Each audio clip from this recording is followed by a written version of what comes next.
7 years ago, on the day of the disaster, the city lived its own life. Noticing the red light, the girl turned around. Then the horror called the dungeon breakthrough began, after which monsters began to emerge from their portals, and as a result of the incident, many people died. Trying to escape from the monsters, they zealously called for help. Looking at the bloody photo of his family, the protagonist noted that his parents were also gone then, and that day he lost everything in an instant.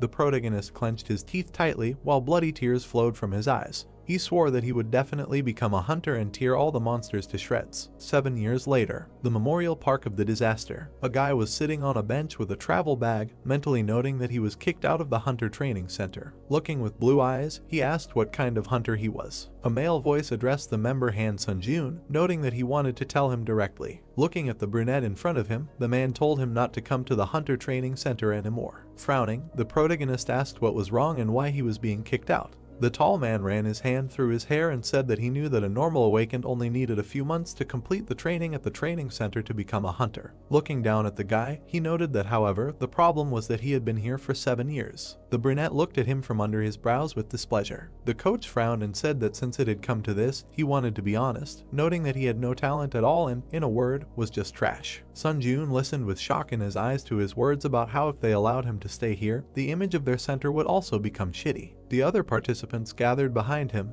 and someone said that when they saw him coming and training every morning, his tenacity was amazing and they even felt sorry for him.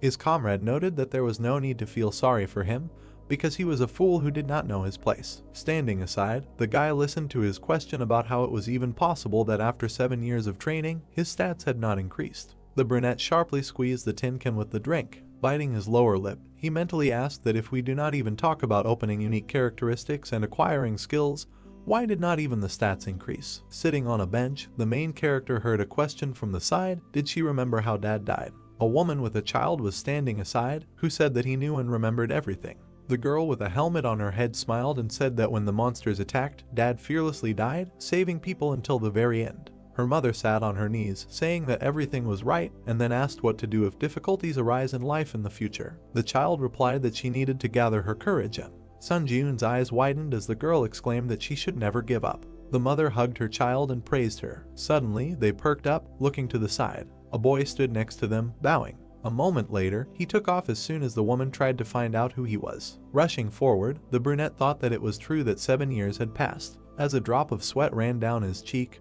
he noted that he couldn't just give up like that. Running across the square, he mentally exclaimed that he would never give up. After a while, it began to rain. The protagonist knocked on the front door. A few moments later, it opened. A large man appeared, asking the participant to leave. Standing in front of him, Sunjun asked him to help him pass the hunter exam one last time because he couldn't give up like this. The man fell silent. Frowning and baring his teeth, he called the guy a piece of shit and asked why he still couldn't understand. The brunette opened his mouth in shock. The curator poked his finger at his shoulder, asking if he had come to forcefully return the money he had wasted, and then asked if he would calm down if he simply returned half of it. The protagonist muttered that it wasn't so. Opening his mouth wide, he shouted that it wasn't about the money at all. Receiving a sharp blow to the face, he began to fall backwards. Sunjun landed on garbage bags and bins. Turning to the door, the man smirked and asked him not to lie at least to him. Looking at the guy, he called him scum. The brunette wilted, sitting in the rain in the garbage bags. Looking down with a gloomy gaze, he thought that if only he had a unique characteristic too. Without getting up from his seat, the protagonist thought that if he had even a little talent, then a small drop fell into the water. A blue sign appeared with the words that the trial tower praised him for his iron will. Sunjun, who found himself in the water, opened his eyes wide, wondering who was praising him. He began to be pulled into a puddle of rainwater. Looking with frightened eyes, the guy indignantly asked what was happening now. A loud scream was heard throughout the area. The curator ran out of the house, ordering him to shut up. However, there was no one near the garbage bags anymore. He looked around, picking up the brunette's cap. Throwing it into the trash can, the scythe called him a weakling. Meanwhile, the protagonist fell into the abyss of water. Puffing out his cheeks, he tried to hold his breath. Suddenly, the water threw him out and he began to fall down. A blue screen appeared in front of the protagonist, which said that the test tower had selected all suitable candidates from Earth. Reading the text, Sunjun wondered if this was the second disaster. His eyes widened when he was asked to choose a difficulty level, noting that the reward he would receive would depend on it. Biting his lip, the guy thought that he did not understand what was happening now, but looking at the 3 difficulty levels, he mentally noted that his intuition told him to use this chance. The brunette pressed the button. Suddenly, his cool bright light. The system noted that it hoped that he would receive a satisfactory result from the suffering he received, and then it was said that he would soon go down to the first floor of the test tower. The protagonist looked with surprised eyes. The system noted that all the statuses of taxes and injuries of the candidate were currently being healed, after which the loading of the first floor of the test tower began, for which he needed to prepare. Sun Ji-yoon found himself in the desert. His eyes widened. A notification about issuing a weapon appeared on the blue screen, after which a sword appeared. It pierced the sand in front of the guy. The system noted that the theme of this trial was survival, the reward for which was unlocked unique characteristics. After reading this, the brunette froze in shock. Remembering how he trained in the center, he thought that he would receive what he had worked so hard to obtain for the past 7 years. Smiling like a madman, the protagonist thought that this was just madness. He walked towards the sword. Suddenly, the sand under his feet shook. Falling forward, Sun Ji-yoon loudly asked what was happening right now. Horror froze in his eyes when the system noted that the training trial was about to begin, and the selected difficulty in the Tower of Trials was hard. A huge sand golem appeared above the brunette. Looking up at it, he noted that he could not believe it. The notification said that he needed to survive for a limited time, and his remaining time was 9 minutes 58 seconds. Sun Ji-yoon began to run away from the golem. A blue screen appeared in front of his face. Horror froze on his face. It was noted that the punishment for failing the test was death. Loudly, the boy ran along the sand. Looking back sideways, he wondered if he could really escape from it like this. Looking at the running monster, he thought that it was faster than he thought. Stepping on the sand, the brunette mentally noted that it was because of him that it was impossible to run for 9 minutes without rest with his endurance. The protagonist continued to rush forward. Squeezing the hilt of the sword, he mentally noted that the system even gave him a weapon ordered him to survive, so he did not have a rich choice. Without slowing down, Sun Ji-yoon thought that either he would die here trying to escape or die in battle. Dedication looking back, he wondered how he could defeat this creature. Suddenly he remembered the gloomy faces that called him a fool who does not know his place. Opening his mouth, the guy thought that this was enough. It was as if the curator was slapping him with a cone, saying that he was just a worthless person. Gritting his teeth tightly, the protagonist wondered what would happen if he tried to run away now. Jumping to the side, he thought that he could not allow this to happen. The brunette, tightly clutching his sword, thought that he had been trying to become a hunter for 7 years, and when it came to theory, he could say that he knew more about his feat than other hunters. He thought that running away was not an option, and he needed another way. Thinking about the monster that was still rushing after him, the protagonist mentally noted that usually, monsters like him would stop moving if they destroyed the core. Climbing the mountain of sand, he thought that however, the core was usually in hard to reach places. Heading to the top, Sun Ji-yoon thought that if so, he pressed himself into the sand again. Jumping forward, the guy thought he would just make it easy. He did a somersault with his sword catching on the sand. The brunette slowly went down. The golem jumped after him and fell. It started to roll down the slope. The protagonist lowered it to him.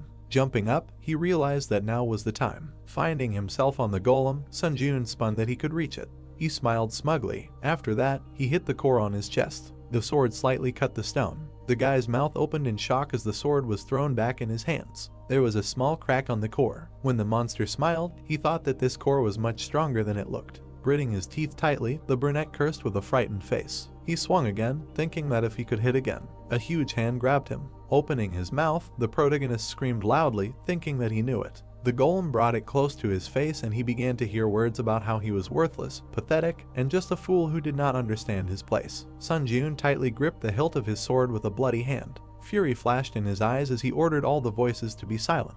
Throwing the sword, he angrily repeated. The blade hit the core. The golem opened its mouth in confusion and the system noted the destruction of his words. A piece of the monster with Siemens began to fall. A notification appeared saying that the remaining time was 7 minutes 8 seconds and that he had completed the training test. The monster began to fall apart. After a while, Sun Ji-yoon ran in a pile of sand. Starting to rise, he wondered if he really did it. He knelt down, trying to figure out if he really saw this sand golem. The guy smiled contentedly, thinking that he really defeated it. He stood up, and the system congratulated him on successfully spawning the first floor of the trial tower. The brunette noted that he was able to survive. The information on the blue screen said that as a reward for clearing, he would receive a unique characteristic. As a reward, he would receive 1,000 points, and as an additional reward, he would receive the skill Quick Recovery of rank E+ and 500 points. The protagonist's mouth fell open in surprise. Standing in front of the screen, he mentally said that he could not believe it. Looking at his hands and imagining many gloomy faces, he thought that he had put in a lot of effort over the past 7 years, and the only thing he received in return was disdain and ridicule. he was notified of the unlocking of the unique characteristic necromancy rank F. Sun Ji-eun froze, mentally noting that now he could become a hunter. However, sadly lowering his eyes, he thought that all this would only happen if he survived. Suddenly, his eyes widened. Seeing the red and black clot of energy in front of him, the brunette wondered what it was. Holding his injured shoulder, he asked if it was true that a black fog had appeared where the golem had died. He touched it. Tablets appeared with words stating that his unique characteristic had been activated, and then he was asked if he wanted to absorb the soul of the sealed golem. Looking with shocked eyes, Sun Ji-eun wondered if this black fog was his unique characteristic. He pressed the button with a positive answer. Shreds of energy began to emerge from the core, heading towards the guy. His eyes widened in surprise. A blue tablet appeared with words stating that he had absorbed the soul of the sand golem, and that his skill had increased by 7%. The guy bent over and froze. He looked at his hands with puzzled eyes. Suddenly, bloody energy began to seep into his chest. He breathed heavily until it sank completely. A notification appeared that the number of souls was a 5th. Imagining the core, the brunette thought that he could feel this soul, and then wondered if this meant that he could store souls if he absorbed them. He closed his eyes, thinking that if he were to use it like this. The system noted that he could increase his stats by absorbing, strength was increased by 3, and endurance by 2. The protagonist began to float above the ground. Opening his mouth in surprise, he thought that he felt like energy was filling his body. He mentally noted that his stats had indeed increased. Remembering how he was kneeling in the training room, Sun Ji-eun thought about how he had not been able to lift them for the past 7 years, and he finally managed to do it. His unique characteristics appeared. It was said that the main effect was to absorb the souls of the dead and use them as you wish, and the additional effects were a permanent increase in stats and the storage and use of souls. The boy smiled mischievously, thinking that if he came back with this skill, he could become a hunter. A portal appeared in front of him, and the system asked him to go to the waiting room. The brunette looked at the portal. Heading towards it, he said that he thought he had no choice but to go there. The portal began to open in a different place. A moment later, the protagonist fell out of it. Lying on the cold floor, he muttered that his wounds were worse than he thought. Suddenly, a green light appeared, and his eyes widened. Standing up, Sun Ji-eun looked at his hands and Sagami, where all his wounds healed, and did the body heal after the test. Starting to walk forward, he noticed that in such a spacious room there was only one bed. He lay down on it. Looking at the ceiling, the brunette wondered what he should do now, and was he really able to get out of this tower? He tried to understand why she called him here. Suddenly his eyes widened in surprise. A screen appeared in front of him with the words that the following 5 commands are now available to him: information, smear, community, inventory, trial. The guy stood up, reading that, saying the command will lead to its activation. He began to slap himself on the cheeks, saying that for now he was focused on survival. The brunette activated the trial. The system noted that the time until the trial of the second floor is 23 hours 21 minutes. Sitting on the bed, he noted that he still had many trials ahead of him. Then he activated the community. A notification appeared that he entered a community of difficulty. A chat opened in which people asked to explain what was happening here, asking for their stats back, and someone wrote that 2 had not been a hunter before. The main character mentally noted that now he understood what was meant by the community. Frowning, he thought that everyone in the chat was confused, and besides, it seemed like people who weren't hunters were also dragged here. Suddenly, an admin entered the community and locked the chat. Sun Ji-eun perked up. The admin wrote that he had important information to share with those who had passed the tutorial trial. Sitting on the bed, the guy thought that maybe he would tell them how to return and that he found it difficult to remember everything. The admin wrote that he would teach them how to use the points they earned during the tutorial trial. That points were a currency used in the trial tower to buy from the store, and that points could be given out or received from others through the community. The brunette read the messages with fear in his eyes, that they couldn't get even a drop of water in the trial tower without points, and points could only be obtained through trials. Imagining himself dying of thirst and hunger, the protagonist thought that, in other words, he needed to do his best to get used to the rules of the tower. And the fact that he couldn't even get water without points meant that he needed to pass the challenges to earn points to survive. The admin wrote that that was all and exited the chat, unblocking it. The protagonist touched his face, saying that he thought he could become a hunter if he just came back. He looked away. Looking at the sword on the wall, Sun Ji-eun said that he couldn't do much with just a sword, and then activated the store. After a while, he covered himself with a shield. The guy swung his sword, thinking that all the hunters had lost all their stats when they entered the tower. He kicked off the floor with his foot, mentally noting that, however, it should be easier for them to master the skills they had previously mastered. The brunette with the sword jumped to the side, thinking that this is why he can't forget that he is not on the same starting line with them, and if he does not train, he will not be able to catch up with them. After a while, he was lying on the floor exhausted. A soft light appeared around his body. The protagonist stood up and stretched his body, saying that thanks to the healing effect of the waiting room, he can train without problems and prepare for the next trial. He froze when his stomach growled loudly. Sunjun opened his inventory, asking what to do with his hunger. He looked at the contents of his inventory. Clenching a piece of dried meat between his teeth, the guy thought that he only had 40 points left after purchasing, and if not for the additional reward, he could not even dream of a shield. The system said that the remaining time until the second trial was 17 minutes and 17 seconds. Looking at the blue screen, the brunette mentally noted that time flew by unnoticed, and even the restless chat fell silent when it was almost time for the second test. Frozen, he wondered if he could survive again. The protagonist frowned, telling himself that he would definitely survive. There were 10 seconds left until the second test. The countdown continued. The waiting time was up. The system asked Sunjun if he was ready for the second floor test, and he answered positively. After that, he began to dive into the portal. A moment later, the guy found himself in the forest, and notifications began to arrive that he had entered the second floor of the hard difficulty test tower. His eyes widened in surprise. The brunette muttered that this time he found himself in the forest. The system noted that the goal of this test was assassination, and that he needed to kill the chieftain of the orc tribe in the allotted time. They showed the chieftain with staffs in his hands, who was directing his army. The protagonist found himself at the edge of a cliff. He saw a small camp below. With his mouth wide open, he asked if the orc tribe was there. Looking closer, Sunjun saw many green monsters below. With fear in his eyes, he asked if they really wanted him to go to a place teeming with orcs and kill their leader. The sun was shining on the camp. There were 2 guards at the entrance. A guy was watching him from the bushes. Frowning, he thought that in normal dungeons, if the orc tribe had a guard, then he should consider that they also had a huntsman. Looking at the large muscular monster with glowing eyes, he thought that he was not sure that he could defeat even the orc hero, let alone this entire crowd of monsters. Imagining the team of hunters, the brunette mentally noted that in order to defeat the orcs, at least an E-rank hunter would have to form a group, so his chances of winning were close to 0. Looking at him with a gloomy gaze, he wondered what he should do now. The protagonist sank completely to the ground, thinking that first of all, he should retreat and think about a strategy. And then, he smiled, thinking that there was one way he could pass this test. In his hands was a torch. Sitting on the ground, Sunjun noted that he had collected enough logs. He stared at the fire. Opening a blue screen, the guy stuck the torch in it.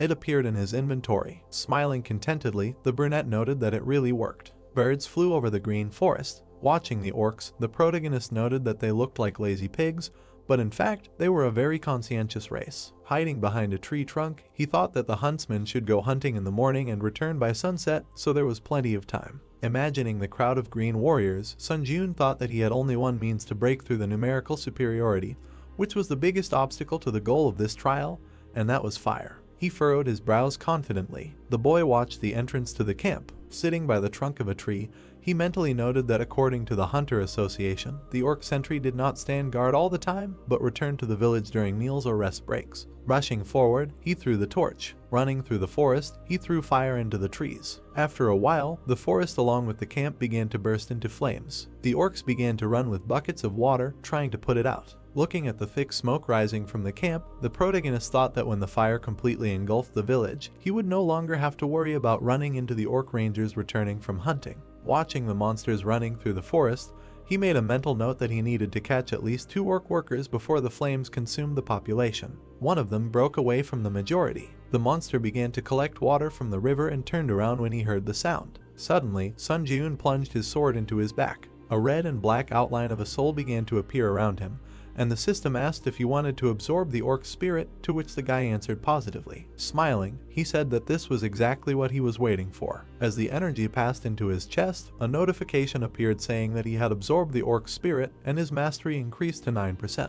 Then another tall orc approached him from behind. The brunette, gritting his teeth, began to turn around, recognizing the sentry in him. A moment later, he blocked his blow with his sword. Frowning his dark brows, he activated absorption. A blue light appeared, and the system noted that he could increase his stats using the spirits he owned, and his strength was increased by 4 and his agility by 2. The protagonist swung his sword furiously. Meanwhile, the fire was spreading. After a while, Sunjun absorbed the orc's soul, activating the accelerated regeneration skill, and that he could again increase his stats using the spirits he owned. The guy clenched his fist, seeing that his stamina was increased by 4, strength by 2, and agility by 3. He thought that now he did not risk dying when meeting another sentry. After a while, the sick man came out of the fire. Some orcs looked at him with frightened eyes. Frowning, he mentally noted that there were 3 orc hunters and 1 sentry in front of him. Looking inside the camp, the protagonist thought that he needed to add the barely old chieftain, a total of 5. Looking towards the chieftain, he thought that if he carefully went around the sentry,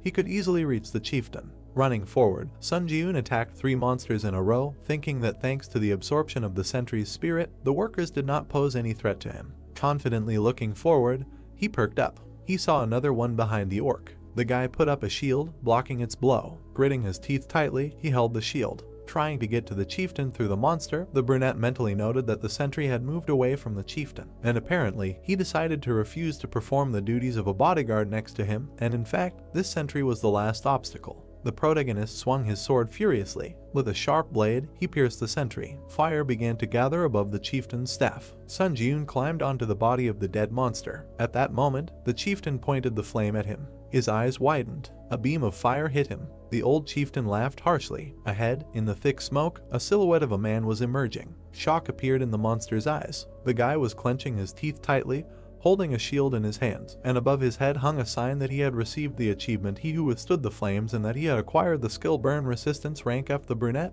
his eyes flashing, bared his teeth and said that he was finished. He headed straight for the monster. The chieftain waved his staff again and screamed loudly. A moment later, his hands were cut by the protagonist's blade. The orc screamed in pain. He froze, looking at the protagonist. A second later, he ran into the tent. Sun Ji-eun bared his teeth, looking with malice. The settlement followed. With one swing, the guy cut the fabric at the entrance. Suddenly, his eyes widened. The monster was sitting on the floor, hugging 2 trembling children. A green hand reached for the brunette's pant leg. A monster was sitting at his feet. Seeing him crying and grabbing his pants, the protagonist wondered if they really cared about their family too. He froze and darkened. The voices of his parents appeared in his head, telling him to run away, saying that at least he should definitely survive. A broken frame with a family photo lay on the bloody floor. Opa reached for the dagger behind his back. A second later, he swung it. Sun Ji-eun hit him on the head with the hilt, exclaiming that they, monsters, were not like him at all. Looking at the green monster, he thought that the 2,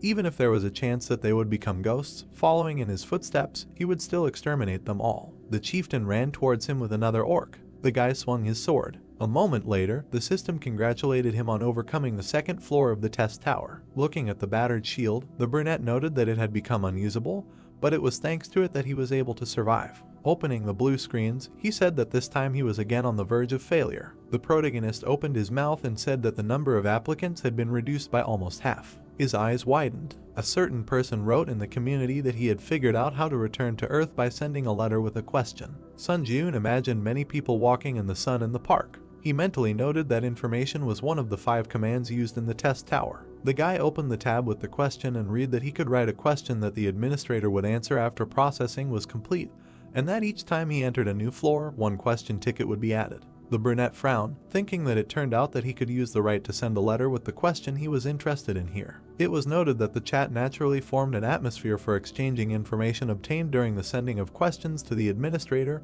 He collected the key points minus some small details. It was also said that after overcoming the 5th floor, temporary return stones will go on sale, with the help of which it will be possible to return to Earth for several days. And after the 8th floor, as it was said, a large-scale expansion of the system will be carried out and items will go on sale that allow you to finally return to Earth. The protagonist pursed his lips, thinking that if he returned to Earth with only the skills that he had now, then, having improved his characteristics, he could become a rank hunter. A blue screen appeared with his unique characteristic Necromancer F rank, mastery 65%. Sun Ji-eun ruffled his hair, saying that on Earth, his abilities would be called Jack Flood. He bit his sad look, saying that he could hardly overcome the 2nd floor, and he was very far from the 8th. He said that in any case, you need to think positively, and that the stats that I always had at 0 were enduring, approaching the average of 20 points. Then his status window appeared, which said that his strength was 18, endurance 15, personality 14 plus 5, and mana 7. The guy dropped his Olympian on the floor. As a blood-black aura flared in his chest, he mentally noted that he needed to absorb the 5 spirits that he had obtained by risking his life. When he absorbed them, his strength became 27, endurance 25, agility 28 plus 5, and mana 13. The brunette opened his eyes in shock, thinking that the strength was simply overflowing him. He abruptly ran forward. Starting to run on the ceiling, the main character thought that he was beyond human capabilities, which he could only read about in a book before. He jumped off the stream. A moment later, his face distorted in surprise. A loud crash was heard. The protagonist was lying on the floor, slammed into the wall. Wiping the blood from his nose, he said that due to his rapid growth, his body had not yet gotten used to the new sensations, and then activated the store. Sun Ji-eun took the dead giant shield for 21 points. Activating the inventory, the guy noted that now was the perfect time to use the rewards from the previous trials. He looked at the E+ rank Black Iron Sword, which added 5 reaction speed, 10 attack speed. He also had a D rank Assassin's Cloak, which reduced sensitivity by 10% and which increased movement speed by 15% for 1 minute when agility is below 50. The brunette put the items on himself. He sighed, thinking that he could get used to this equipment before the next trial. The protagonist rushed forward. He grabbed the hilt of the sword. Sun Ji-eun swung it, mentally noting that he would become so strong that no one would be able to catch up with him. Water flowed down the stalagmites in the cave. Inside it, a guy appeared through a portal. The system noted that the 3rd floor of the high difficulty trial tower had been entered, and the theme of this trial was a duel. The brunette opened his mouth in surprise, asking if he was in the cave. He raised his head, looking into the crevice above. The protagonist perked up when he was notified that a dark guardian would appear in 10 seconds. He got into a fighting stance, thinking that like the sand golem,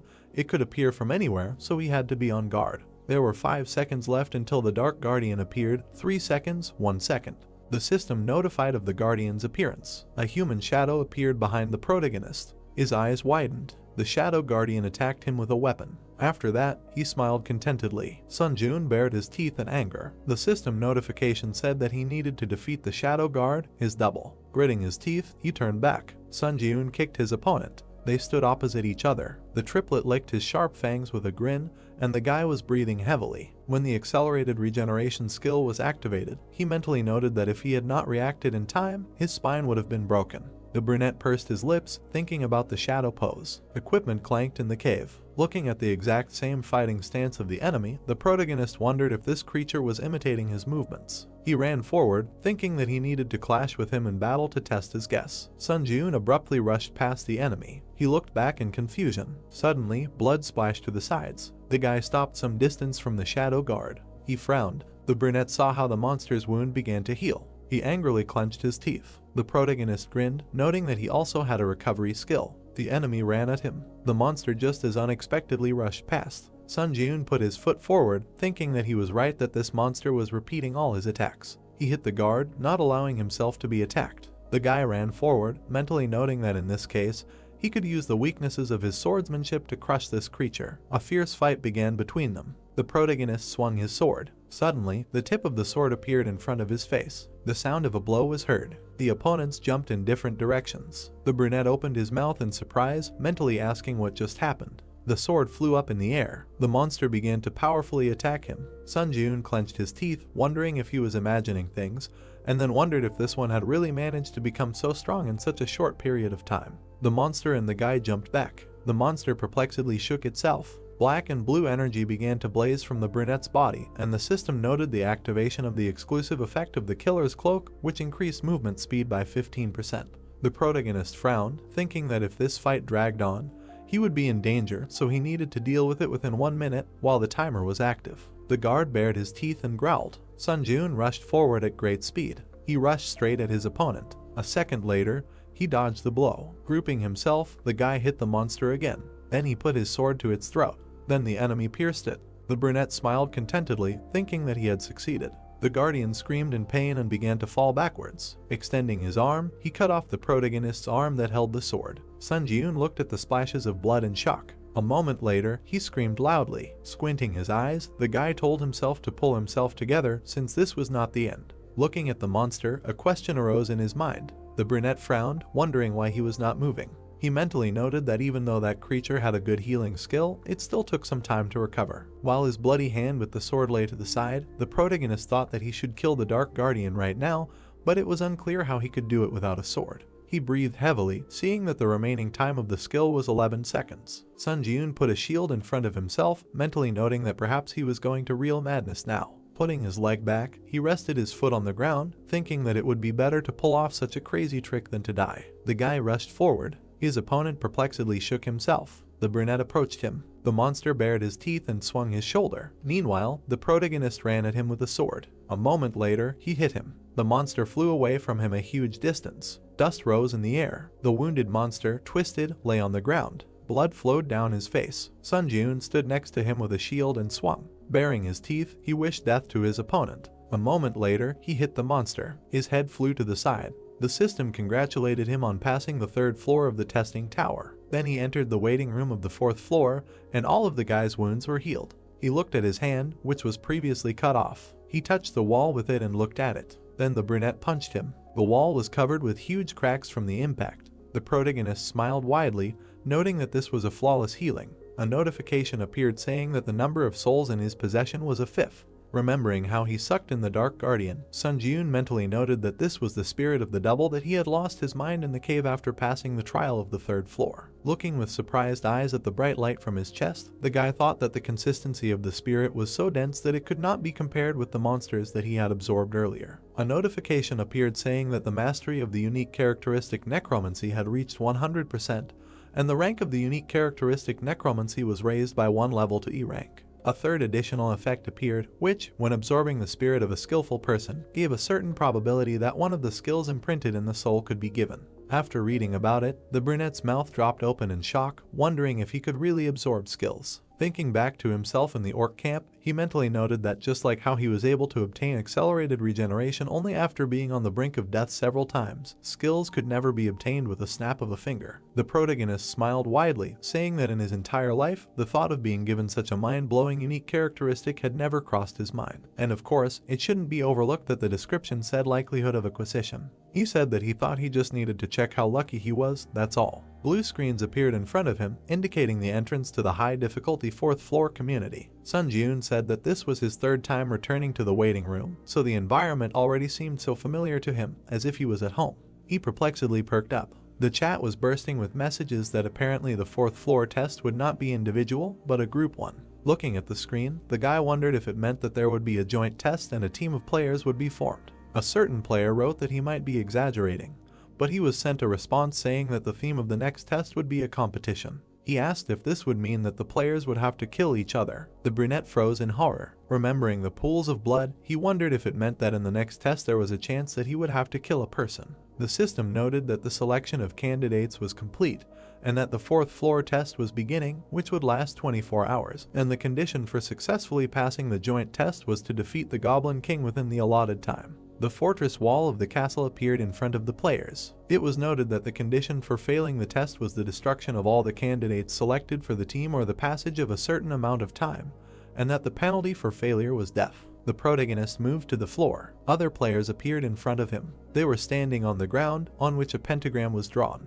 Sun Jun pursed his lips, thinking that he was embarrassed, since recently he only crossed paths with monsters. He looked away when a player suggested introducing themselves to each other, since they were now a team. The brunette with a staff in her hand said that her name was Lee Heian. She smiled and added that she specializes in providing support to the team and was also an E-rank hunter on the outside. The girl turned around when another player noted that in that case, he thought that their team was not a complete bunch of scum. Lee Sung-hoon threw a large two-handed sword over his shoulder and introduced himself, saying that he specializes in close combat and was a D-rank hunter on the outside. Sun Jun frowned, thinking that unlike this, hunters of this rank always behave politely on Earth. Looking at them, he said his name and that he also specialized in close combat, but was not a hunter on the outside and was only undergoing training. The brown-haired man gritted his teeth and asked if that meant he was just a cadet. The guy perked up and darkened when he was ordered not to get underfoot. He looked up. Looking at the man, the brunette said that he nevertheless believed that he was a good fighter and could handle the role assigned to him.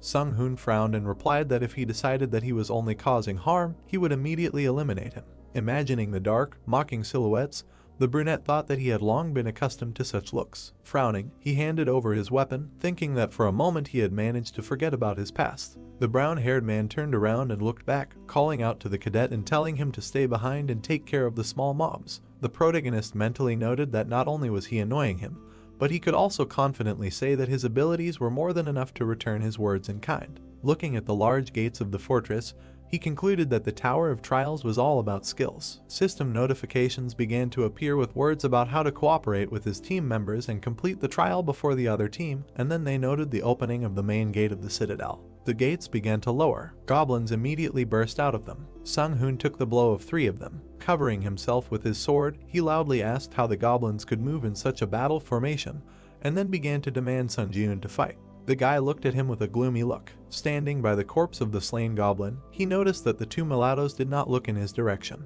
Heian exclaimed behind him that her spell would be completed any minute. The brown-haired man holding back the monsters shouted, telling her to stop chatting and make some kind of buff as soon as possible. The girl replied that she had already used all her support spells. The brunette approached her and addressed her, saying that it seemed that he needed help, and he left her for a while. Heian, with a worried look, told him to stop. A moment later, the protagonist rushed forward. The huntress frowned, asking who would cover her from behind if he left. Suddenly, her eyes widened. She saw many goblin corpses to the side. The brunette, frozen in place, said that she could not believe her eyes. The remaining goblins attacked. Sung Hoon, blocking the blows, cursed loudly. One of the monsters was spinning a mace on a chain. Then he threw it at the man. The blow sent the sword flying out of his hands. He landed on the ground. The goblin jumped on the unarmed brown-haired man. Looking at him with frightened eyes, he indignantly asked why he was so unlucky to be on the same team as a cadet. At that moment, the main character attacked the monster. The man froze with surprise in his eyes. The monster perked up, seeing the corpse of his comrade. Sun Jun stood in front of his teammate. Without turning his head, he told Sung Hoon to stand aside. The hunter opened his mouth in confusion. Flashing an evil look, the guy told him not to get under his feet. With lightning-fast movements, he began to kill his opponents. When the corpses flew in different directions, a notification appeared that he had received the title of Goblin Hunter. Watching, the man opened his mouth wide in horror. The hero walked between the goblin corpses, absorbing dark energy. He frowned and noticed that the black haze of his unique characteristic remained invisible to their gaze, so he could absorb souls as much as he wanted without any problems. Notification: increased stats using spirits you have. Strength increased by 3, agility increased by 4, endurance increased by 2, toughness increased by 7. Absorbed one of the Goblin Guardian skills. The brunette shuddered in surprise and read about the new skill. Skill: Guardian Sensitivity F Mastery 0%. Effect: the overall field of view expands, making it easier to notice approaching subjects. Sun Jun's eyes widened and he looked to the side. Now he understood what it was like to see the world from a wider angle. The guy grinned, happy about another jackpot. He came closer to his teammates. Sung Hoon smiled tensely and said that luck was on the cadet's side since he was only up against weak goblins. The man added that, be that as it may, the young man had tried hard. The protagonist and Heian looked at their comrade in silence. The brunette pulled up his hood and said that from now on he would be leading the operation himself, moving in the vanguard. He suggested that this formation would bring the greatest benefit to the team. Sun Jun looked closely at the man and asked if he had any objections. The knight frowned, then looked away and replied that so be it. The hunter asked if there were any other instructions. The hero said that he should simply protect Heian, nothing more was required of him. He turned to the girl with a request to provide support and provide orientation on the terrain. In a word, to do the same as before. The sorceress smiled and agreed to work productively in the remaining time. She extended her glowing hand forward and resumed searching for her target. The hero continued attacking the goblin squads, absorbing their souls and increasing his skill level to 12% for now. Time remaining, 14 hours 37 minutes. Night had fallen. The trio walked between the debris. The girl noted that although the goblins had been attacking with varying frequency, everything was too quiet now. The brunette stopped and looked ahead, then suddenly rushed forward without explaining anything. His teammates hurried after him in surprise, asking what had happened. Heian looked ahead. In front of them was a square with a fountain strewn with dead goblins. Sun Jun assumed that the other contenders had already been here. The man looked around in amazement and asked if the rivals really had rocket turbines instead of legs. The hero touched the monster's blood and noticed that it was still warm, which meant they could catch up with their competitors if they hurried. If the other team won, they, who failed the test, would die. The brunette raised his head and said that they had better hurry. The goblins were running to attack. Someone stood and hit his shield with a sword, attracting the monsters. One of the monsters looked back, feeling someone step on him. The guy with the blades was sitting on the goblin's shoulders. He grimaced and muttered that he was already sick of hunting goblins. The hunter expressed hope that this was the last fight before going to the boss. The monsters rushed at him. The player jumped up, dodging the attacks. He bared his teeth and his eyes lit up. A few moments later, the guy was already standing among the corpses. The knight and the wizard looked at Lee Xian and praised him for a job well done. The assassin grimaced and complained that he had to do everything alone. He turned to a knight named Li Jinhu and asked if he liked skimming off all the cream. The other man smiled awkwardly and asked him not to say that. Xian snorted and demanded that he go and open the boss room. In front of them was a tall gate with an eye. The assassin looked at his retreating teammate and said that he wanted to finish everything quickly and have a good rest. The guy turned around and promised that he would open the door immediately. The knight turned away and grimaced, thinking that the hunter treated him like a little dog. Notification, condition fulfilled. All members of the challenger team have entered the Goblin King's Spire. The boss battle will not begin until only one of the two teams remains. Jinwoo shuddered when a red wall appeared in front of him. Notification, it will be impossible to escape from the current location at this point.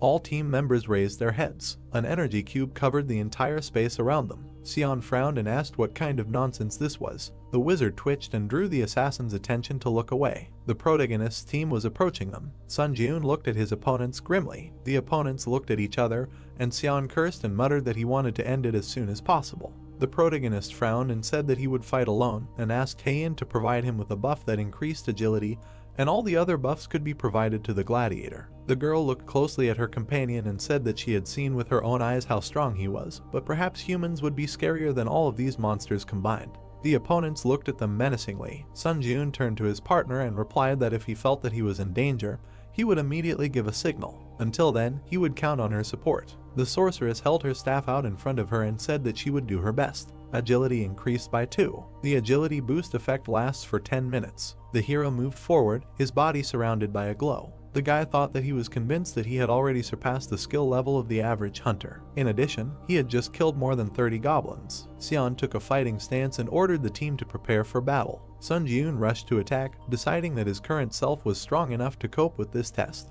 The guy quickly approached the opponents. The assassin frowned and sweated.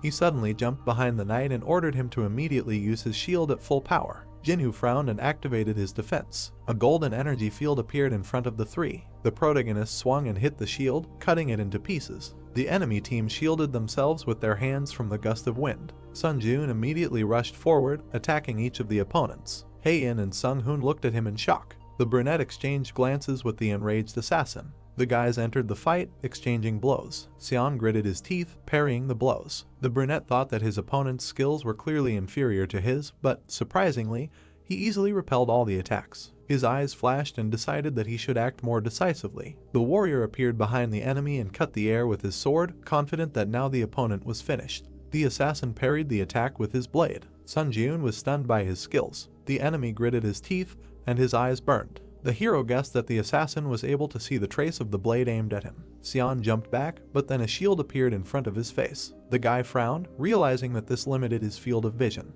The brunette appeared from under the shield and pierced the enemy in the chest. Sion coughed and was indignant. What bad luck. Notification, congratulations, you have completed the special task. Bonuses will be added to the reward for completing the 4th floor. The teammates approached the hero. The girl noticed that his hands were shaking. She looked at him worriedly and asked if everything was okay. The guy's face looked detached, but he answered that everything was fine. Heian looked closely at her comrade, guessing that he was in shock because of the murder he had just committed. It seemed to her that the hero was a strong and cold-blooded person. Sun Jiun turned to them and asked if they were ready to go to the boss right now. The partners confidently agreed. Blood spurted from the Goblin King's mouth. The brunette pierced him with his sword, jumping from behind. Notification, the test target, the Goblin King, has been destroyed. The boy jumped to the floor and the body of a monster fell behind him. Sung Hoon looked at the hero in shock and thought that he must be a monster. Notification, congratulations, you have passed the 4th floor of the trial tower. As a reward for breaking through, all stats have been increased by 4. As a bonus reward, the skill instant acceleration was received.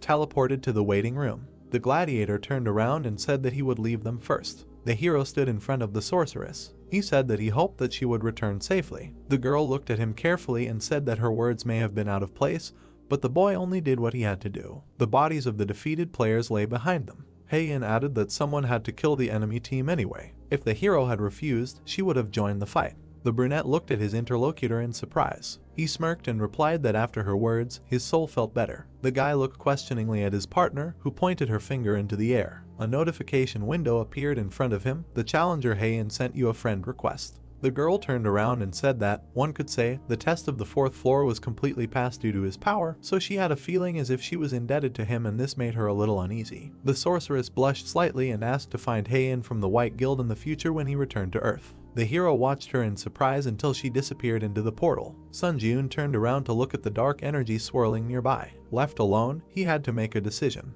Glowing cores hung over the bodies of the dead. Would the guy decide to absorb a human soul or not? When he made sure that he was capable of something like this, he postponed the absorption process for later as he felt that he was about to cross an irreversible line. Now the hero has made up his mind. He jerked his hand, and energy began to emanate from the dead man's body. Sun Ji-eun stretched out his hand, absorbing the power, and thought that although he had no intention of killing people to become stronger, in a situation where he had no choice, he would have to resort to murder. In addition to his original desire to become a hunter, new ambitions were already beginning to sprout in his soul. The trial tower had given him a chance, and he would take full advantage of it. The hero wants to continue climbing to the top of the trial tower. The brunette passed through the portal and entered the waiting room of the 5th floor. Notification: system expansion begins. A ranking system for applicants has been created, and the results of the trials are being summarized. The guy looked at the system window in surprise. The window required entering a nickname. Sun Ji-eun thoughtfully touched his chin and then entered the word. Your nickname has been changed from Sun Ji-eun to Hunter. The results of the 4th floor trial are being summarized. 1. Kim Seung-hoon. 2. Lee In-hoon. 3. What's an alias change? 4. Hee Sun-ah. 5. Artisan of the brain. 6. Overpowered sword. Everything was in plain sight. The guy tapped the screen to check if he was somewhere on this list. The hero's eyes widened, finding himself in 16th place. His 4th floor challenge breakthrough time: 11 hours, 14 minutes and 51 seconds. 4th floor challenge breakthrough process: SS+. 4th floor challenge clearance result: B+. 4th floor challenge overall summary: A. The brunette looked at the notification and noted that his ranking was much higher than he thought. Applicants who made it into the top 50 would be designated as pioneers. Those who received pioneer status would receive an advantage on the 8th floor. Notice, if you maintain the pioneer status until the 8th floor, you will receive the Halo privilege. The hero wondered what that could mean. He swiped the system menu, deciding that he would figure it out when the time came. Notice, please select a spirit to absorb from your existing souls. Number of souls in possession: 4/15. Dark energy swirled in the hero's chest. Increase stats using the spirits you have. Now he felt that he had finally crossed the boundaries of human capabilities. The boy clenched his fist, feeling a new strength. Purchase of the Homecoming Stone. You can now leave the trial tower for 3 days and return to your original location. Sun Ji-eun took the weapon and squeezed the artifact to see if it could move along with his equipment.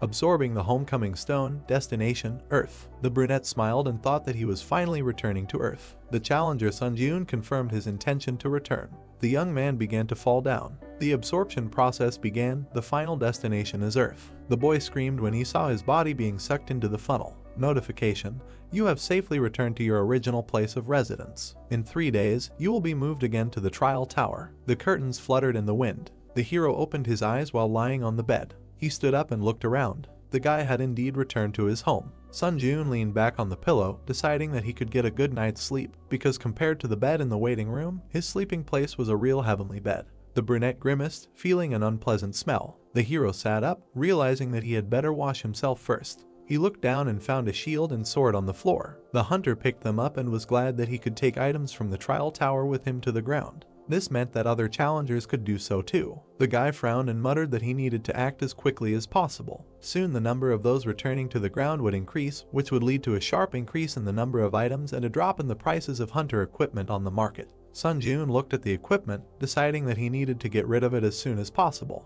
The problem is that only those with the hunter qualification can sell items on the market. Initially, the hero only planned to apply for the hunter exam and pass it during his next return. He looked at his phone and muttered that he had a lot more to do than he thought. The cadets were training on the training field. The supervisor watched them from above. The man turned around when he heard the phone ring. He picked up the phone and introduced himself as Hwang Manhwa, an instructor at the White Lotus Training Center. The hero gave his name and asked if he remembered it. The interlocutor bowed his head in annoyance and replied that he remembered. He added that the guy could apply for a refund online. Manhwa was surprised to hear that the young man did not ask for a refund of the tuition fee he had paid. The supervisor looked out the window and asked if he would regret his decision. The brunette answered in the negative and added that he would have one request. The man sighed tiredly and said that if he was going to ask for permission to resume training at the center again, he would be refused. Sun Ji-eun asked for help in passing the hunter exam. The instructor frowned and reminded him of how his midterm assessment went. He was given an F rank, and that was a stretch. The man began to say what would happen if a person without unique characteristics and skills took the exam, but the guy interrupted him. He asked if the supervisor couldn't help him, even though the young man refused to return the money. Manhwa shuddered and replied that he could calmly change his mind because money is never superfluous. The hero smirked when he heard such an answer. He looked forward decisively and offered the instructor to make a deal. All he had to do was arrange for the guy to pass the hunter qualification exam today. Sun Ji-eun got out of the shower and dried his hair with a towel. He looked in the mirror at his body, his pumped-up muscles. The brunette examined himself and concluded that, proportionally to his progress, his body had changed a lot too. The hero got dressed and muttered that now was not the time to admire his beloved self. He needed to hurry to take the exam. The guy went out into the hallway and met his neighbor. Sun Ji-yoon looked at her and thought that he really missed such a normal everyday life. He bowed and greeted the girl. She turned and greeted him back, thinking that this was the same neighbor who had been trying to become a hunter for 1,000 years. The brunette passed by, smiling and wishing her a good day. The woman blushed slightly and muttered if this guy had always been so tall. The hero waved his hand near the road, but no taxi stopped. He thoughtfully looked away. A few minutes later, the guy was already racing forward, jumping between the roofs of houses. Sun Ji-yoon grinned and muttered that running to the destination was also a good option. The guy pushed off and thought he would soon be there. Hunters Association. The brunette entered a tall building and stood in front of two men. The young man smiled and said that he had not seen the instructor for a long time. Manhwa chuckled and replied that not much time had passed since their last meeting. The hero looked at him confidently and said that he had been through so much in the last few days that it felt like 100 years had passed. The man looked at him in surprise and asked again. The young man confirmed that the days had not been easy. A man in a suit approached them and introduced himself as Kim In-hoo, the examiner who would be evaluating the test. He looked at the hero and said that he probably knew that, at the instructor's request, he would not have to take the theory test and interview. The examiner asked if the cadet had any questions about the exam. The brunette answered negatively, and the interlocutor invited him to follow him. Sun Ji-yoon stood in a large pavilion, holding a sword in his hand, and the man watched from above. Manhwa looked at the interlocutor and reminded him of his request to expel the guy as soon as possible. In-hoo replied that there was no need to worry because the monsters with the worst compatibility with the examinee were prepared for testing. The examiner looked at the guy and said loudly that he could choose the difficulty of the exam from 1 to 10 as soon as he was ready. The hero frowned and thought that he had always chosen the first difficulty level in this exam before and lost to the goblin every time. All because he was weak. The supervisor grinned and muttered that he would definitely choose the first difficulty level. He was interrupted by Sun Ji-yoon's voice, who chose the 10th difficulty level. The man shuddered in surprise and asked again. The brunette looked at him with a smirk. The instructor grimaced and said that he was a sick bastard. Notification, exam begins. Firebird hunt. A flaming monster appeared in front of the guy and screamed. The hero twitched. The notification said that the movement was slowed down by 25% due to the skill predator's roar. The blade of the sword cracked. The instructor grinned and thought that the boy would never pass the exam because he had slightly adjusted his weapon. Manhwa looked down at the hero, expecting his humiliation. The firebird flew up, blowing heat on the boy. Sun Ji-yoon's eyes sparkled, looking at the approaching enemy. The instructor remembered the day he passed his exam.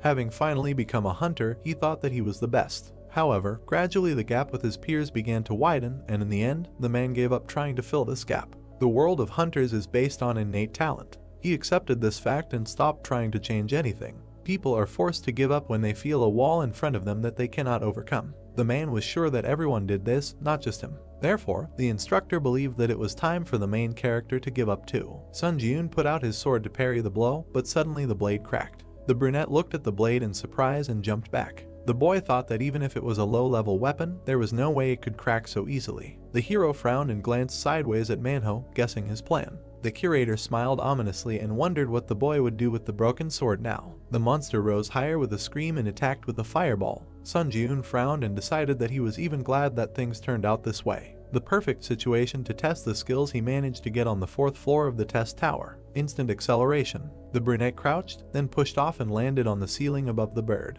The hero smiled slyly and thought that this was much better than the increase in movement speed when using the buff of the assassin's cloak. The monster growled and began to prepare for another attack. Sun Ji-yoon pushed off and plunged the broken blade into the enemy's eye. The bird howled in pain. The guy landed on the floor and muttered that the sword was, as expected, too short. He picked up one of the slabs from the floor and swung it at the guy, managing to slice his head in half. The slab smashed into the wall, breaking through the crossbars of the balcony where the men were standing. The curator turned around, dumbfounded, and asked what the hell this bastard was doing. The exam was over. Congratulations. The monster fell down. Sun Ji-yoon waved his hand and asked if the audience was okay because he didn't expect the tile to fly to them. The brunette smiled decisively. The woman smiled widely and handed the hero a hunter's card, congratulating him on successfully passing the exam. The guy accepted it with gratitude. The interlocutor said that since he was registered with the Hunters Association, He could now officially engage in hunting activities. He looked at her and clarified whether she meant entering the dungeon and selling items. The woman answered in the affirmative. Manhwa slammed the table and asked the man sitting opposite how this could even happen.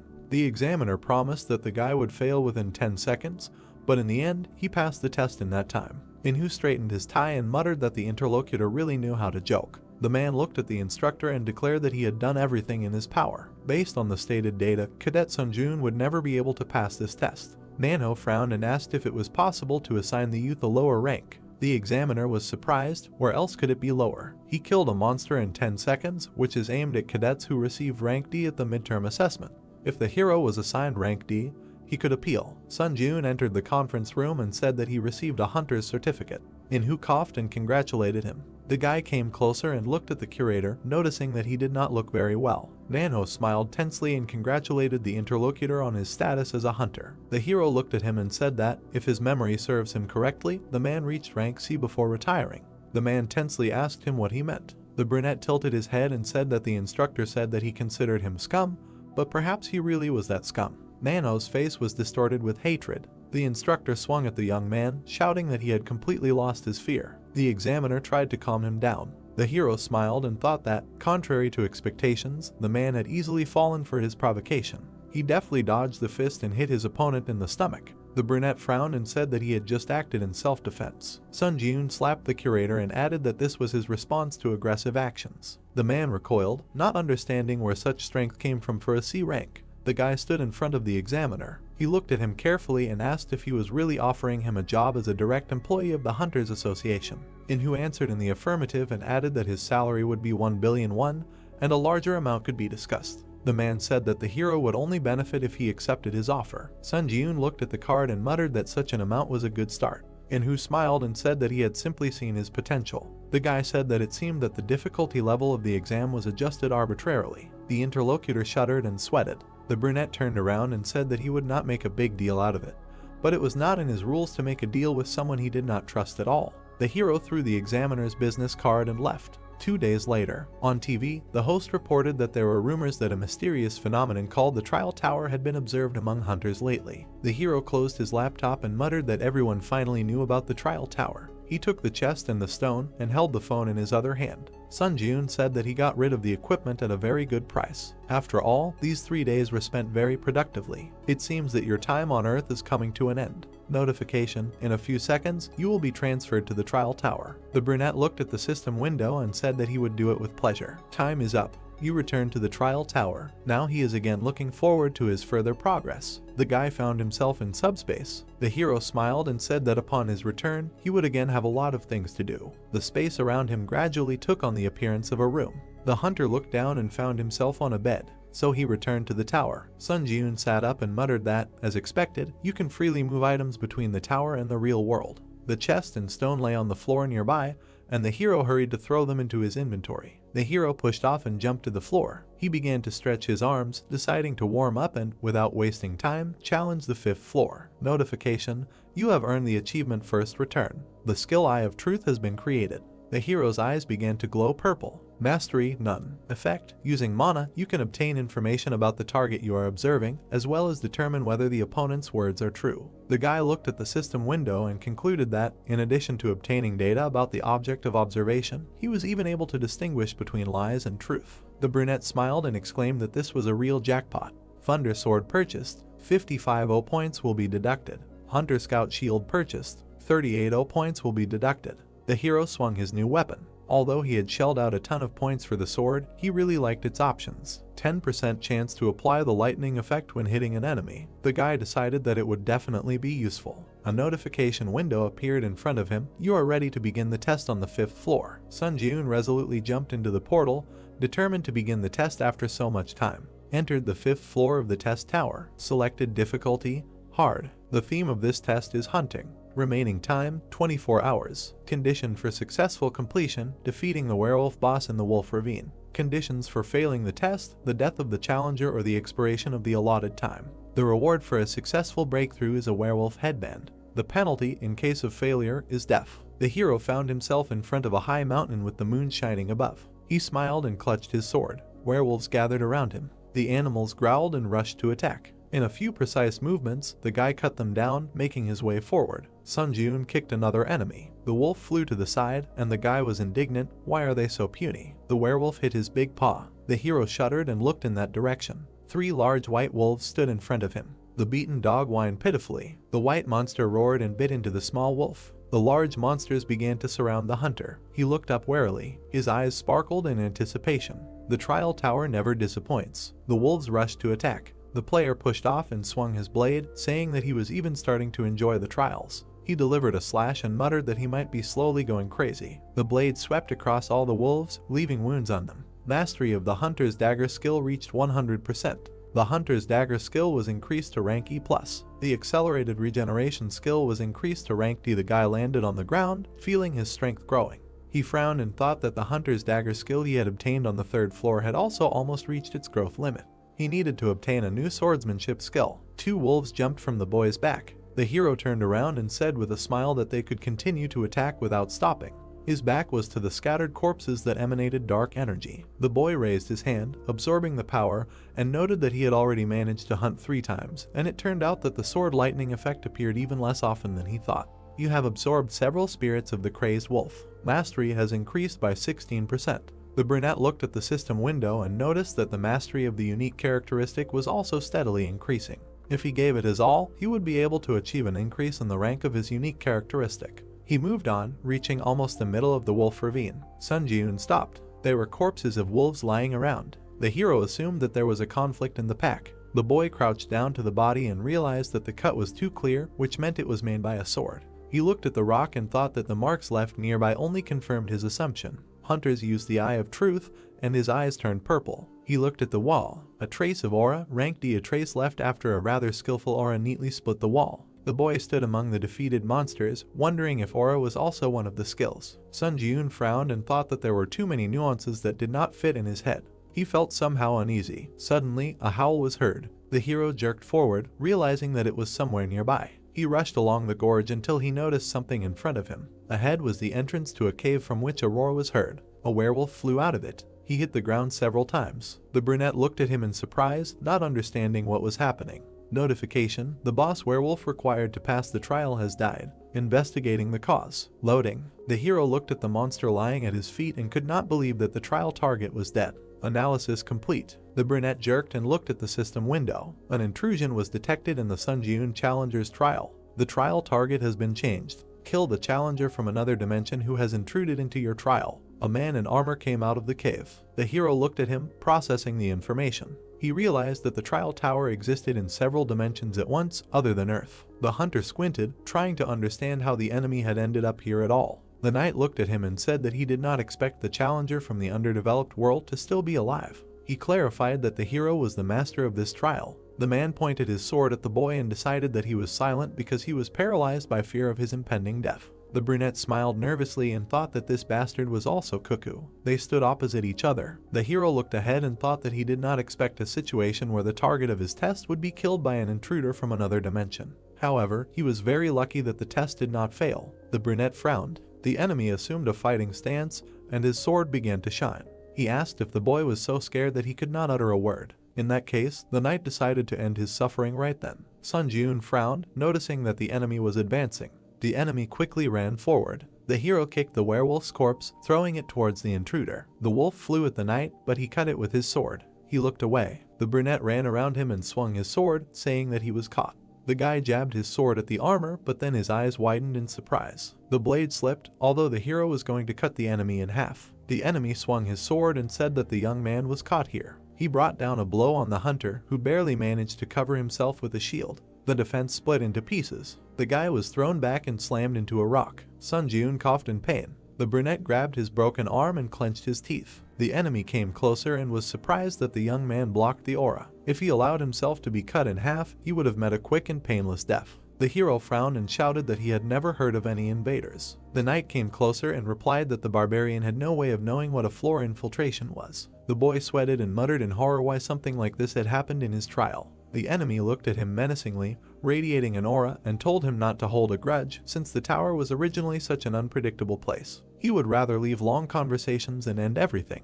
The brunette put out his hand and asked the enemy to stop. The hero frowned and asked him to tell about the floor invasion. The knight silently looked at the boy, but still decided to tell since the boy was dead anyway. Sun Jun looked closely at his interlocutor. The man said that among the options of the system, the expansion of which occurs from the 8th floor, there is the so-called floor invasion. If you buy a ticket for it in the store, you get the opportunity to interfere with other people's trials. The hero sat opposite the enemy, asking if he really came from another dimension. The knight clarified whether the boy thought that he came from some other world. Sun Jun stood up and muttered something like that. His eyes lit up from using the eye of truth. The man shuddered as he looked at the hunter. Notification: your opponent's words are true. He did not lie. The knight extended his sword and exclaimed that the brunette had just committed an extremely unpleasant act. He dared to judge his words and actions. The hero smiled and replied that he could not do anything about it. The opponent swung his sword and asked how the barbarian brat dared to be insolent to him.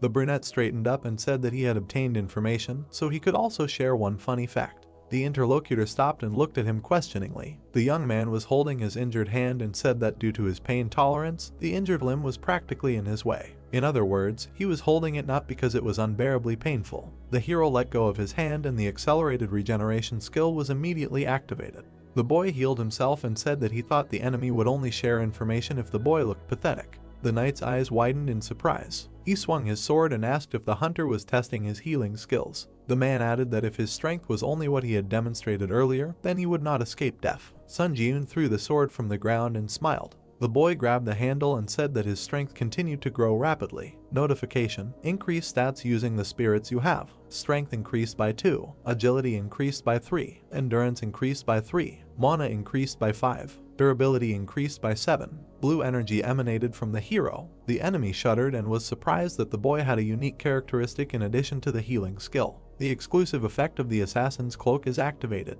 Movement speed plus 15%. Remaining time, 59 seconds. The brunette crouched, pushing off the ground and, with a flash of his eyes, used instant acceleration. The man stared in shock at the challenger from the 5th floor, who for some reason had so many skills. The hero rushed to attack. The opponents began to exchange blows. The knight recoiled and muttered that it was only the 5th floor, so why did the hunter have such outrageous stats? He touched the sword, accumulating aura, and called the young man a damn barbarian. The brunette frowned, noticing the attack. He dodged, and the sword pierced the rock. The opponent turned and swung the blade towards the young man, cutting the stone. The hero was surprised and jumped. Aura is a high-level skill, so such a blow can cause serious damage. However, the guy was definitely ahead of his opponent in terms of stats, so he easily manages to avoid critical hits. Sun Jun frowned and thought that the real problem was that armor. The man grabbed the sword with both hands. His equipment was high level, and it couldn't be destroyed by the protagonist's current abilities. The youth jumped up, continuing to strike from different directions. If he continued to strike again and again, there would be a chance. With another swing, the blade of the sword sparked.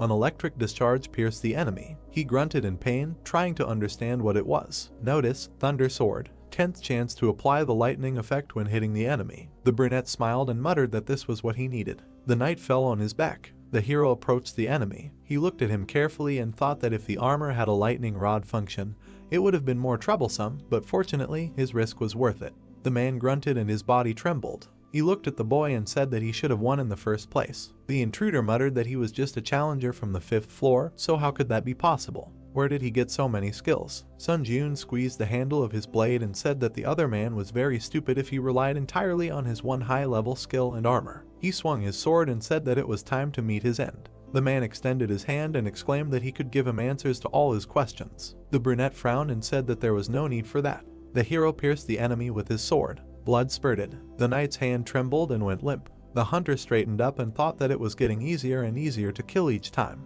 He stepped back and swung the blade. If the boy felt awkward piercing someone else's flesh, it would have been a much more serious problem. Notification: congratulations, you have passed the 5th floor of the testing tower. A purple aura emanated from the invader's body. The brunette shuddered and extended his hand, hastening to use absorption. You have absorbed the spirit of the challenger Kata Drax. Mastery increased to 15%. The boy looked tensely at the energy in his hand and noticed that he almost missed the opportunity to absorb his soul. It turns out that if you die in another dimension, you simply dissipate like a mirage. The hero stood in the ravine, not understanding why the reward message did not arrive. Notification: the difficulty level and the reward do not match. The reward content has been completely revised. The young man turned his head in surprise. As a reward for breaking through, the skill 3 absolutes was received. As a bonus reward, you received 75 points. As an additional bonus reward, you received 35 points. The hero was happy that instead of the promised C rank reward, he received an A rank. The invading knight must have been strong enough for the system to consider the difficulty of the completed trial to be much higher than originally stated. Sun Jun smiled and said that he still couldn't believe that he had managed to hit such a jackpot. Entered the waiting room of the 6th floor. You have been healed of all debuffs and injuries. Information about the challenger Sun Jun will be displayed on the trial summary board. The guy walked through the portal and, taking off his equipment, put it in his inventory. One way or another, he encountered an invasion from another dimension. The hero sat down on the floor and thought that the trial tower really could catch you off guard. The hunter tried to save as many tickets as possible for sending questions to the 8th floor. The guy frowned. The system window indicated that the current number of tickets was 5. The hero began to type, deciding that it was time to ask about the floor invasion and whether it was possible to find out about it in advance. Your question has been sent. The brunette winced when he received the reply. He looked at the email in surprise, which had arrived so quickly. It read as follows. Floor infiltration is a system that allows you to enter the trials of a challenger with whom you have a gap of no more than 10 floors. However, you can only invade personal trials, and special and combined trials cannot be invaded. It is a system that expands from the 8th floor and is currently unavailable. The guy frowned and concluded that it was like breaking a ladder for someone climbing. He wanted to scroll down, but a notification appeared that this information was not available on the current floor. Since the request was only half fulfilled, the ticket to send a question would not be used. Sun Jun stared at the system window in shock and realized that the ticket to send a question was not all powerful either. He swiped the screen and thought that he was glad he had saved the ticket.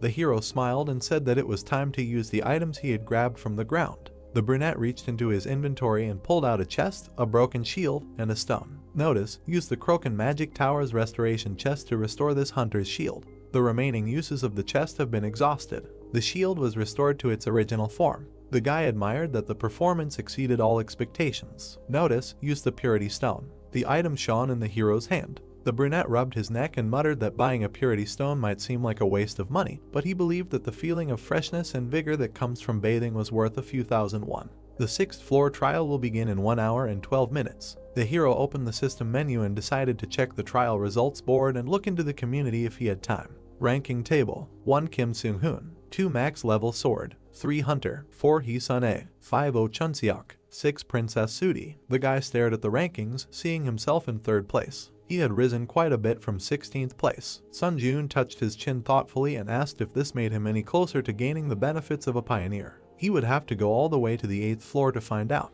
Entering the community. Difficulty: high. Players were trading skills that were useful for killing and robbing each other. Someone was indignant that they were animals, not people, since they only thought about someone's death. An argument broke out over this. The chat turned into a field of chaotic madness. The hero stared at the messages, trying to understand what had happened. The mental resistance skills that were being actively traded now have the attractive effect of reducing some mental shock, but at the same time they are a double-edged sword. Even if you use the skill to let go of your heartache every time, it won't change the essence of the problem. Sun Jun frowned when he saw the message. Dear all, did you know that the bastard who suddenly leaked the information about the 4th floor trials changed his name to Princess Sudi? It was the same challenger who spoiled the atmosphere in the 4th floor community chat. The hero remembered that he felt like he was deliberately inciting everyone to fight each other. Sun Jun frowned and asked if it would be the same this time. The guy swiped the screen and muttered that he should remember this person's nickname well. The system asked if he was ready to begin the trial on the 6th floor. The portal opened. The trial of the 6th floor begins. Difficulty: high. The theme of this trial is occupation. Remaining time: 50 minutes. Condition for successful completion of the trial: within the allotted time, capture one of the strongholds in any direction.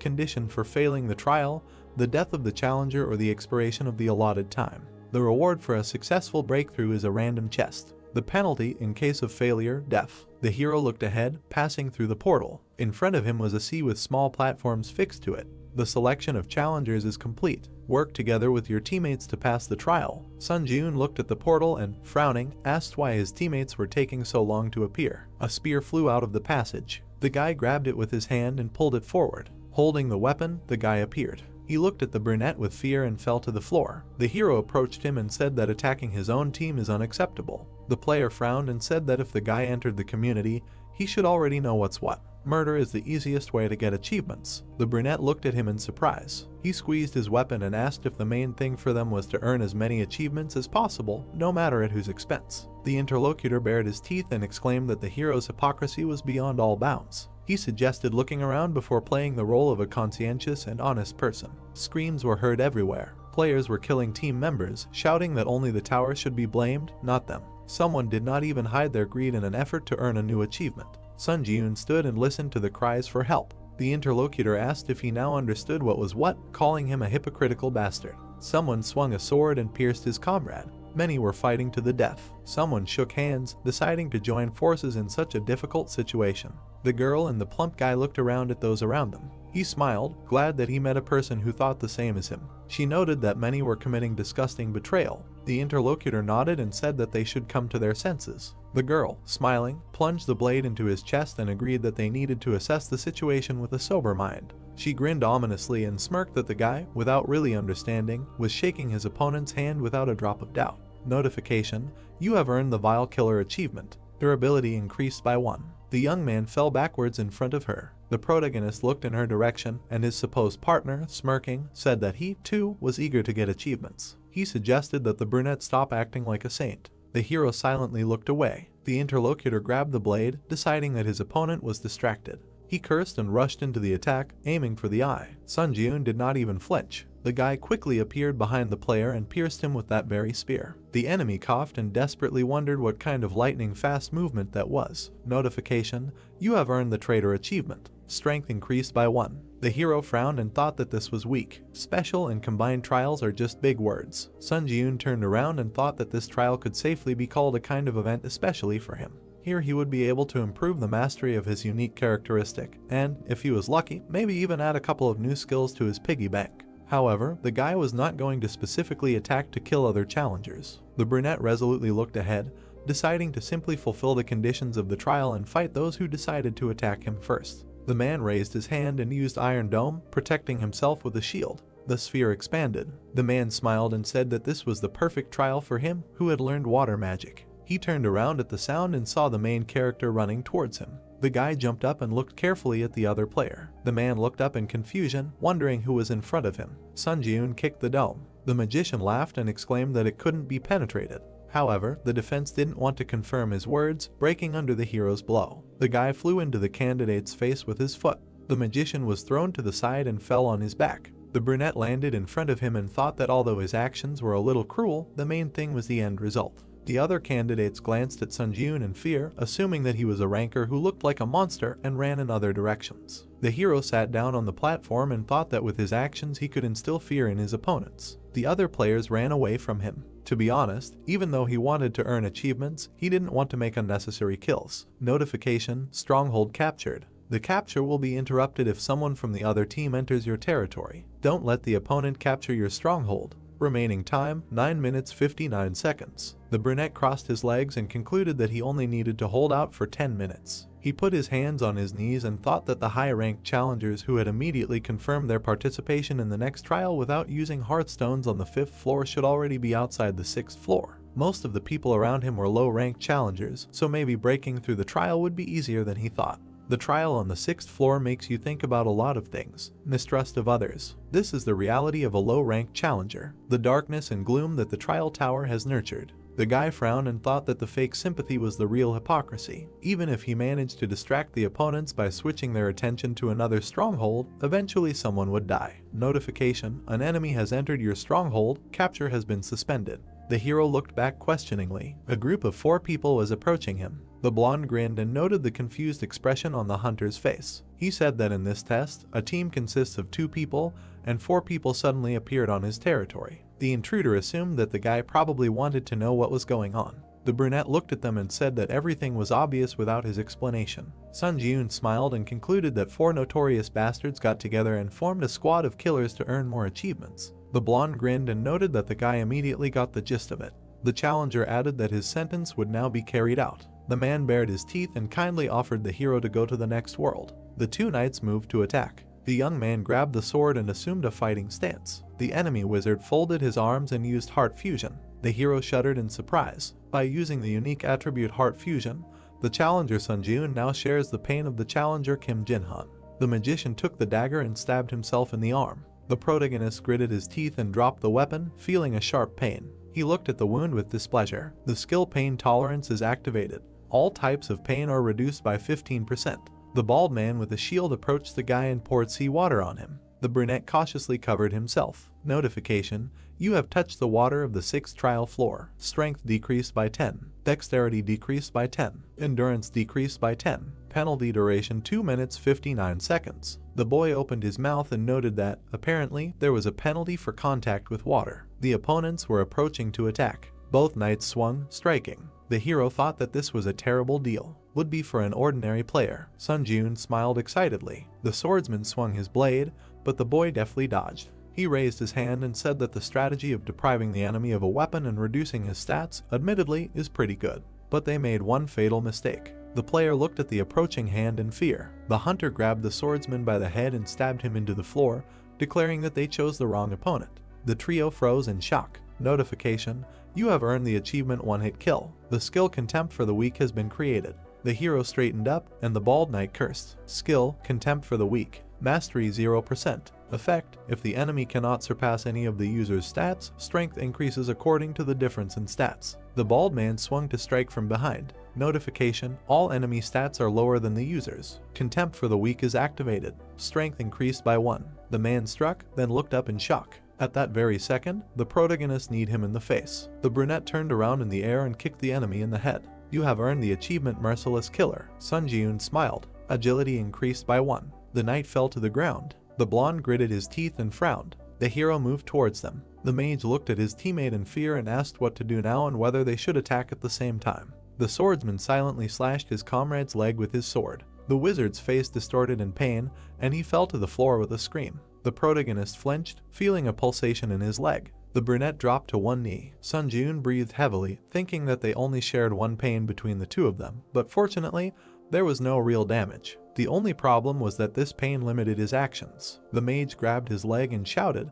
did the man still consider himself a human after such an act? The blade pierced his side. The blonde continued to strike, warning the protagonist not to come closer. The challenger grimaced and shouted that if he took another step towards him, he would slit the throat of this idiot. The brunette straightened up. Thanks to the skill pain tolerance, he was able to move somehow. But the catch was that at such a speed, it was difficult to properly react to the enemy's attack. As expected, there was only one answer. The hunter gritted his teeth and realized that he needed to kill the challenger, who activated heart fusion as soon as possible. The mage screamed in pain from his wounds. The protagonist threw the shield in his direction, cutting off the wizard's head. The guy jerked, feeling pain in his neck, and fell to his knees, trying to breathe. The blonde swung, deciding that there might not be another chance. He jumped, cutting the air with his blade. Sunjun caught his blade with both hands. The guy looked at his opponent and asked if he was curious about what it was like when the feeling of having your throat literally cut penetrates your entire being.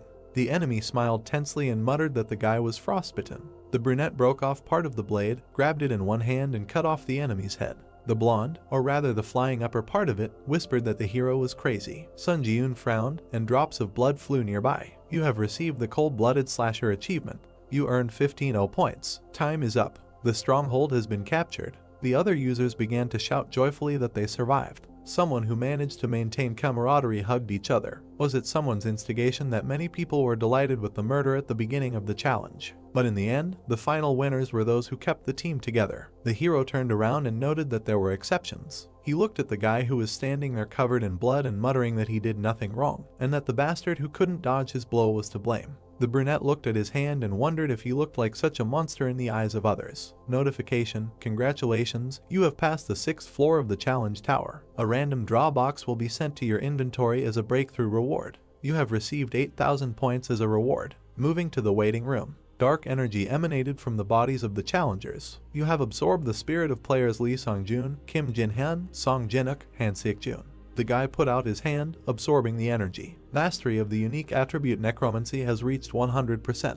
The rank increases by 1 level. Necromancy, rank D, entered the waiting room of the 7th floor. The hero exited the portal and noticed that the achievement viewing function was activated. List of achievements: Class S First Return, Class A None, Class B None, Class C One-Hit Kill, Class D Cold-Blooded Slasher, Rank E the One Who Endured the Flames, Ruthless Killer, Goblin Hunter, Traitor, Class F None.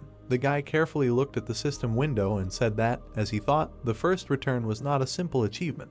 He poked the screen, deciding to take a closer look. One hit kill, Class C. The achievement is awarded for killing an enemy with one hit. As a reward, the player receives the disdain for the weak skill. Merciless Killer, Class E. This achievement is awarded to those who consistently kill challengers without hesitation. As a reward, the player's dexterity is increased by 1. Cold-Blooded Slasher, Class D. This achievement is awarded for killing 5 or more challengers in a challenge. As a reward, 15 points are awarded. The hero thought that he really got a lot of achievements for killing. It turns out that if the player earns an achievement, he will receive various rewards such as skills, points, or stat increases. Sunjun opened the inventory. Random draw box. In front of you is a box tied with a yellow ribbon from which you can randomly take out one item. When you open the box, you randomly receive one of the items from F to B rank. The boy looked at the trophy in his hand and muttered that the reward for breaking through the 6th floor was a bit ambiguous. If the rank ranged from F to B, then perhaps he shouldn't expect much. He pulled the ribbon and decided to pull out the item and start absorbing souls. Light burst out of the box. The hero looked in surprise as someone jumped out of it.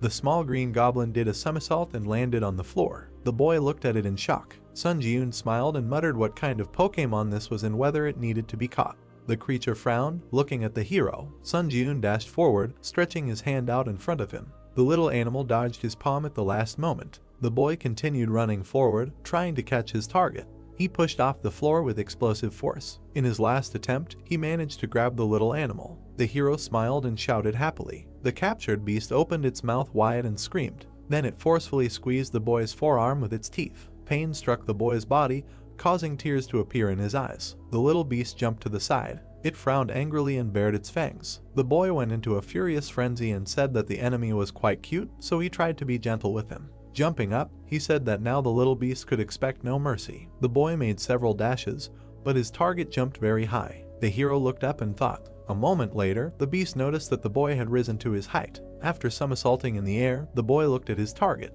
He frowned and swung his right hand. His fist was approaching the little beast at high speed. The boy struck the beast's head with incredible force, dealing a critical blow. The place where it hit turned red. The little animal crumbled into pieces, revealing a necklace. The system congratulated the boy and said that he had drawn an item corresponding to the highest class in the random draw box. He looked at the prize and said that if it said the highest class, it meant that his item was Class B. The necklace emitted a blue glow. The system said that it was a pendant made of forged iron, which increased the effects of metallurgy skills and swordsmanship by 7%. And when Mana was introduced, an exclusive effect of steel defense was activated, but temporary recovery was stopped since man was spent to activate. The young man took the pendant in his hand. He looked at it and thought about its description. He poured energy into it and decided to check the effects. The next second, energy enveloped him. The system reported that the pendant activated an exclusive effect, as a result of which the skin began to absorb 10% of all physical damage. He exclaimed in surprise. The beams of light glinted on the surface of the pendant. The guy thought that this pendant had much better parameters than most class items, because it was equipped with both attack and defense, so it was truly a scam item. Putting it on his neck, he happily said that he did not expect anything from this prank, but ended up hitting the jackpot. Suddenly, he froze in place, noticing the messages there that all his mana was depleted, as a result of which the exclusive effect was disabled. He was confused but frowned and said that this exclusive skill absorbs mana at the speed of light. He tucked the pendant under his shirt and thought that he should save mana to use the pendant at a critical moment. He looked back at the system window and decided to check the status window of the unique characteristic that was recently assigned to rank D. The system asked him if he was ready to begin the trial on the 7th floor. The heroes looked up, not understanding what this was and whether there was usually a waiting period before the next challenge was issued. Standing in the middle of the room, he said that if it was possible to start the challenge a little faster, he didn't see anything wrong with it, and he wondered if the others' waiting time had disappeared. The system reported entering a community whose difficulty was high. The tower ghost asked if they knew that the waiting time had disappeared. Reading other people's comments, he decided that as he thought, everyone could now immediately begin the challenge. He pointed his finger at the system window and thought that no one cared about the waiting time having disappeared. After all, no one was particularly interested in the advantage of being the first mover, and the atmosphere in the community was one of desperately wanting to return home. He lowered his head and wondered if this was because most of them were low-ranking hunters. Looking closely at the comments, he thought that compared to the 6th floor, the manner of communication had changed a lot. He imagined the evil faces of people and thought that all these maniacs have now become quiet, and the next one is a personal test, so, by entering into a dialogue, no one will gain anything.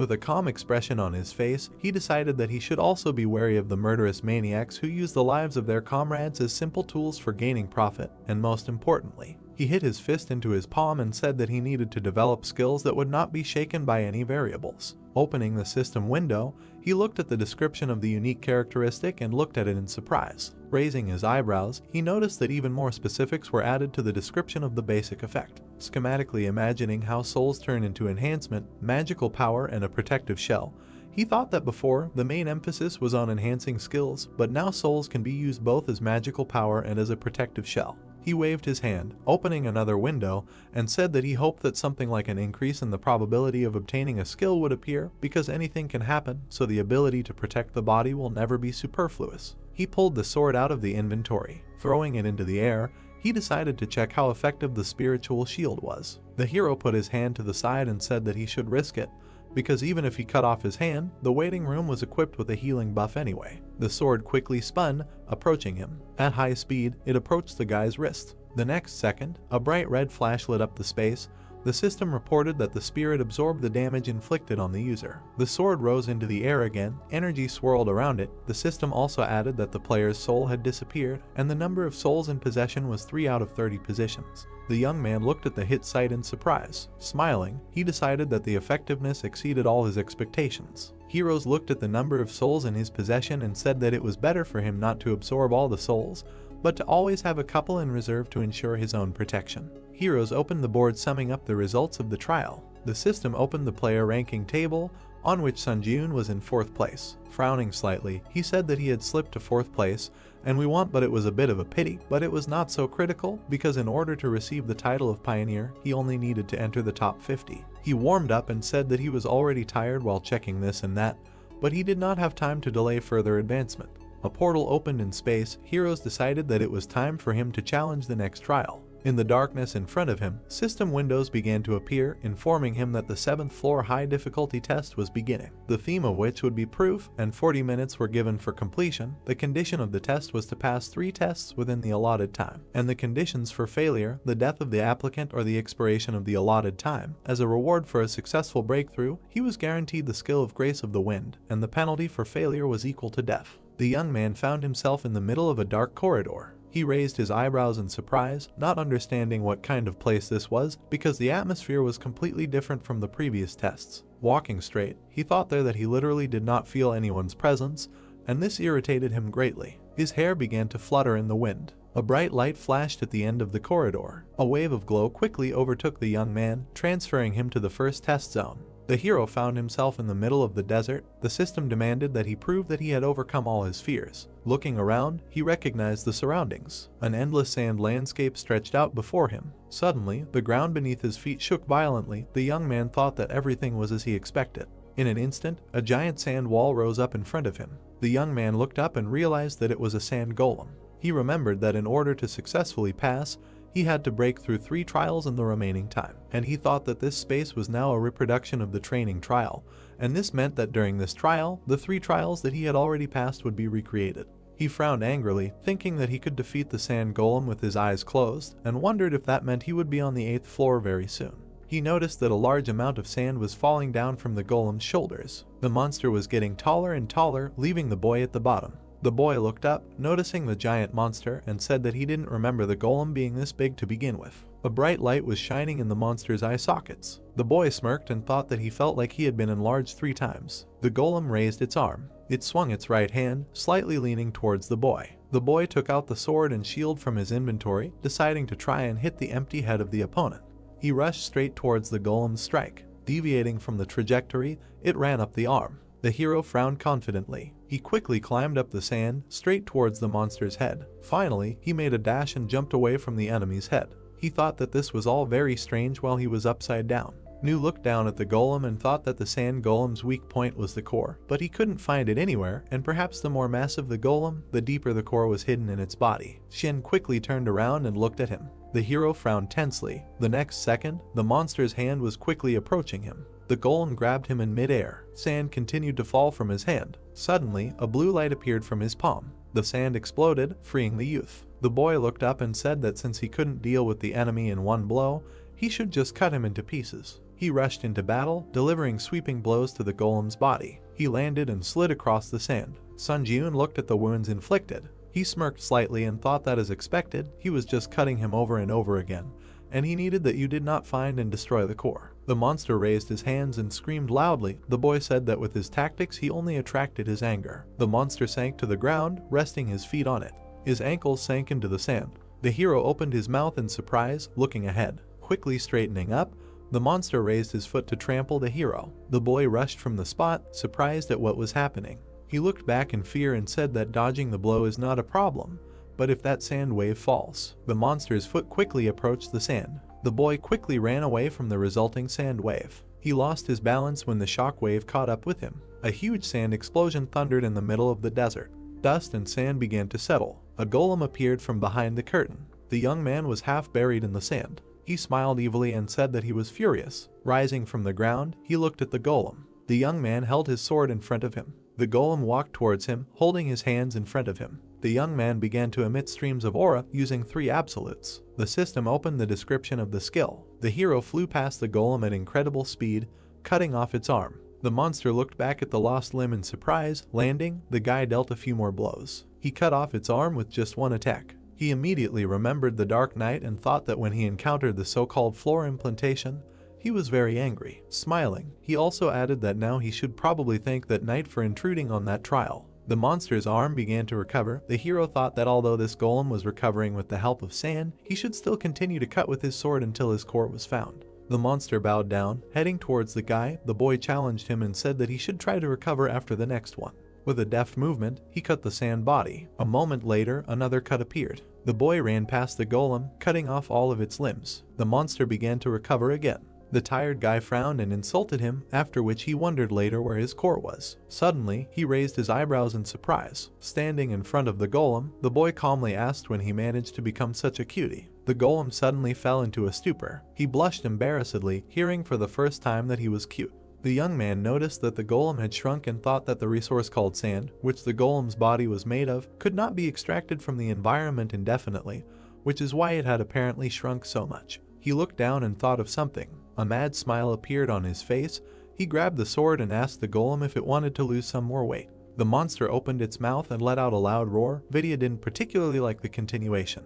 The opponents headed towards each other. The young man turned in the air, approaching the fist. He did a roundhouse kick, destroying the monster's right arm. The hero clenched his teeth hard, quickly moving forward. He rushed past the monster at incredible speed, cutting it into several pieces. The golem's fragments fell onto the sand. He moved his head and wheezed quietly. Having shrunk even more, he restored his body. The golem growled and looked up. The boy frowned slightly when he found the core. He looked at the crystal on the monster's back and thought that the body was covered in a thick layer of sand, so it was extremely difficult to reach forward, and added that he thought about 10 minutes had passed, and there were only 40 minutes to complete the 7th floor trial, and it would probably be better to speed up. Suddenly, he noticed a blow approaching quickly. At the last moment, the boy dodged its trajectory. He continued to dodge the golem's attacks, saying that after the crash diet, he had become much more agile. He rushed behind the monster and said that although he wanted to play with it longer, he did not have time for this. A moment later, the boy pierced the monster's core. The golem opened its mouth and let out a scream.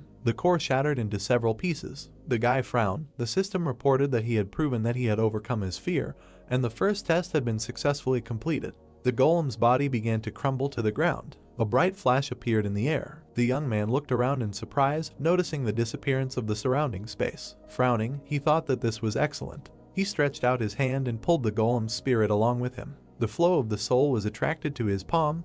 The young man tried not to let go. A notification appeared above the guy's palm that the absorption had failed. He frowned in confusion and said that the increase in skill had also flown down the drain. The system reported entering the second test zone. The guy found himself in the middle of a burning location. A monster's corpse was lying next to him. The system demanded proof that he had become wiser. He frowned deeply, recognizing the surroundings. An orc village was burning outside and their corpses lay everywhere, that the previous tests were happening again. He lifted the curtain and went outside. The next second, he raised his eyebrows in surprise. The young man noticed that the orc was bowing down in front of his dead comrade. And watching what was happening, he thought that these were orc rangers, and that during the test on the 2nd floor, he destroyed the orc village, so now the subsequent events were unfolding in front of him. Monster touched the artery on the neck of his dead comrade. He sternly looked up at the young man. The orc shook with anger and let out a dull squeak. His eyes were bloodshot. He rose to his feet and let out a loud roar. The young man realized that he was going berserk again, a phenomenon often observed in monsters overcome by anger. He lowered his hands and added that an orc in a berserk state is no longer a hot monster like Irango, so he was very unlucky. The orcs rushed to attack with a battle cry. They were quickly approaching the young man. He frowned sternly and said that they, monsters, should not show the pain of losing a family member. The system reported the activation of the instant acceleration skill and the triple absolute skill. The hero jumped up with explosive force and said that they should not do this, at least in front of him. The orc fell to his knees. The commander of this squad was kneeling in front of the youth, quietly squeaking. The monster was breathing heavily, keeping its head down. Its comrades were lying everywhere next to it. The boy looked at him with disdain and asked the monster there if it felt disgusting, because he was standing there and just watching his family die, unable to do anything. The monster went berserk again. He rose to his feet and swung his right hand. The hero dodged his attack. Energy flashed in his pupils. With a quick dash, the boy decapitated his opponent. He exhaled heavily. The system reported that he had proven that he had become wiser, thus completing the second test. Looking back, the boy thought that this time he could not hesitate. He extended his hand and began to collect souls. He was pulled into the portal again. The system reported the successful absorption of all the orc spirits, as a result of which the mastery was increased by 6% and the number of souls rose to 19 units. The hero clenched his fist with a smile. The system issued a notification that the mastery of the hunter's dagger skill had reached 100%, so the skill had increased to the next rank. Also, the instant acceleration skill had risen one sub-rank higher. The system notified him of entering the third test zone, where he must prove that he had overcome his doubts. The guy looked ahead and said that this time his brain would definitely be blown away. He found himself on a long path in the middle of the water. Greatly surprised, he realized that this was the battle platform of the 6th floor. She looked back and said that since the previous zones were reconstructions of the 1st and 2nd floors, he thought there would be a double from the 3rd floor. He remembered the previous test and said that he was not surprised if such an ignorant test was labeled as wisdom, and he was really going if he hoped to see at least some common sense in the test tower. The young man opened his inventory and took a life potion from there. With a slight movement, he opened the bottle. The guy tipped the bottle over and drank the contents. The potion worked instantly, healing him. He looked at the bottle in his hand. Throwing it into the ocean, he said that he was littering a little in the test tower. A moment later, a giant wave rose behind him. Powerful splashes of water threw up the concrete slabs of the path. The heroes frowned in surprise and said that he only threw a tiny bottle. The system reported the activation of the killer's cloak, increasing movement speed by 15 points. He rushed away from the approaching danger. The boy frowned and thought that the tests that had been played so far were repeating the existing rules, which meant that in order to pass this test, he needed to find and occupy the red tile of the stronghold. The water waves rose up, creating different shapes. The boy also added that until he found the tile, he should not touch this water under any circumstances. Running further and further, he decided that his speed was higher because the wave could not catch up with him. Frowning in surprise, he decided that this was great, because he had to move in the same direction. A powerful splash of water threw the tile under the boy's feet. Falling down, he touched the water, as a result of which his strength, agility, endurance were reduced by 10 points, and the duration of the penalty was equal to 2 minutes and 59 seconds.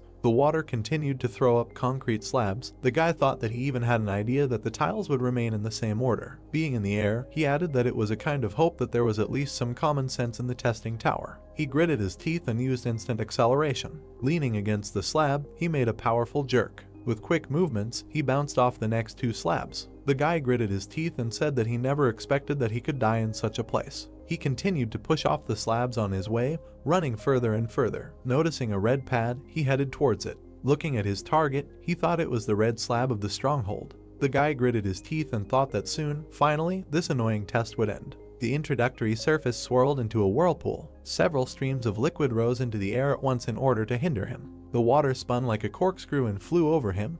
The boy said that now the testing tower decided to go completely crazy. He made 2 jerks and headed towards the red plate. Smiling slightly, he realized that there was very little left. The spinning liquid was quickly heading after him.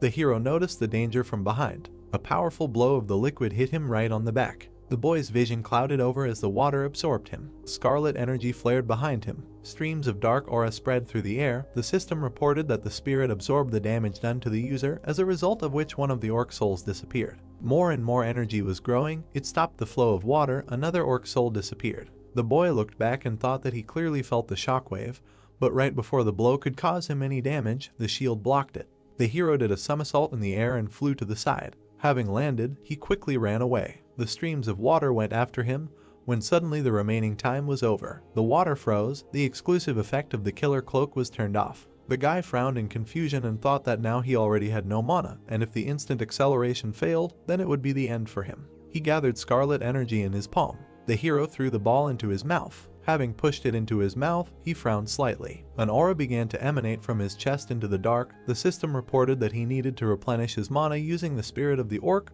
The guy thought that this was great, and that his strength had returned. The streams of water, swirling, continued to move. The guy quickly ran away from them. He looked at the red tile and thought that there was very little left. Suddenly, a column of water appeared in front of his face. He opened his mouth in surprise and cursed. The streams of water quickly caught up with him. While he stood in a stupor with his arms crossed, he made a dash forward, wanting to take a risk. The guy entered the liquid. His silhouette began to blur under the streams of water. He broke free from the other side, exhaling heavily. The system reported that the orc spirit had disappeared.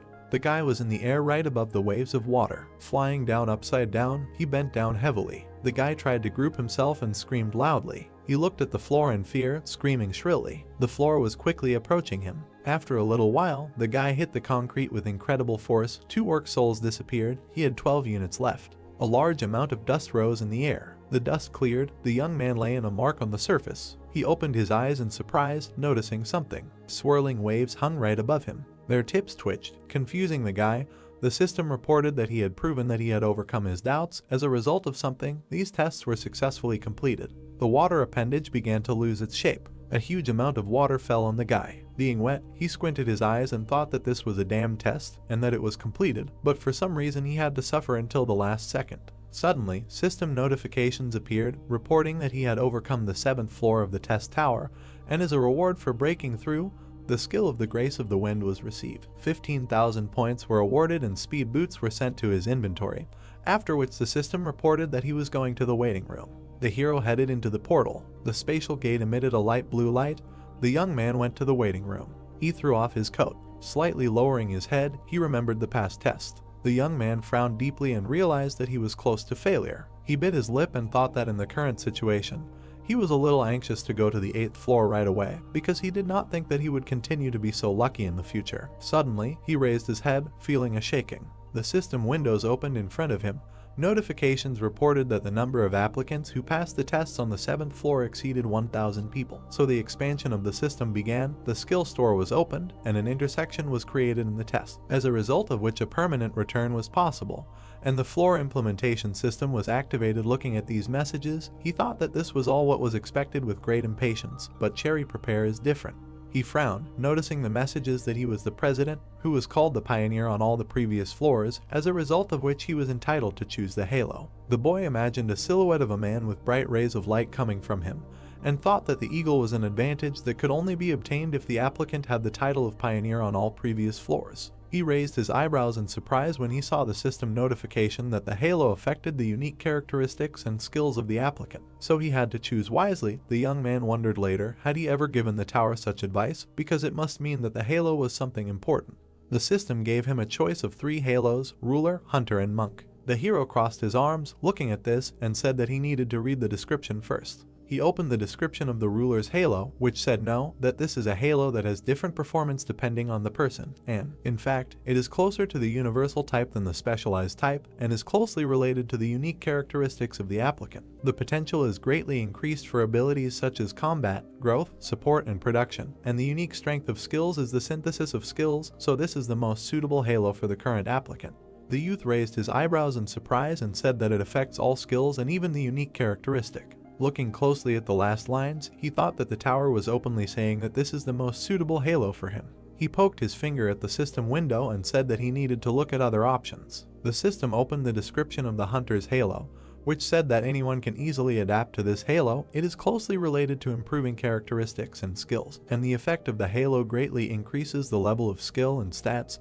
The unique power is to increase the level, and this halo is also perfect for the current challenger. The hero looked at the writing with distrust and was surprised that this choice was also not bad. He opened the description of the monk's halo. The system said that this is a halo that is strongly influenced by talent and perseverance, and the longer a person invests, the stronger he will become. But this takes time and talent, and if a person does not have talent, all efforts may be useless.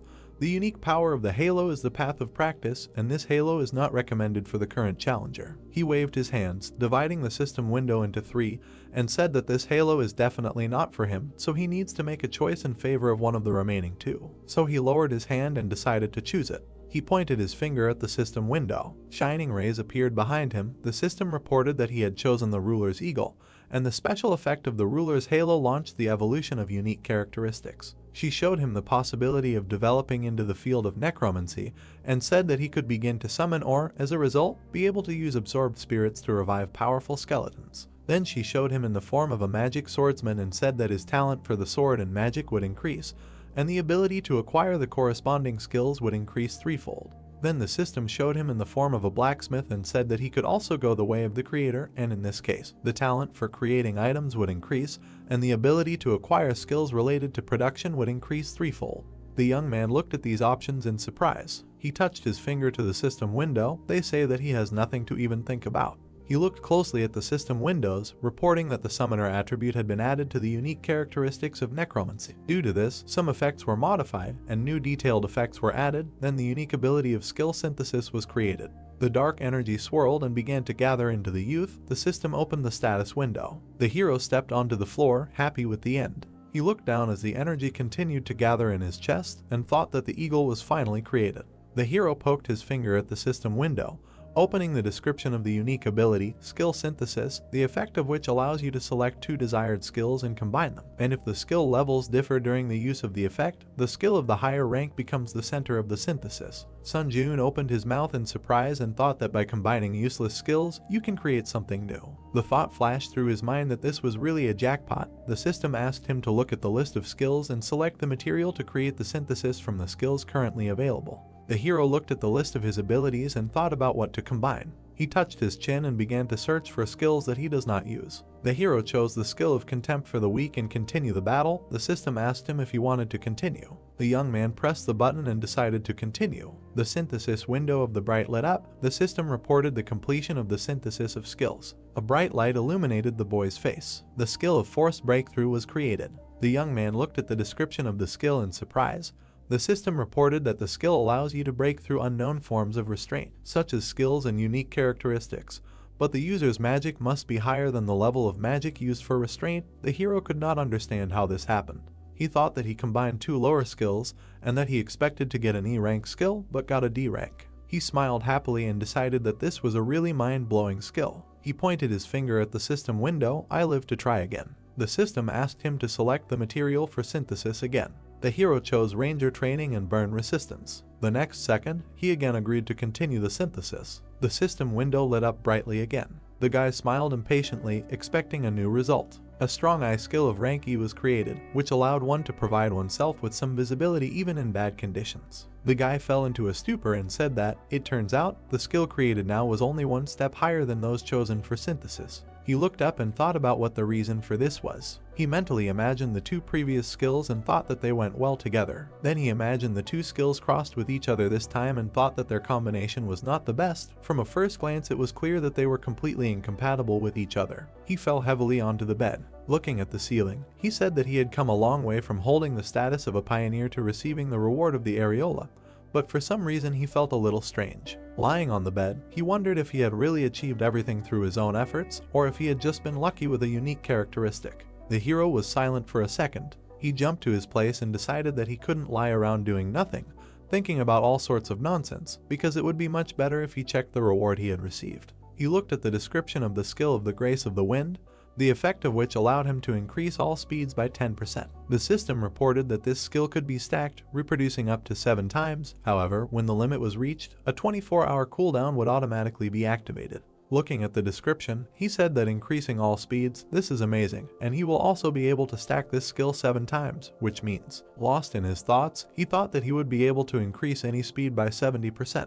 The hero imagined himself running forward at incredible speed. The young man imagined a bright glow and thought that this skill does not consume mana at all. Sitting on the bed, he said with a smile that the Grace of the Wind is essentially a skill that has no downsides. He opened the inventory and looked at the boots. He put on new shoes. The guy looked at the new thing with a smile. The system reported that these are speed boots that increase attack speed by 3% and movement speed by 5%. The young man said that all the rewards on the 7th floor are related to speed, and he is incredibly happy with this arrangement. Suddenly, the system reported that the skill store was entered and that it displays a list of skills available for purchase. Sun Ji-yoon looked at the list and said that, contrary to his expectations, the quality of the store leaves much to be desired, after which he thought that in addition to this, the prices are also incredibly high. He shook his head and was indignant at being asked to pay 8,000 for an instant boost. He pressed the buy button and said that he needed a skill related to magic. The hero imagined coins falling while looking at the messages that he had purchased the magic circuit skill, as a result of which 15,000 points were debited from his account,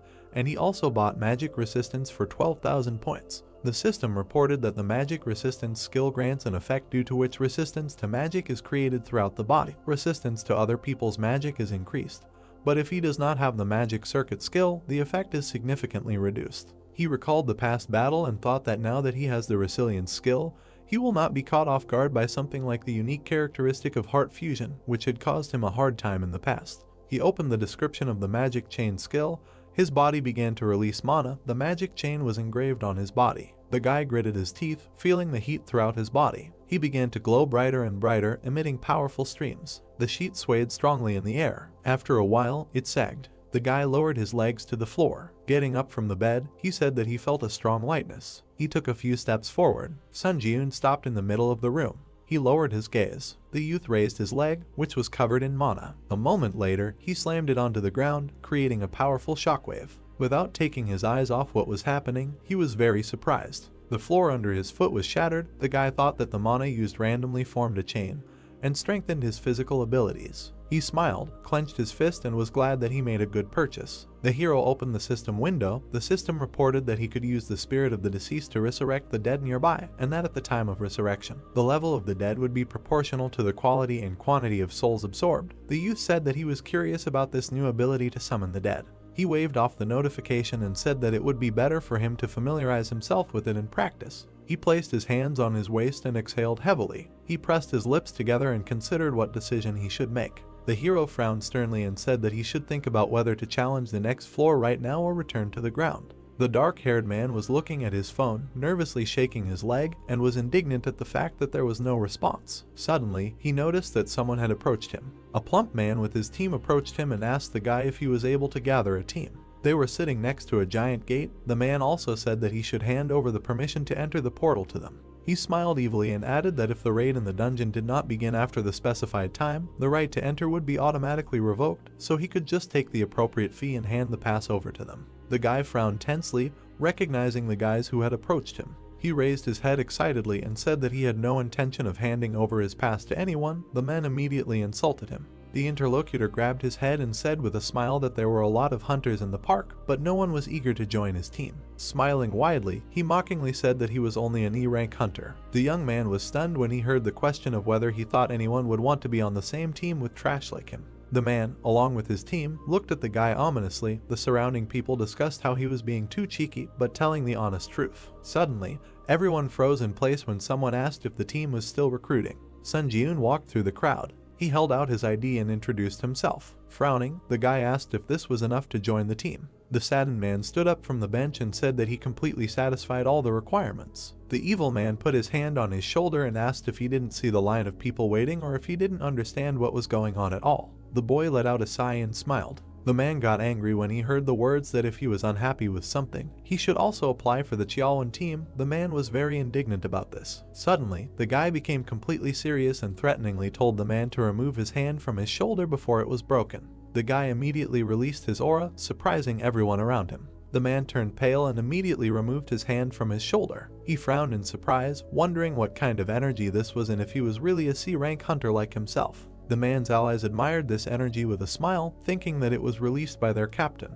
The man smiled nervously and thought that this was not his doing. He put his hand to his mouth, awkwardly saying that since there were representatives from the Hunters Association around, he would tolerate such a prank this time. As he walked away, he said that the boy was just lucky. Xiaolin grabbed his head and wondered why everything was going wrong from the start. He looked up at the boy in surprise. The boy called him by name. The boys were standing opposite each other. The hero said that judging by the situation, he felt like he wouldn't be able to find anyone else to join his team, so they shouldn't drag it out and just enter the portal. Xiaolwen pointed at himself and the boy with a shocked face and asked if he wanted to go in a two-man team. The boys entered. Xiaolwen grabbed the sword and quickly looked back, saying that they actually entered. The hero looked back at him and said that he didn't need to worry about anything so much since he could deal with most of the D-rank monsters. The other man looked at him in surprise. He raised his hand, looked at the boy and asked if the boy had said before that it was his first time in a dungeon. The boy confirmed this and thought that in essence, the trial tower and dungeons were the same thing. The man frowned and said that at first glance his words might seem tactless to him, but their lives were at stake, so he should listen to him carefully. The boy looked at him silently while the man asked him who he thought had the highest mortality rate in the dungeon, an E-rank hunter or a C-rank hunter. The man frowned and said that at first glance it might seem like the E-rank hunter would be the one most likely to die,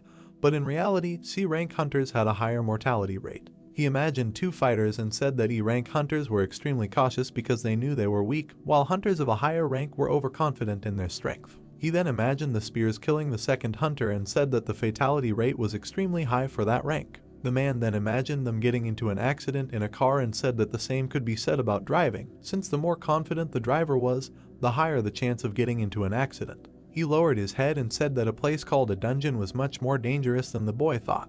He raised his hand and added that since the boy had risked entering the dungeon without a tank and a healer, he became even more worried about this overconfidence. The hero replied that there was logic in those words. The man looked at his face and added that although he was an E-rank hunter, he had a lot of experience visiting dungeons, so he could take on the role of leader of this group. Sun Jun frowned slightly and thought that he also wanted to be the leader. The man bowed after hearing the agreement and thanked the boy for understanding, then said that he was doing this for everyone's safety, so he hoped his offer did not spoil anyone's mood. Words echoed throughout the cave that they needed to continue on their way. The young man decided to trust him. Suddenly, a lizardman appeared in front of them. The man tensely clenched his teeth and said that these monsters are known for skillfully using various types of weapons, so they were unlucky that he was their opponent. He took the lizardman with both hands and said that for starters, he would draw all the attention of this creature to himself, and the hero would attack him immediately on signal as soon as the lizard opened its back. He watched what was happening, thinking that he needed to see how an experienced hunter would deal with such a situation. He opened his mouth and rushed into battle. The man frowned tensely and ran towards him. Suddenly, they stopped a few meters away from each other. The man began to swing the blade in different directions. He continued to strike the air. The guy suddenly realized what was happening. Watching the captain, he thought that they were now measuring strength. He frowned and added that a temporary return to Earth takes only 3 days, and now he has to lose precious time because of some insignificant lizard. The man suddenly looked back at him. The guy stepped forward and apologized. Because he was forced to intervene, the man tried to stop him, saying that it could be dangerous. The hero jumped up, using instant acceleration. A moment later, he cut the lizard into many pieces. Xiaolwen Balshok, seeing what happened. The young man looked at the parts of the monster and said that he intervened because he was in a hurry. The man looked down at the corpse and said that he understood everything perfectly, because he could have his own reasons for this. The hero also said that he would like to make one suggestion, after which he asked if he could voice his thought. The man immediately nodded and asked to tell everything as it is. The boy pointed at himself and asked him to take the lead. The crowd of lizardmen rushed forward, shouting loudly. The boy rushed past them, cutting down several. The monsters looked back, noticing this. They rushed to attack, but the boy rose into the air, dodging it. Sun Jiun pierced one of them from behind. The man watched in surprise. He looked at the concentrated face of the boy and thought that this was just a one-sided massacre. The lizardman struck again, but missed and cut off the head of his comrade. The hero struck again. With a deft movement of his hand, he decapitated the lizard.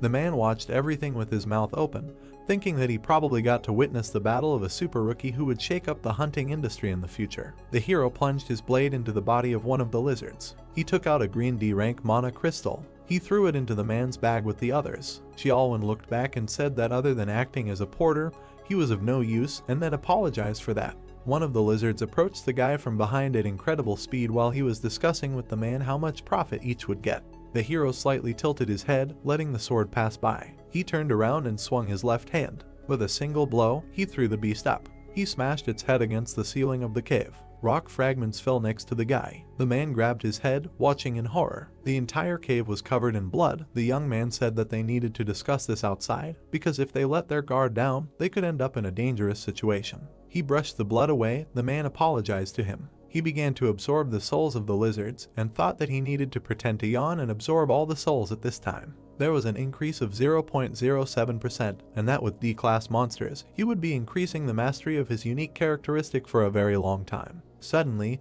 a scarlet portal opened. The guys looked back at it. The man thought that being only the two of them, they were able to reach the portal leading to the boss room. He smiled and thought that he did not even have a thought about completing the raid on the boss, or to be more precise, from the very beginning he thought that it would be a great success if they overcome at least half of the dungeon. He looked at the guy from behind and added that he thought the man in front of him was quite capable of clearing the dungeon completely. The hero looked back and asked if the man was okay with this arrangement if they were to invade the boss's room now. The man answered in the affirmative and said that the guy should take a break for a while. The young man reassured him, saying that there was no need for that because he was perfectly fine.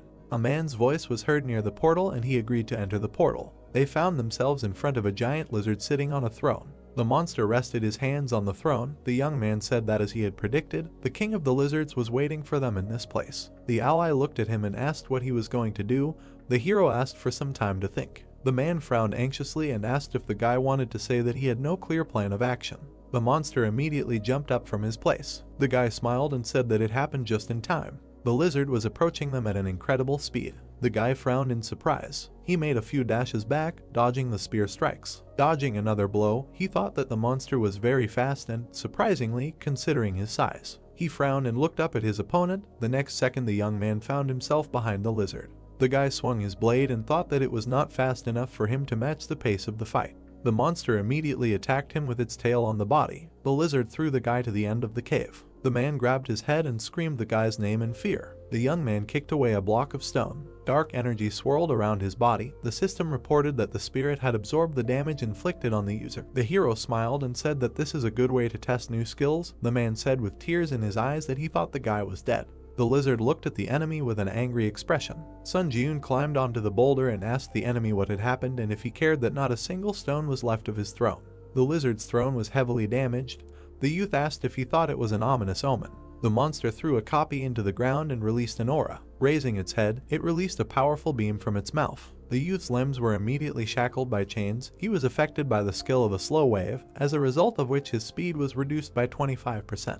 A green sphere cut off the chain. The youth activated a force breakthrough. A pleasant colored energy swirled around his body. The system announced the removal of the slow. The lizard opened its mouth in surprise, noticing this. The guy exhaled heavily and thought that the skill was the result of synthesis, so he had some doubts about it, but the effectiveness was high. Suddenly, the monster turned his gaze to the side. A quiet groan was heard in the cave. The man, bound with chains, fell to the ground and said that his body did not obey. He was scared, but looked at his ally and asked for help. The monster looked at him and growled. The guy frowned in surprise, realizing what was about to happen. The monster turned around and ran towards the man. The hero gritted his teeth, rushed after him and shouted that he was the lizard's rival. Moving at high speed, he tried to catch up with the lizard. Looking at the monster from behind, he thought that the distance was too great. The guy raised his eyebrows in surprise. His pupils turned scarlet, and he used the summoning of the dead. Two skeletons appeared right in front of the monster. They opened their mouths and rushed to attack. The lizard defeated them without much trouble. The guy watched the bones fall and thought that they were not strong enough to stop such a giant, but nevertheless,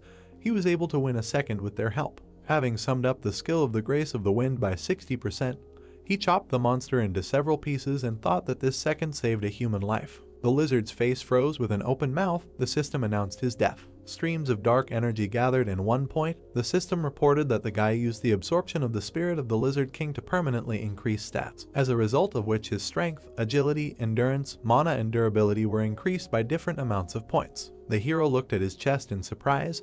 The system also reported the absorption of one of the Lizard King's skills, the Spiritual Eye. The man yawned widely. He looked in front of him and said that except for the fact that all three portals appeared at the same time for power, nothing special happened.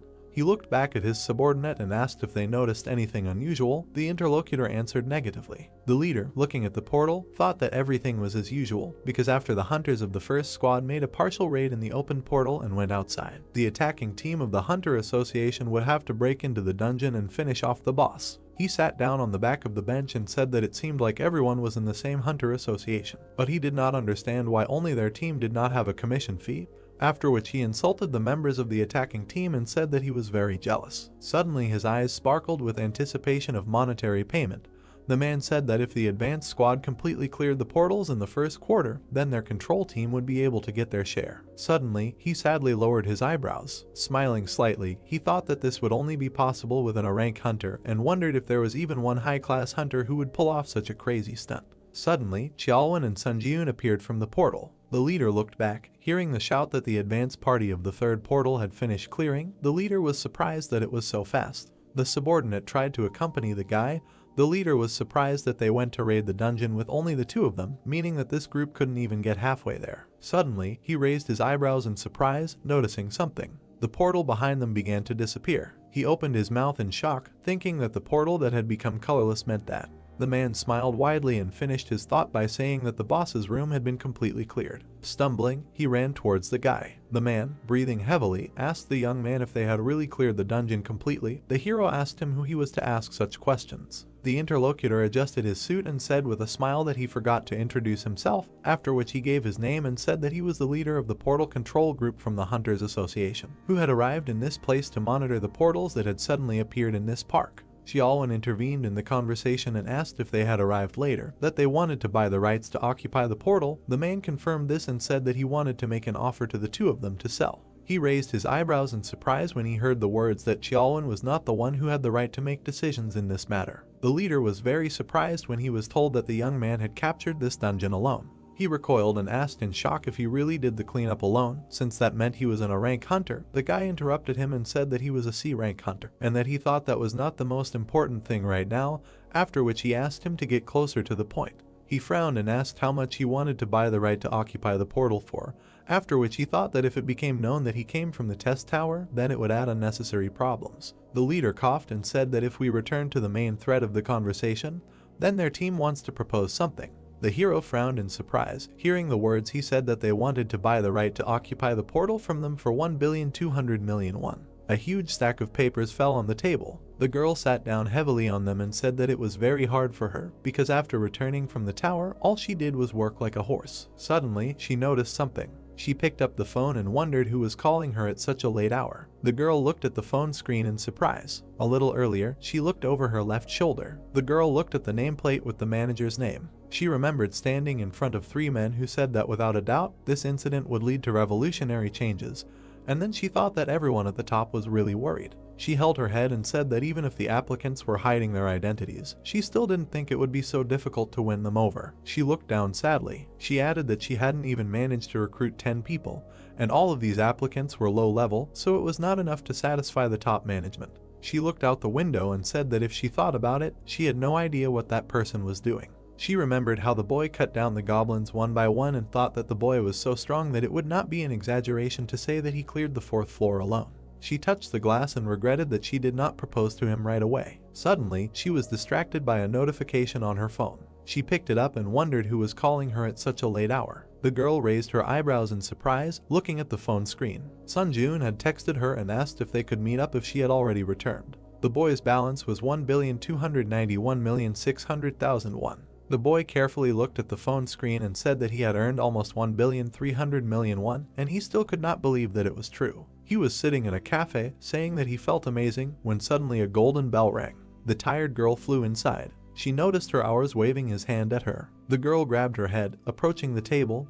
The guy thought that she ran with all her might and said that she did not have to hurry so much. Sitting opposite him, she said that he did not even answer her message. The guy blushed, hearing the words that she waited for his answer for a very long time. He sweated nervously and apologized, after which he said that he never read it because he was in a hurry. Smiling, she pointed at him with her fingers and said that then he should treat her to a cup of coffee and cheesecake. The hero replied that she could order whatever she wanted. A little while later, a cup of coffee appeared on the table. The guys sat opposite each other. The girl asked if the guy was going to climb to the top floors of the test tower. The hero replied that he was going to continue his climb in the tower. To be honest, he contacted her because he had a request. He looked her in the eye and said that he needed to join a guild so that he could attack a dungeon during his short return from the trial tower, but he had some conditions. He imagined various hunters and said that the first condition was the right to refuse a summons to the guild. He then imagined the trial tower and added that the second condition was not to interfere with his personal affairs related to the tower, and the third was permission to use the guild's dungeons at any time. The young man also asked if there was a guild that would be willing to satisfy all of these conditions. The young man frowned slightly and wondered if the atmosphere was strange and if he had overdone it. He suddenly flinched when he heard his name. The girl tilted her head and said that the conditions he proposed were absolutely impossible to fulfill, since from the guild's point of view, they did not get anything. She touched his hand, interrupting his words about how he had probably asked for too much. She stood up at her place and looked him in the eyes. Their fingers intertwined. The girl said that he could join her guild. He raised his eyebrows in surprise, hearing the words that she would make these impossible conditions feasible. The young man was lying on the roof of the bus, recalling the past conversation. His hair was fluttering in the wind. The young man said that from raiding the dungeon to selling the right to occupy, and plus joining the guild, yesterday he lived an extremely productive day. Looking up at the sky, he said that anyway, to join the ranks of the guild, there was one task left to complete. He suddenly plunged into the memories of the past conversation. The girl said that he should clear a C-rank dungeon alone, because he should demonstrate his abilities, so that it would be easier for her to convince the higher management, because the privilege of free use of the guild dungeons is not available to everyone. The boy looked into her eyes and thought that her words meant that not everyone could bathe in cream using the White Guild dungeon.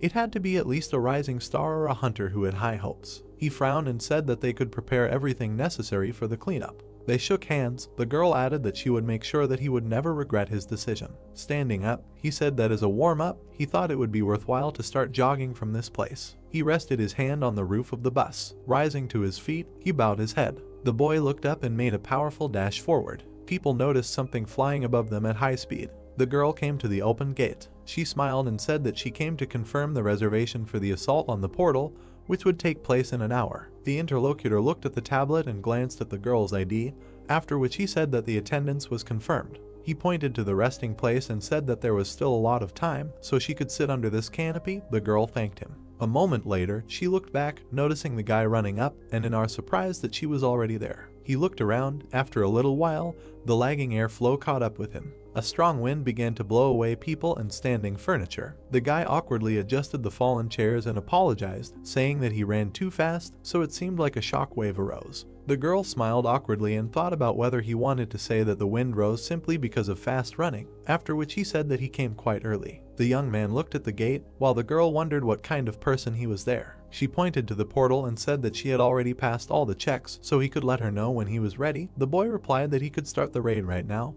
because he didn't care. They entered the portal and found themselves in the middle of a wheat field. The guys looked around. The boy was surprised that they were in a field. He turned to the girl and said that if she was in danger, she should immediately let him know this. She replied that she would be completely fine. She touched her chest and presented her necklace, after which she said that she was wearing an artifact that was given to her by the guild because it was an item that had a shield function and a weak invisibility effect. Heian looked at it and said that if she attracted the attention of monsters, she would help him to some extent, so she would try to stay as far away from the battlefield as possible. The hero walked forward, telling her that now he could fight without worrying about anything. He was enveloped in dark energy. The spiritual eye skill was activated. The young man remembered that this was the skill that he received from the Lizard King. He noticed 3 objects approaching. Frowning tensely, he thought that he felt the presence of enemies invisible to the eyes, and added that this is what gives him the spiritual eye. The opponents quickly approached him through the wheat field. The young man watched as they approached very closely. He rose into the air, dodging 3 lizard-like monsters. The monster opened its mouth, looking at him. The girl frowned in surprise, seeing the poisonous fisherman. She took a step forward and shouted at the boy to be careful, because this violated the rules of the dungeon. The young man made several dashes, destroying each of the opponents. The monsters' bodies fell next to him. The girl's mouth opened in surprise, thinking about what she had just seen, because it was some kind of madness. She smiled happily and noted that she had always known that she had made the right choice. The young man continued to fight the monsters running out of the portal. He cut one of them, making a dash to the second. His sword began to emit golden energy. The hero looked away and thought that the appearance of the lightning effect was so rare that he had completely forgotten about its existence. One of the monsters was quickly approaching him from behind. The young man dodged at the last moment, noticing the clenched jaws of the enemy. He grabbed the lizard by the tail. Swinging, he sent the monsters to the ground. The young man hit the floor with the lizard. Straightening up, the guy looked at the monster's body. He waved to the girl and said that he had more or less restored order nearby, so she could calmly approach. The girl thought with her mouth open that he had reached the portal leading to the boss room in less than an hour, and alone at that, but the most surprising thing was that they were now in a dungeon that violated the rules. She remembered the appearance of the monsters and thought that the poisonous fisher was a monster that should not be taken lightly. She looked at the corpses of the monsters and added that one of the monsters recommended for group attacks, even for those same C-rank hunters, is the poisonous fisher, so she still can't believe that he dealt with such a monster so playfully, as if there was a helpless baby standing in front of him.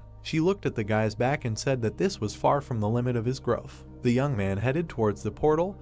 The girl added that it was impossible to even imagine what he would show in the future. The hero began to collect the souls of the killed opponents, increasing his stats. He raised his head and thought that with this level, even the boss would not pose much of a threat to him. He looked at the portal and said that they would go to the boss's room. After going inside, they found themselves in a dark and foggy place. A slight light was breaking through the gap between the rocks. The woman called it a little strange. A magic projectile was approaching them from above at high speed, while she was talking about how they had already gone far, but the presence of the monster was still not felt. Suddenly, they raised their heads, noticing the danger. The guy frowned nervously. The monster struck. The guy thought that it was very dangerous. He pulled the girl out from under the monster's attack and ran away. Heian looked at his face in surprise. The beast opened its mouth and began to collect mana. He released a powerful beam of energy. Heian pointed her hand at the danger and told the boy about it. Suddenly, a powerful explosion thundered. The hero, along with the girl, jumped out of the smoke. The boy stepped onto the stone floor. He crouched down and said that he had moved her there without her consent because the monster looked extremely dangerous,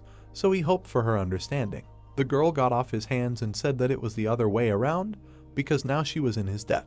They looked at the monster that was looking for them.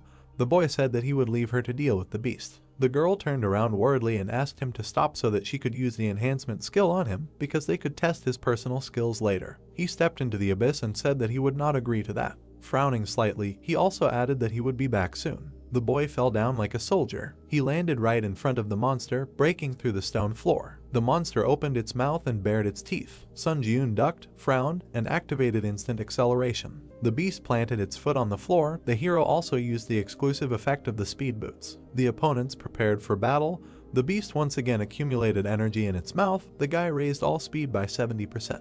He jumped up from his place and went on the attack. Having run past the monster's face, he did not even look back. The beast turned its head after him. The young man used 3 absolutes and began to strike, cutting the flesh of the beast. Severed body parts began to fall to the ground next to it. The girl watched what was happening from the root of a tree. The system announced the victory over the dungeon boss and said that in 3 hours the dungeon would collapse. The girl smiled and laughed nervously. Looking at the guy, she said that now she was completely confused about who was the monster in this place. They headed towards the Scarlet Portal. The guys went out into the field. The girl said that she never expected that he, being a C-rank hunter, would clear the dungeon so quickly. She folded her hands behind her back and added that he had passed the tests and could now use the White Guild's dungeon, because their guild was not so stupid as to miss out on a talent like him.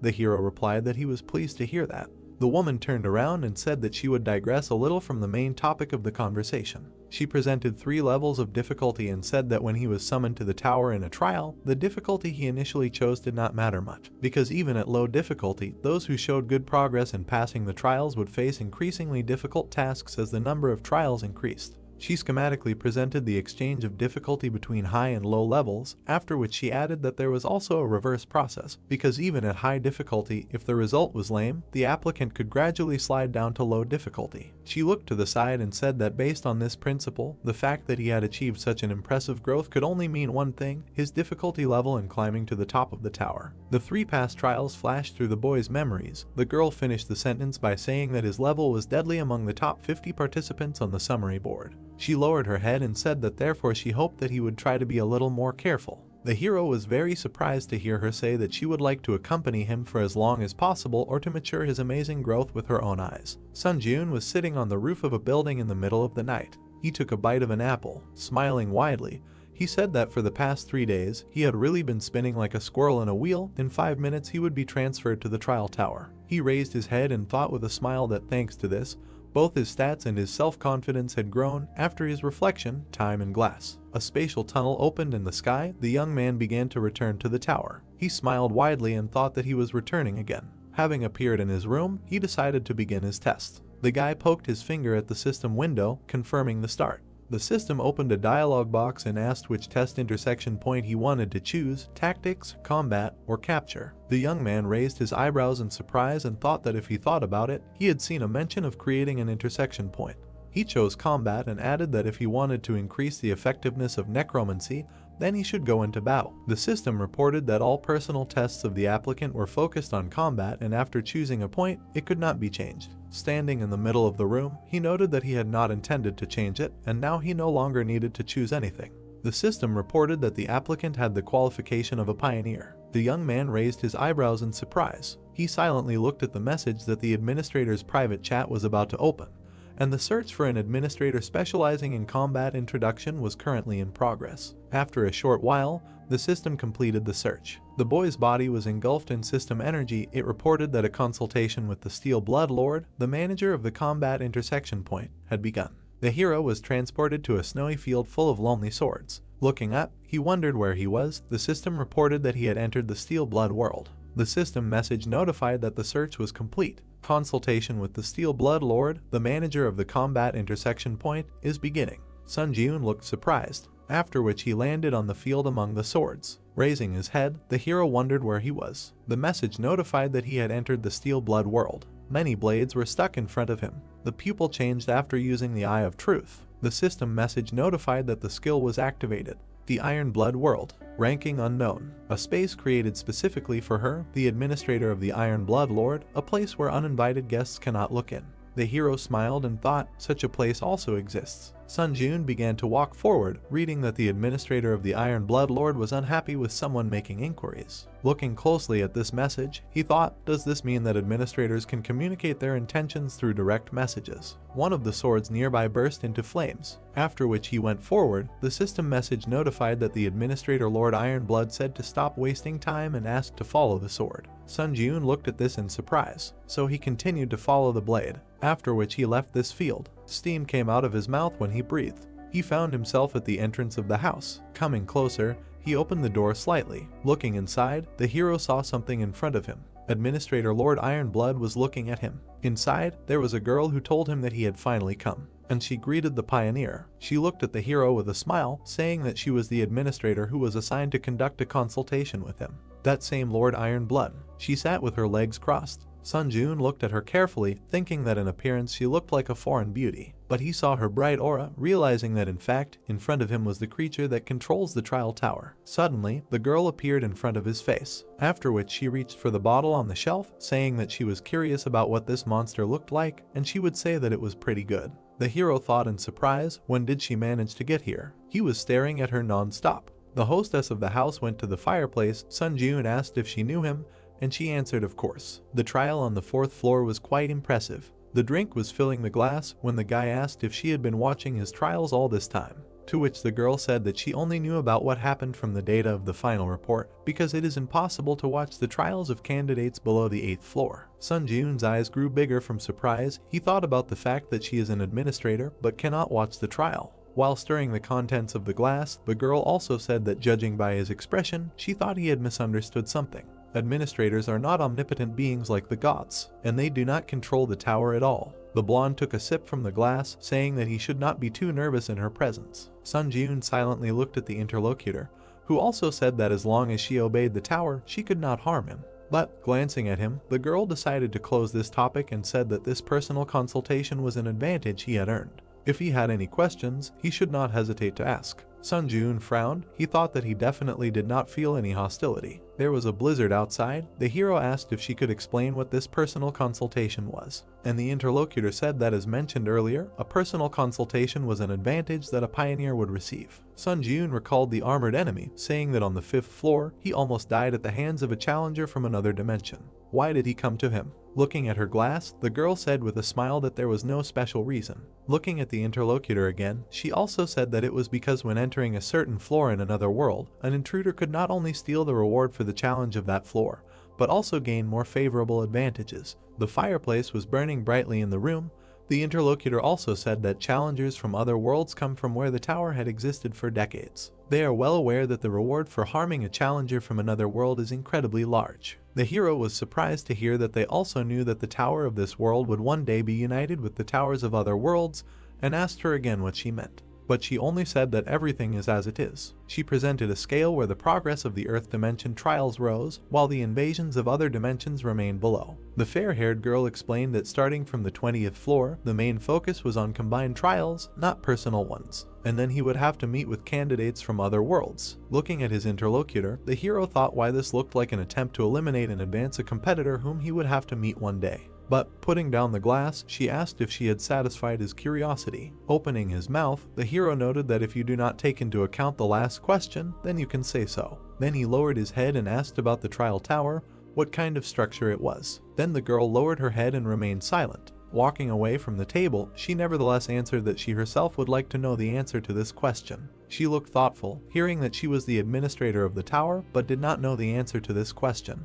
Her own silhouette was visible in her eyes. The girl said that originally, the so-called administrators were just like him. The applicants who died after passing the 40th floor were given the right to be reborn as administrators. She had once climbed the tower to see the end. However, she could not reach the top of the tower. No, she remembered herself covered in blood, saying that it would be more correct to say that all the administrators died before reaching the end. That was how she became an administrator. Sun Ji-eun clenched his fist and asked if she wanted to say that the administrators were just former applicants. He looked at the floor, saying that he hoped that she knew something about the top of the tower after all. Hearing this, the girl frowned and looked at him. Then she grabbed him and lifted him off the floor. Holding him with one hand, she said that the words about the top of the tower were not something that could be said so frivolously and carelessly. Sun Ji-eun looked confused and just kept silent. But she noticed with a smile that he was not particularly puzzled and asked again if he was scared. In response, the hero simply lowered his head, saying that it was because she herself said that a personal consultation was his advantage. In addition, he did not feel hostility from her, after which, his fingers dug into the wall, and the next moment, he broke it and found himself on the street. At that moment, a blade appeared in his hand, and he said that he did not intend to let her harm him so easily. The girl was very surprised. Meanwhile, snow was falling on the roof of the house. She began to go outside with a smile, saying that she had been living for many years, and for the first time she saw the one who destroyed the administrator's residence. But his actions convinced her. The hero only looked at the interlocutor with incomprehension. Then the girl looked closely at Sun Ji-eun, calling his name. But he was confused when he heard that she was offering him a patronage contract. A new system message appeared about entering the waiting room on the 8th floor, after which, the hero found himself on the bed. He was still surprised, after which he stood up and opened the window of the exclusive store. A screen appeared in front of him, which wrote the skill category, strength category, item category, contracts Lord of Iron Blood. He was surprised, telling himself that he really made a contract with the administrator. The girl with blonde hair held a scroll in her hand, saying that she could not pass up a candidate who was both talented and brave. The system message asked if he wanted to sign a patronage contract. The hero clicked yes, and the contract was concluded. An exclusive contractor store will be opened, where special points will be available to him. As a special benefit provided by the contractor, all stats will be increased by 1. With a wide smile, the girl said that it was fun, and said goodbye until we meet again soon. A finger pressed the strength button, opening the strength category in the exclusive contractor store. A new screen showed the strength category. List power purity of mind, power steel soul, power king of winter. Looking at the screen, the hero thought that there is also a level of this category of the store. Is there a difference between just power and the unique power obtained on the 8th floor? There were page switches at the bottom, and the hero decided to check them. But a new message appeared that he does not have sufficient rights to view the current list of powers. He can view the list of powers in the waiting room on the 10th floor. Looking at the screen, the hero wondered what happens. At the moment, only these 3 powers are available to him. Information about the power of purity of mind appeared in a new window. Price 1000 SP. Description: in any situation, there will be the ability to think rationally. Status anomalies such as anger and confusion are halved during the fight, and combat immersion increases. Power steel soul. Price 6500 SP. Description: this is the soul that some lords were born with, who are said to have neither blood nor tears. Increases the mastery of all weapons by 2.32 times. All newly learned combat skills start with 10% mastery. The power of the King of Winter. Price 800 SP. Description: this is the power that the rulers of the North often receive. In cold conditions, stats are temporarily increased. There is no suffering from the cold. Puzzled, Sun Ji-eun thought about how ambiguous it was. Somehow, perhaps it would be better to save up a little SP, but he still pressed the button, deciding no. New notifications appeared, saying that he had purchased the power of purity of mind. 1000 SP written off. Description: in any situation there will be the ability to think rationally. Status anomalies such as anger and confusion are halved during combat, and combat immersion increases. Sun Jun remembered climbing a cliff, thinking about the power that allows you to reason sensibly in any situation. Then he clung to the ledges with his fingers. It is better to raise your survivability bar this way than not prepare for anything at all, because there is a chance that he will face a floor invasion right now. A portal appeared in front of him asking if he is ready to begin the test on the 8th floor. After that, new messages appeared. The test on the 8th floor begins. The difficulty is high. The theme of this test is destruction. The condition for successfully completing the test is to defeat the Lick who summons skeletons. The condition for failing the test is the death of the challenger. Failure condition for the test, all stats +2. The penalty for failure is death. Sun Jun looked down at his feet in surprise. Countless skeletons were visible from the cliff. Why were there so many? Watching this, the hero wondered if this was an attempt to overwhelm the enemy with numbers. An army of skeletons was looking at him below, and Sun Jun decided it was time to begin. After which he jumped off the cliff. He pushed off with his foot. Upon landing, he created a large shockwave, but other enemies surrounded him. One of the skeletons attacked the hero. The others also tried to strike, but Sun Jun stood calmly, saying that, as expected, they could not even penetrate his basic defense. After which he himself struck them. New system messages appeared. Mastery increased by 0.08%. Sun Jun lowered his eyebrows, only 0.08%.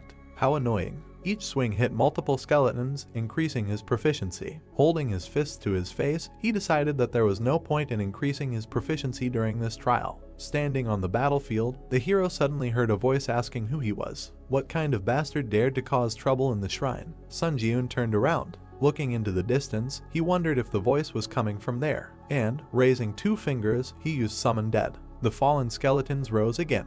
He absorbed the souls to summon skeleton soldiers. In possession, 1/30. One of them took a stone in his hand. Then he struck a similar skeleton. Sun Jun looked at this in surprise, saying that he did not know before that skeleton soldiers were also quite usable. Rubbing the back of his head, he decided to let them deal with these weaklings, and he will go for the boss's head for now. The skeletons watched as the hero rushed forward. New messages notified that the skill Grace of the Wind had been activated. All speed increased by 60%. Current stacking progress is 6/7. The exclusive effect Speed Boost C+ was applied, instantly increasing speed. Sun Jun flew over the countless army of the dead. Landing behind them, he continued on his way. A building was visible in the distance. Looking at it, the hero realized that the voice was coming from there, after which he rushed forward again. There stood a skeleton wearing a crown. Having caught up with him, the hero stopped in front of him. Smiling, Sun Jun was glad that he found him. Eyes glowed from the sockets. The enemy told him that an insignificant human dared to cross the threshold of the sanctuary. Opening his book, he declared that he would make him pay in full for his impudence. Several large monsters appeared near him. Raising his head, the hero thought, is he even capable of commanding sand golems? Looking at the hero, the skeleton asked, did he now realize whose sanctuary he dared to enter? The large monsters were standing near the main enemy, but Sun Jun asked again, could he not summon someone stronger? Taking out his blade, he also said that if he simply did not have stronger exhibits in his arsenal, he would be disappointed. These words angered the enemy, and pointing at the hero, he said that these guardians would be quite enough to tear him to shreds. After which, the monsters rushed to attack. A new message notified that the instant acceleration skill was activated. The hero suddenly moved forward. With lightning-fast movements, he cut off the giants' heads and appeared near the main enemy. Pulling his hand back, Sun Jun swung and struck. A new message notified that proficiency had increased by 1.2%. Pleased with this, Sun Jun placed his hand on his chest, thinking that the undead definitely greatly increased his proficiency. The legless skeleton sat on the floor, wondering where the hell this monster came from. In his eyes, the hero was tall and had bright red eyes. Walking up to him, Sun Jun raised his blade again, thinking that it was time to end. But at that moment, something caught his eye. He noticed a book lying on the floor, thinking that if he looked at the situation, the Lick was freely summoning various monsters. With a wide smile, he thought that maybe he could master this skill too. Then, he threw the book to his enemy. Standing in front of him, he asked if he could summon the guardians again. The skeleton asked why he was asking him such a question. Then the hero approached again, saying that if he couldn't, then they would end on this note, but the frightened necromancer said that he could do it. The skeleton, looking scared, heard the question when he would finally be able to summon them and replied that he would be able to summon them again a few minutes after the guards died. A monster was lying nearby with its head cut off, the hero clarified, so he could already start summoning. The skeleton answered yes and asked again why he needed it. They were no obstacle for him. Sun Jun did not explain and simply raised his blade, saying that it had already tired him out, to which the skeleton opened his book, saying that he would start summoning right away. Raising his hand, the skeleton began to summon the guards. Two monsters rushed to attack again, and with a swing of his weapon, the hero quickly dealt with them. Sitting in front of the hero, the skeleton asked if he was satisfied. Placing his blade on his shoulder, Sun Jun only replied that they had just begun. Kicking him with his foot, he demanded that he summon all the skeletons that had not yet died here and put all their strength into these guards. After which the monsters lost their heads again. Bright traces split them. Another one cut them into pieces. The skeleton looked scared, asking how long he had to do all this. Sun Jun continued to kill the summoned creatures. He answered with an evil smile that he would do it until he told him to stop. The guard pointed his fist at Sun Jun. The hero simply held his finger out in front of him. He easily managed to stop the large monster's hand, after which it quickly ran up his arm. A few swings and the head was cut off. Mastery increased by 1.2%. The giant's body fell to the ground. The system reported that the mastery of the unique attribute necromancy had reached 100%. Sun Jun looked at the glowing light in surprise. The rank of the unique attribute necromancy had increased by 1 level. Smiling, he thought that necromancy was now also C rank. Suddenly, his attention was drawn to the words that he was crazy. The skeleton lay on the floor, saying that the hero was a scumbag who would make even the devil tremble. He would curse him even after death, and then he let out a wheeze. The hero approached his captive, thinking that the fact that he had more and more cracks with each summoning indicated his imminent death. Taking the sword back behind his head, he told him that it was a pity he wanted to use it a little longer. From the swing, the skeleton's head flew off. His last words were that meeting him was the most disgusting thing that happened to him. System messages appeared. The hero received the achievement A Person Who Surpassed the Devil. Dexterity increased by 1. Absorbed the Spirit of the Lick. Mastery increased by 17.4%. At this moment, the hero extended his hand, absorbing the red energy. More messages appeared. Passed the 8th floor of the Tower of Trials. As a breakthrough reward, all stats increased by 2. Receive 30,000 points as a breakthrough reward. Receive 700 SP as a breakthrough reward. Receive 300 SP as an additional breakthrough reward. A blue portal appeared, moving to the waiting room. New messages notified, entering the waiting room of the 9th floor. The system expansion begins. Admins will be able to observe the trials. The restrictions on answering questions have been removed. It becomes possible to purchase C-rank skills in the skill store. The status window opened. Strength 67, Agility 66, Tenacity 63, Endurance 66, Mana 53. Unique characteristic Necromancy C, Unique Power Skill Synthesis, Power Purity of Mind C. The hero stood in front of the screens. One of them had a description of the unique characteristic. Necromancy C Mastery 0%. Basic effect is the ability to absorb the souls of the dead to strengthen and supplement either stats or mana. Additional effects 3. When absorbing the spirit of the deceased, there is a 20% chance that one of the skills imprinted in the soul will be acquired. Additional effect 4 is the ability to use the souls of the dead to protect the body. However, at this time, the amount of energy consumed by the protective shell will be proportional to the strength of the blow. Additional effect 5 Skill absorption of the soul of the dead. The ability to completely inherit its mastery. Sun Jun smiled and pointed out that skill absorption itself is cheating, so now you don't have to level up the skill mastery from scratch. The screen said that when absorbing the spirit of the dead, there is a 20% chance that one of the skills imprinted in the soul will be acquired, and he realized that the probability of skill absorption was open. Swiping the screens, the hero reasoned that the trial of the 8th floor ended quite smoothly, but there is no guarantee that the trial of the 9th floor will be the same. He should clearly prepare thoroughly for the next trial on the 9th floor. Afterwards, he examined his blade, deciding that he thought the sword could still be used, but the problem was in the shield and skills. The blue screen showed the following description: Skill, Hunter's Dagger O Mastery Max. Description: a practical technique created by hunters for effective hunting. The effect when using a dagger is that the cutting power of the weapon increases by 1.5 times and knowledge of dagger techniques increases. Looking at this, our hero thought that since he had brought the skill to the maximum, he had reached the point where he needed a replacement sword skill. After that, new windows opened and the skill store was entered. Displays a list of skills available for purchase. Sun Jun ran his finger across the screen. Scrolling through the contents, he realized that his hopes were not justified. There was nothing worthwhile here. After which, frowning, he said that if there was no skill, then he would have to create it. Gold coins rained down when he bought the basic fencing E skill. 25,000 points would be deducted from his account. A new window reported the skill Basic Swordsmanship E Mastery 0%.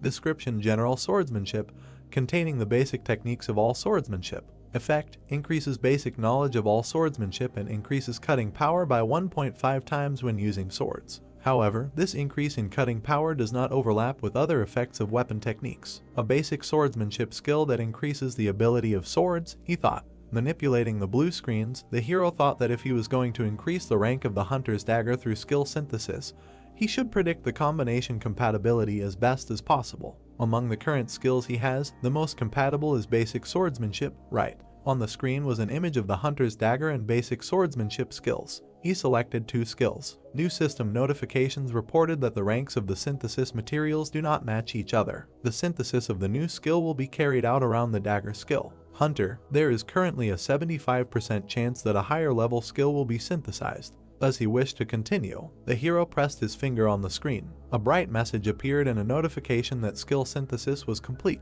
A new skill was created. A bright light illuminated Sunjun, and the skill Demon Slayer C was created. The skill icon and description appeared. Skill Demon Slayer C Mastery 0%. Description: a hunting swordsmanship art designed to kill demons. The main effect increases the basic knowledge of all types of fencing and increases the cutting power by 3 times when using swords. However, the increase in cutting power does not stack with the effects of other weapon techniques. An additional effect: when fighting non-humans, your attack speed is doubled. Looking at this, the hero thought that this adds attack speed when fighting non-human creatures. It seems that this skill is simply made for hunting monsters. He smiled, because, as expected, skill synthesis is a good ability. There were several ability cards in his hand, and he thought about trying to synthesize the remaining skills. Continuing to tap the screen, Sunjun said that he checked the skill compatibility and the probability of synthesis. Several new windows appeared. Accelerated regeneration plus resistance to the laws of nature gave iron blood regeneration.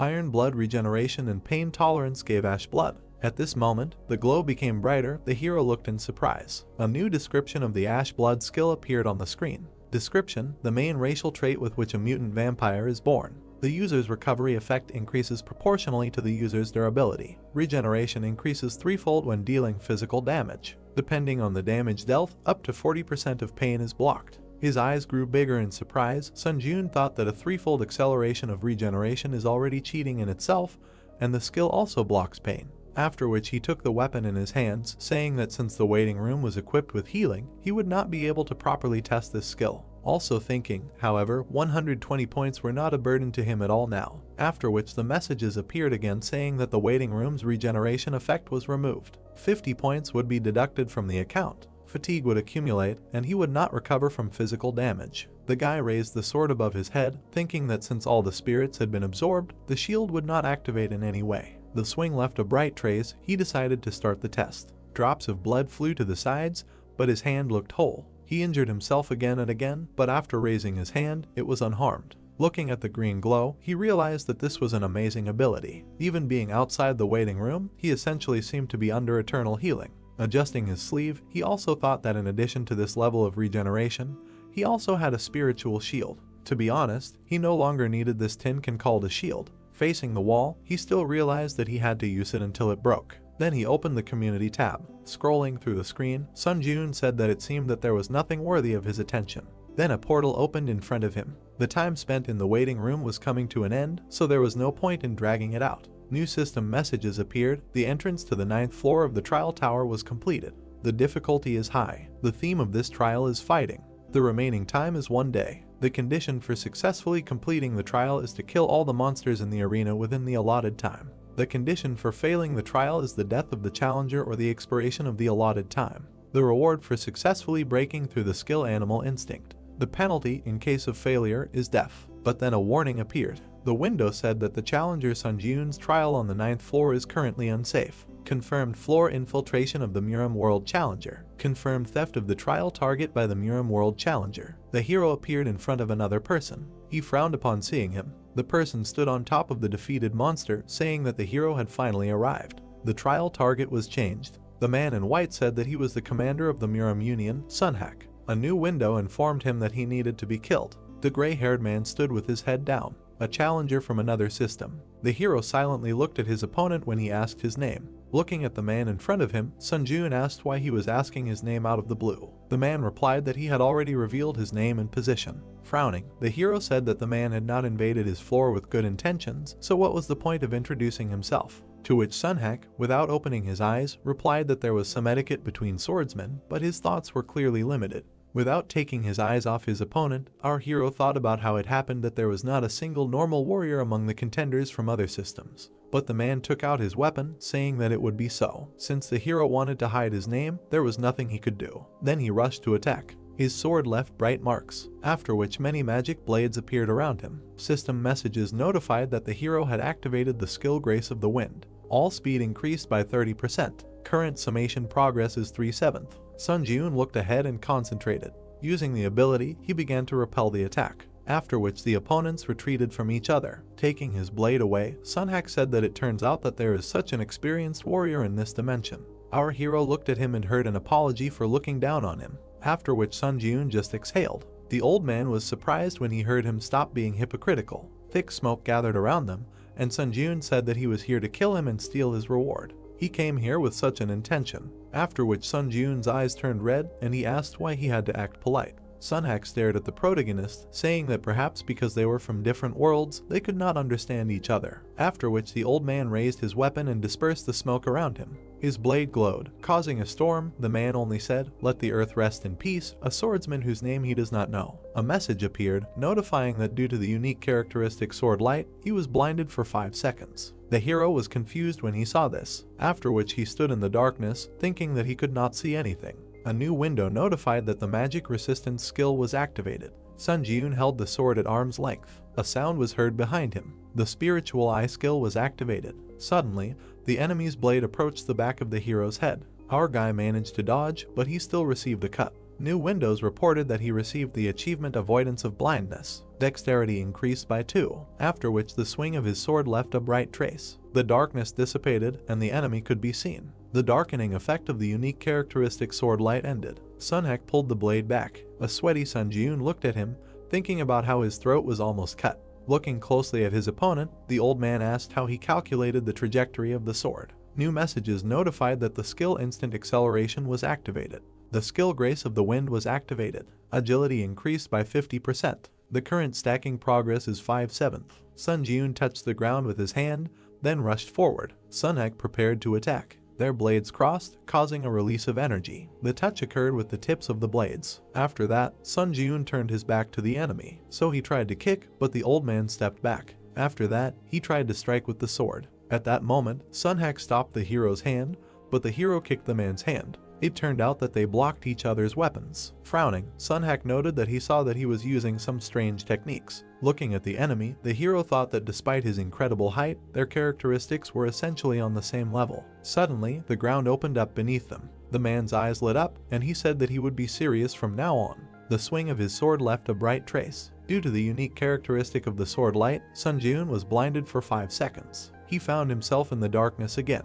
The blue windows reported that the magic resistance skill was activated. The duration of vision loss was reduced to 2.5 seconds. The spiritual eye skill was activated. Bright traces were heading towards him from the darkness. Pulling the sword back, the hero thought that the speed of his strikes had increased. One of the traces passed very close. The system notified that the exclusive effect of the forged iron pendant, Steel Defense, was activated. The protective layer absorbs 10% of all physical damage. He was able to block another blow, but he still lost his arm. The pain resistance skill was activated. Looking at the wound, the hero thought about whether the steel defense was not enough to block his blow. Another notification that the darkening effect of the unique characteristic sword light has ended. Sunhak was opposite, swinging his blade. Rocks flew from under the hero's feet. Retreating, he turned around. Having destroyed one of the rocks, he threw it at the enemy, but the man noticed it. A swing of his blade split it in half. The hero moved, holding the severed limb in his teeth. This is how he managed to get behind the enemy. He turned around and noticed Sun Ji-eun. Already at this moment, the hero managed to restore the limb. Looking away, Sunhak said that regarding his recent techniques, he had already thought that he was a good martial artist, but all his techniques were simply borrowed from somewhere. Clenching his restored hand into a fist, the guy replied that the unique characteristic he used was also an ability obtained from the tower. Afterwards, new messages appeared. The skill Grace of the Wind has been activated. All speed has increased by 70%.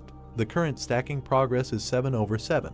While using the ability, Sun Ji-eun asked the enemy with a smile, does he criticize others, but does not notice any sins in himself. He held the blade in front of himself, answering that he was using his tricks again. As a swordsman, relying on borrowed techniques is highly unacceptable, but our hero had already rushed to attack. He tried to strike, but the old man managed to block it. Looking at this with surprise, he wondered, then how about dying from a borrowed ability, and pressed his weapon even harder on his. Sunhack recalled the defeated enemies, thinking that until now he had performed a floor insertion dozens of times. Back then, blood was dripping from his sword. With this sword he cut down opponents from different worlds. He imagined how liquid flowed from the planet into the bowl. In particular, the people of the world called Earth were weak in terms of abilities in all respects. It was so bad that this place was called a honey jar. He stood there with his eyes closed. The challengers from Earth couldn't touch even a hair on his head. In addition, when using the unique attribute sword light that obscured the enemy's vision, a single sword in his hand was enough to deal with any of them. Now he dodged Sun Jiun's attacks, thinking that this time too he was sure that history would repeat itself,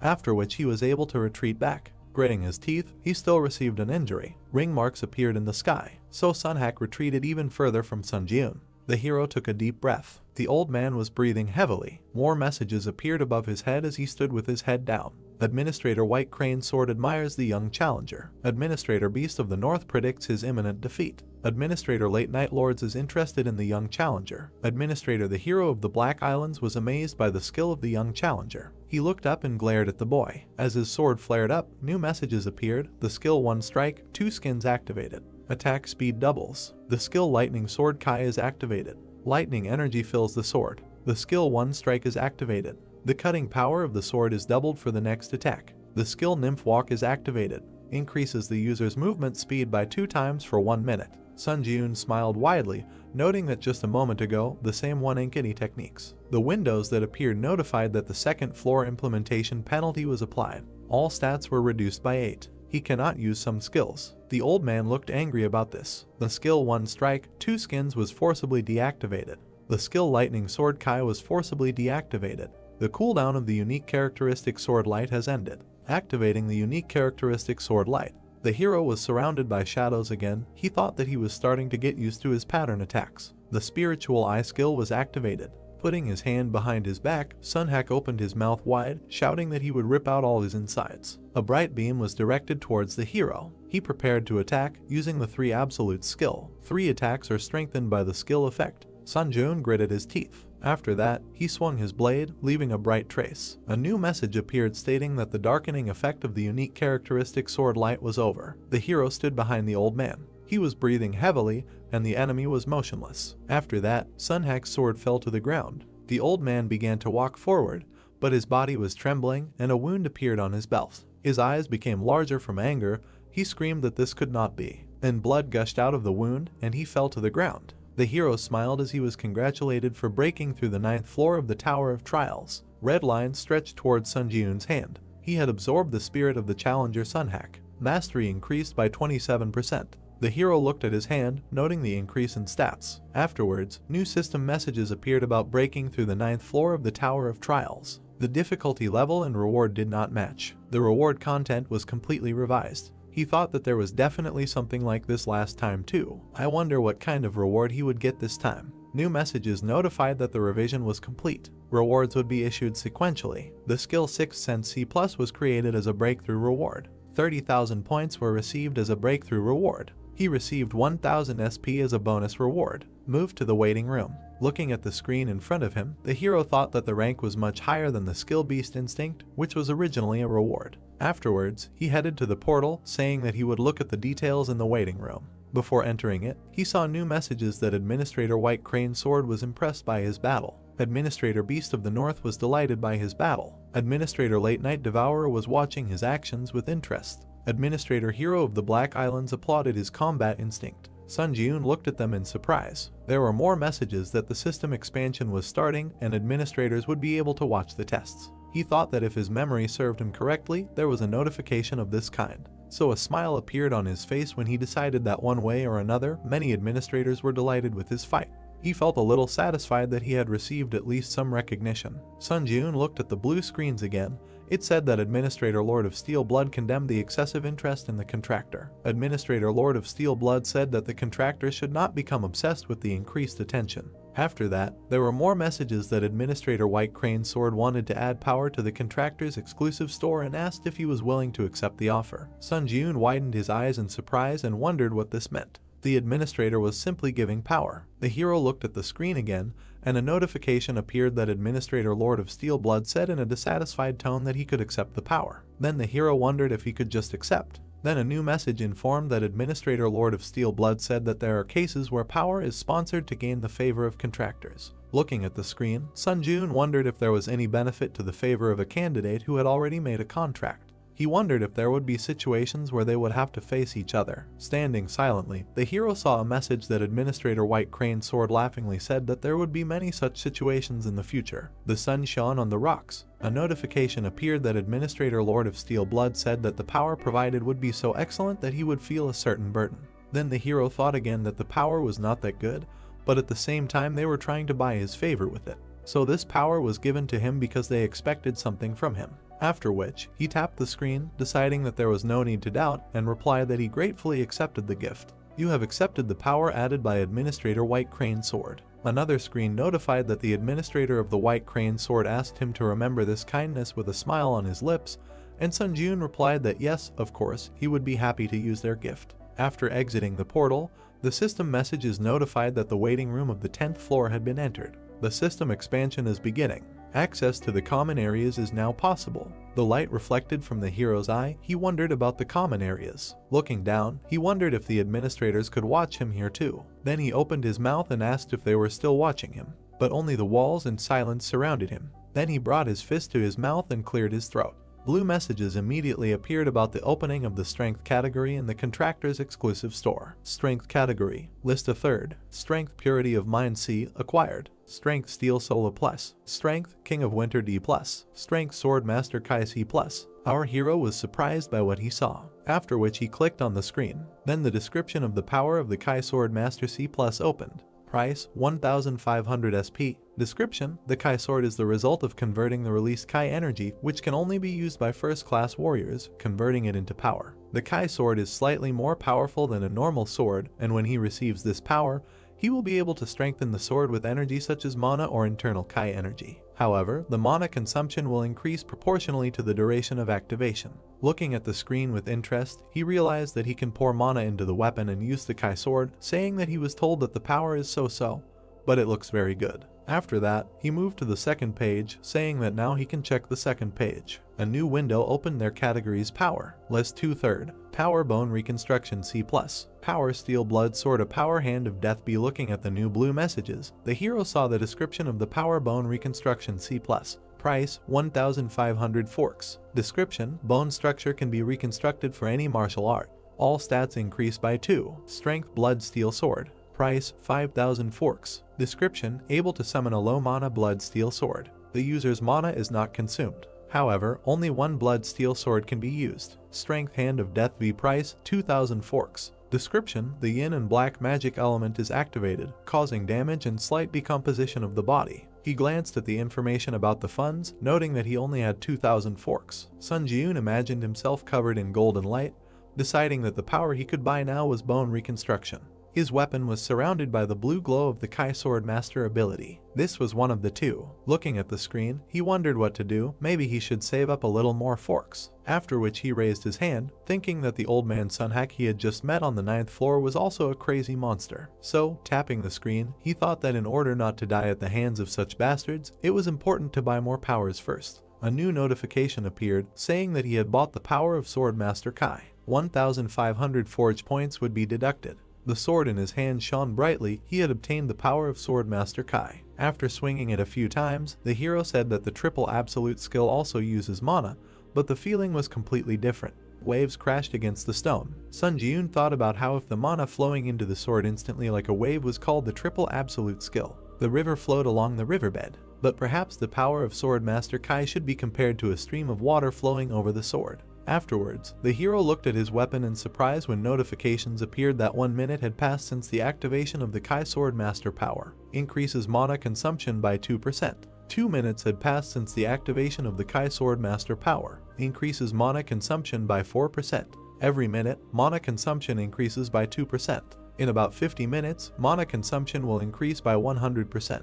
Lowering the sword, the glow began to dissolve. The Kai Sword Master power was deactivated. The hero realized that he must distribute his mana well when using this power. Tapping the screen again, he said that the reward for the 9th floor was the 6th sense skill. The description opened. Skill 6th sense C+.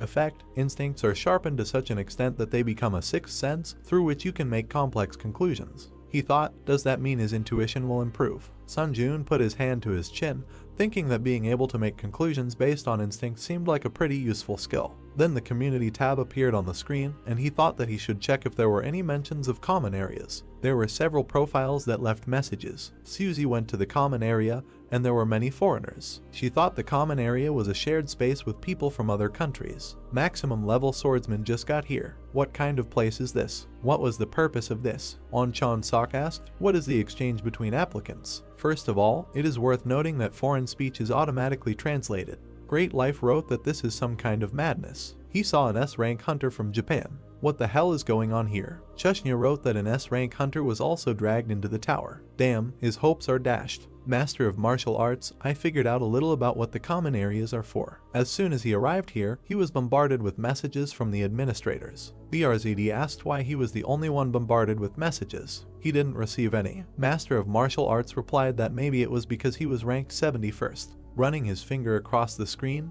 the hero realized that there were a lot of comments about the common areas that had been added to the 10th floor. Suddenly, something caught his attention. The hero opened his mouth in surprise. The message said that just now, in the common area, a foreigner asked him if he wanted to exchange the power of his administrator. Is it possible to exchange powers? Looking at the information on the screen again, the hero reasoned that there was an opportunity to personally see many applicants and also exchange powers. A smile appeared on his face when he wondered if he could go on reconnaissance himself then. A new message appeared about moving to the common area on the 10th floor. A view of the open space opened up in front of the guy with green eyes. Delighted by this, he realized that this was the common area. Looking forward with excitement, he thought about how he even used the question ticket to learn as much as he could about this place, so he was going to make the most of it before heading back. Someone was watching him as he walked along the forest path. Several people were standing in the forest. One of them said that the bastard seemed to be a hunter from Korea. His comrade supported him, saying that right, this was a Korean rank hunter. He remembered seeing his profile. A smile appeared on the bandit's face when he said that he was a strong hunter and he was constantly worried about how his behavior always left much to be desired. Then his eyes filled with a red light from the words, "It was okay to kill outside the common area, right?" Meanwhile, the boy was walking calmly along the forest. Suddenly, red shadows lowered him to the ground, and there were messages that the mana consumption rate increased by 100% due to the effect of the unique characteristic weakening light. Due to the effect of the unique characteristic territory restriction, all stats are reduced by 20%. Under the effect of the unique characteristic Eye of Terror, part of his body is paralyzed. The boy tried to move his finger, then he turned his head behind him. A group of bandits had gathered there, and he asked what they were doing. Their leader licked his blade, telling the boy that the victim was one of the strongest Korean hunters, but he had no idea what was happening now. Gritting his teeth, he cursed and thought about how they were not on a trial, but they were even here robbing. Unable to move in front of them, he heard them stop. The purple-haired girl waved her hand and asked them if they were sure they could handle the consequences. If they didn't stop right now, she would turn on the community function to report their actions to others. The bandit leader was confused. Standing up, he still agreed. Then he smiled evilly and said that if she took off her clothes, he would think about it. Putting the blade on her back, he also said that if she dropped all her items, then so be it, maybe he would have mercy and leave one of them alive. The girl blushed with indignation and asked what this meant. Then the bandit extended his hand, asking if she could help him. But he turned around, hearing something. Sun Jun was passing by them. Looking at him, the bandit asked, "Who the hell is that bastard?" Sun Jun was standing with his back to them when they called out to him. The hero only turned his head. Then he took off his hood and asked again if he had been told that. Standing next to the prisoner, the bandit said yes. Afterwards, all the criminals had sinister smiles when he asked the question, "You are also Korean, right?" After which the bandits used their abilities on the hero. He calmly looked at the approaching shadows, and, opening his mouth, he simply noted that he wanted to quietly pass by. Stretching his hand in front of him, he was surrounded by a glow. Notifications appeared that the force breakthrough skill was activated. The magic resistance skill was activated. The effect of increasing mana consumption by 100% was cancelled. The decrease in all stats by 20% was cancelled. Paralyzing effects applied to body parts are removed. This shocked the bandit. Opening a blue screen, Sun Jun took out a blade. Then he took it aside, saying that he was not the one who started it. The instant acceleration skill was activated. Sun Jun rushed at the enemies. They were shocked by such speed. The hero quickly struck. One of the bandits used an ice shield. Others were bleeding from their wounds. With a satisfied smile, the hero pulled his fist back and struck the barrier. The girl and the boy were shocked. The bandit fell to the ground. Sun Jun destroyed the barrier with one blow. The bandit stretched out his hand and screamed that he was wrong. But Sun Jun struck him in the neck when he asked for mercy. New messages appeared on the red background saying that he had absorbed the player's spirit. And then 2 more. Mastery increased by 6.4%. The boy with green eyes stood up from the ground. Folding her arms, the girl said that she should have helped, but the battle ended faster than she could have thought. Our hero replied that everything was fine, that he should not worry about it and go on his way. Bowing, she thanked him and said goodbye. Looking at his savior, the boy asked if he was a ranker by any chance. Turning to him, Sun Jun replied that in a way it could be said that way, thinking about how he had always been in the top 10 players in the final rankings. Then the saved man smiled, saying that it was clear it was a great honor for him to meet him. Thanks to him, he survived. Looking at him, the hero thought that it seemed to him that they wanted to kill him, so, getting rid of the problem that had fallen on him, he simply helped him along the way, but he replied that it was nothing special, so now he could go about his business. Sun Jun had already turned around and said goodbye to the stranger, but the stranger asked him to wait.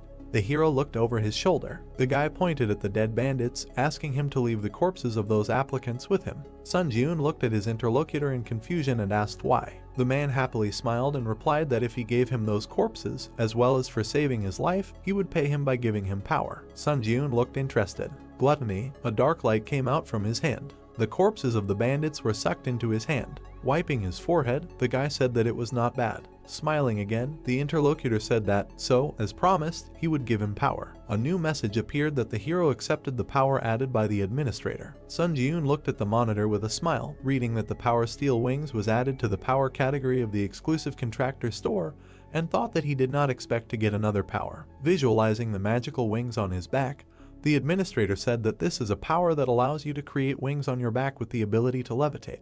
If he buys this power with So, he will be able to use it right away. Sun Jun smiled happily and thanked the interlocutor, thinking that as soon as he returns to the waiting room, he will immediately try this power in action. But then several new messages appeared in front of the hero, saying that the administrator of the White Crane Sword was saying not to bother the applicant who had been noticed by him. Administrator Gourmet, is he outraged that business ethics are not observed to such an extent? Administrator Steelblood is unhappy with the one hanging around his contractors. Administrator Black Devil is watching the fight between these three with interest. He did not understand what the administrators had started among themselves. Looking at this, the hero thought that seeing how the competition between the administrators flares up, one can confidently say that they clearly want to get something from the applicants. Well, he will just get to the bottom of the truth step by step. The two guys continued on their way through the forest. Turning to his companion, the administrator said that the common area is divided into an arena, an auction zone, and a game zone. And in addition to these well-known facts, he can share much more interesting information.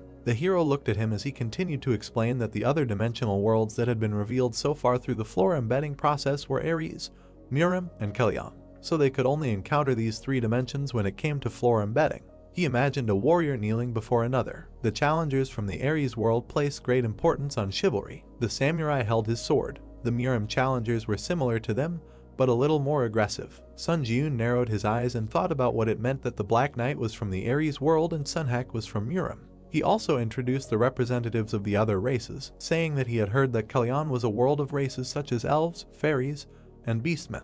Looking at his interlocutor, Sun Jun noted that he was well informed. The administrator smiled, replying that he had found out about everything in advance, using his right to ask questions. Stopping in front of the city gate, the guy in the green jacket was glad that they had finally reached the common area. He extended his hand to the hero, saying that although he was not a ranker, let the hero take his business card. Taking it in his hands, Sun Jun noted that he was the leader of the candidate control team from the Hunters Association, to which the interlocutor clarified that if Sun Jun had any questions, he could contact him at any time. Another candidate passed through the gate and messages appeared that the common area had been entered. All abnormal statuses were removed, and battles between candidates became impossible. The guy slyly rubbed his hands, saying that now he needed to slowly move towards the auction zone, to which Sun Jun replied that he also just happened to have a place where he should definitely visit. Looking into the hero's eyes, the interlocutor asked where he intended to go. With a confident smile, the hero answered that he was going to the arena. A welcome message appeared about arriving at the arena. Sun Jun walked among the blue chairs. Indignant people stood in front of the screens, not understanding why they lost again. Looking at them, the hero thought, is this the arena? More like a gambling house. New messages appeared that the administrator Black Devil is pleased, saying that this reminds him of the old days. Administrator Lord of Steel Blood with undisguised hatred says that the arena is the same everywhere. Administrator White Crane Sword is very excited because of the heat that has settled in the arena. Looking at the empty seat, the hero wondered if he just needs to sit in one of these chairs. Then he comfortably sat in one of them. He looked thoughtful when new messages appeared that the arena system was activated. Need to use the screen to choose a bet or a duel. Then he pressed the help button. New posts have explained that the arena is divided into two systems, betting and dueling. If you choose to bet, you can place points on other contenders' duels. When placing bets, points can be gained or lost depending on whether the contender you bet on wins or loses. Looking at the screen, the hero wondered what it means. Did the people whose conversation he overheard place a bet? After that, more messages appeared. If a duel was selected, he could fight other contenders to get a reward. When the duel is confirmed, the final ranking and each other's real names are revealed. The duel will only take place if the reward is a skill, item, strength, etc. The duel is only held between opponents who have the same level of rewards. After the duel is confirmed, it is possible to fight the opponent in the Colosseum. When one of the duel participants surrenders, the duel ends and everyone returns to their original place. Sun Ji-yoon realized that if the duel status is confirmed, the participants in the duel will automatically move to the Colosseum. He imagined various weapons, potions, skills, and strength, and decided that the reward for the duel was the core of the arena. He pressed the screen with a smile, deciding to see if there was a reward that he liked. The other contenders looked at the gaming place with delight. The girl asked if the Witch of Hellfire Catherine was there. Someone asked again, the same famous huntress from America. The red-haired girl ran her finger across the monitor. Looking at the screen, she said that no one was sending a request for a duel. This was because she had too many victories. On the screen were Catherine's statistics, server USA, final rating 6, number of victories 17, number of defeats 0. She said that it would be better if these duel statistics did not exist at all, then she could challenge other opponents more often. A message appeared saying that the administrator of the Lord of Fire laughingly said that these were mere trifles. Continuing to look at the screen, Catherine concluded that it seemed like only cowards had gathered here. After which she was about to get up from her chair, saying that she needed to stop wasting time and leave the arena. Suddenly, something caught her eye. A new message notified that a duel request had arrived. Sun Ji-yoon, South Korea server, final rating 3. Reward for victory, Demon Slayer skill. Number of victories, 0. Number of defeats, 0. The hero's name was visible on the screen. The girl was surprised that he had just entered the arena and immediately chose it. A satisfied smile appeared on her face. New windows reported that the duel was confirmed. The transfer to the Colosseum is in progress. The white arena was illuminated by the bright sun. Catherine noted with a smile that she liked his fighting spirit. But before choosing, she should first observe the opponent. Sun Ji-yoon frowned silently. The girl was surrounded by flames. The system window reported that Sun Ji-yoon was against Catherine. The duel begins. The girl was surrounded by flames, telling the hero to consider it a good experience. Raising his hand, a fireball appeared above it. The birth of firepower was activated. The hero calmly watched what was happening. Sparks flew in different directions, after which the ball flew at Sun Ji-yoon. The hero took a step to the side. He continued to retreat. The fireball was very close. A fiery trail remained from his hand. Catherine said that he was finished. The master of the Kai sword power was activated. The swing left a blue trail on the fireball, after which it split into two halves, so the fire was left behind Sun Ji-yoon. Catherine was shocked. Smoke was spreading across the entire arena. The girl looked at her opponent with displeasure when he repeated her words about the experience. Putting out his blade, he said that he would also provide one. A light breeze stirred the bamboo leaves. There was a water source near the gray building. The girl sipped tea from a miniature cup. A blue whirlpool appeared in front of the long-haired blonde. An image of Sun Ji-yoon's challenger appeared in its center. The girl sitting in front of the image said that she didn't expect him to already have control over the released Kai energy. She scratched the bird sitting on her shoulder with her finger, saying that she made a great move when she sponsored such a wonderful power. In the future, she would need to gain the favor of this candidate faster than the other administrators. Looking at the bird that took off, she thought that perhaps this candidate could fulfill her long-standing wish that she could not fulfill. The wind blew Sun Ji-yoon's hair. An explosion ball appeared in front of him. The system reported that the instant acceleration skill was activated. The hero jumped up, escaping from the fireballs. The fireballs flew behind him, leaving flaming traces. He moved, cutting the fireballs with sword strikes. With his back to the flames, the guy swung his sword. The fabric of his cloak was burning. Sun Ji-yoon turned around and cursed in his mind upon seeing this. He landed on the arena,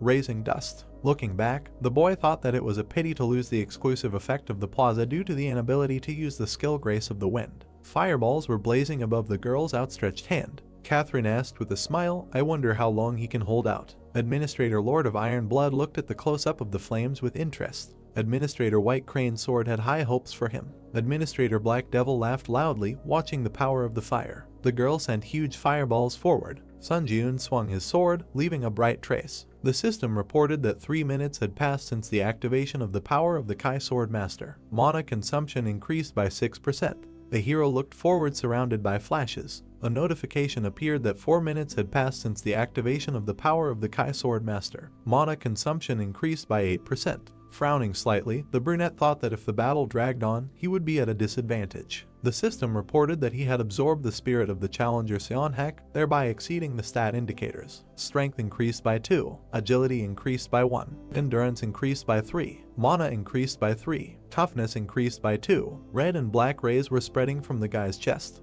A notification appeared that one of the skills that the challenger Seonhak possessed had been absorbed. He received the skill Lightning Sword Kai, B skill Lightning Sword Kai, proficiency 0%.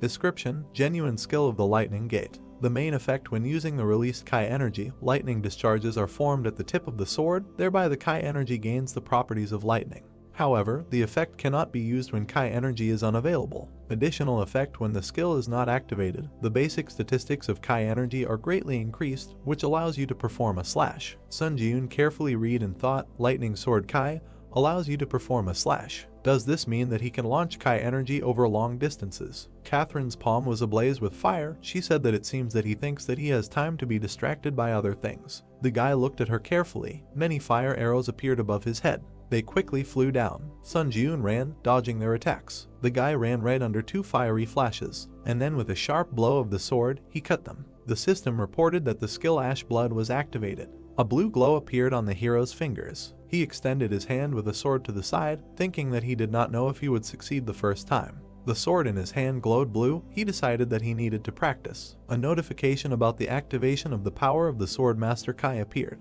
The skill Lightning Sword Kai was activated. Bright blue rays flew forward. The girl chuckled when one of the balls was cut by the rays. She looked forward in amazement, summoning a shield. A fire shield surrounded her, protecting her from the Kai energy. Catherine gritted her teeth from the tension and thought that he immediately counterattacked. Suddenly, the hero appeared behind her. The red-haired girl closed her eyes, saying that he really was incredibly strong. She lost. The system reported that the challenger Catherine surrendered. He won. As a reward for winning, he receives the skill Storm C+. The duel is over. The teleportation to the general area of the arena on the 10th floor is performed. Sun Jiun, surprised, materialized in a red chair. Looking forward, he said that he decided to participate in the duel to practice his sword skills, but the opponent was quite strong. As a result, his robe burned. Pointing his finger at the blue screen, he said that he should remember the name Catherine.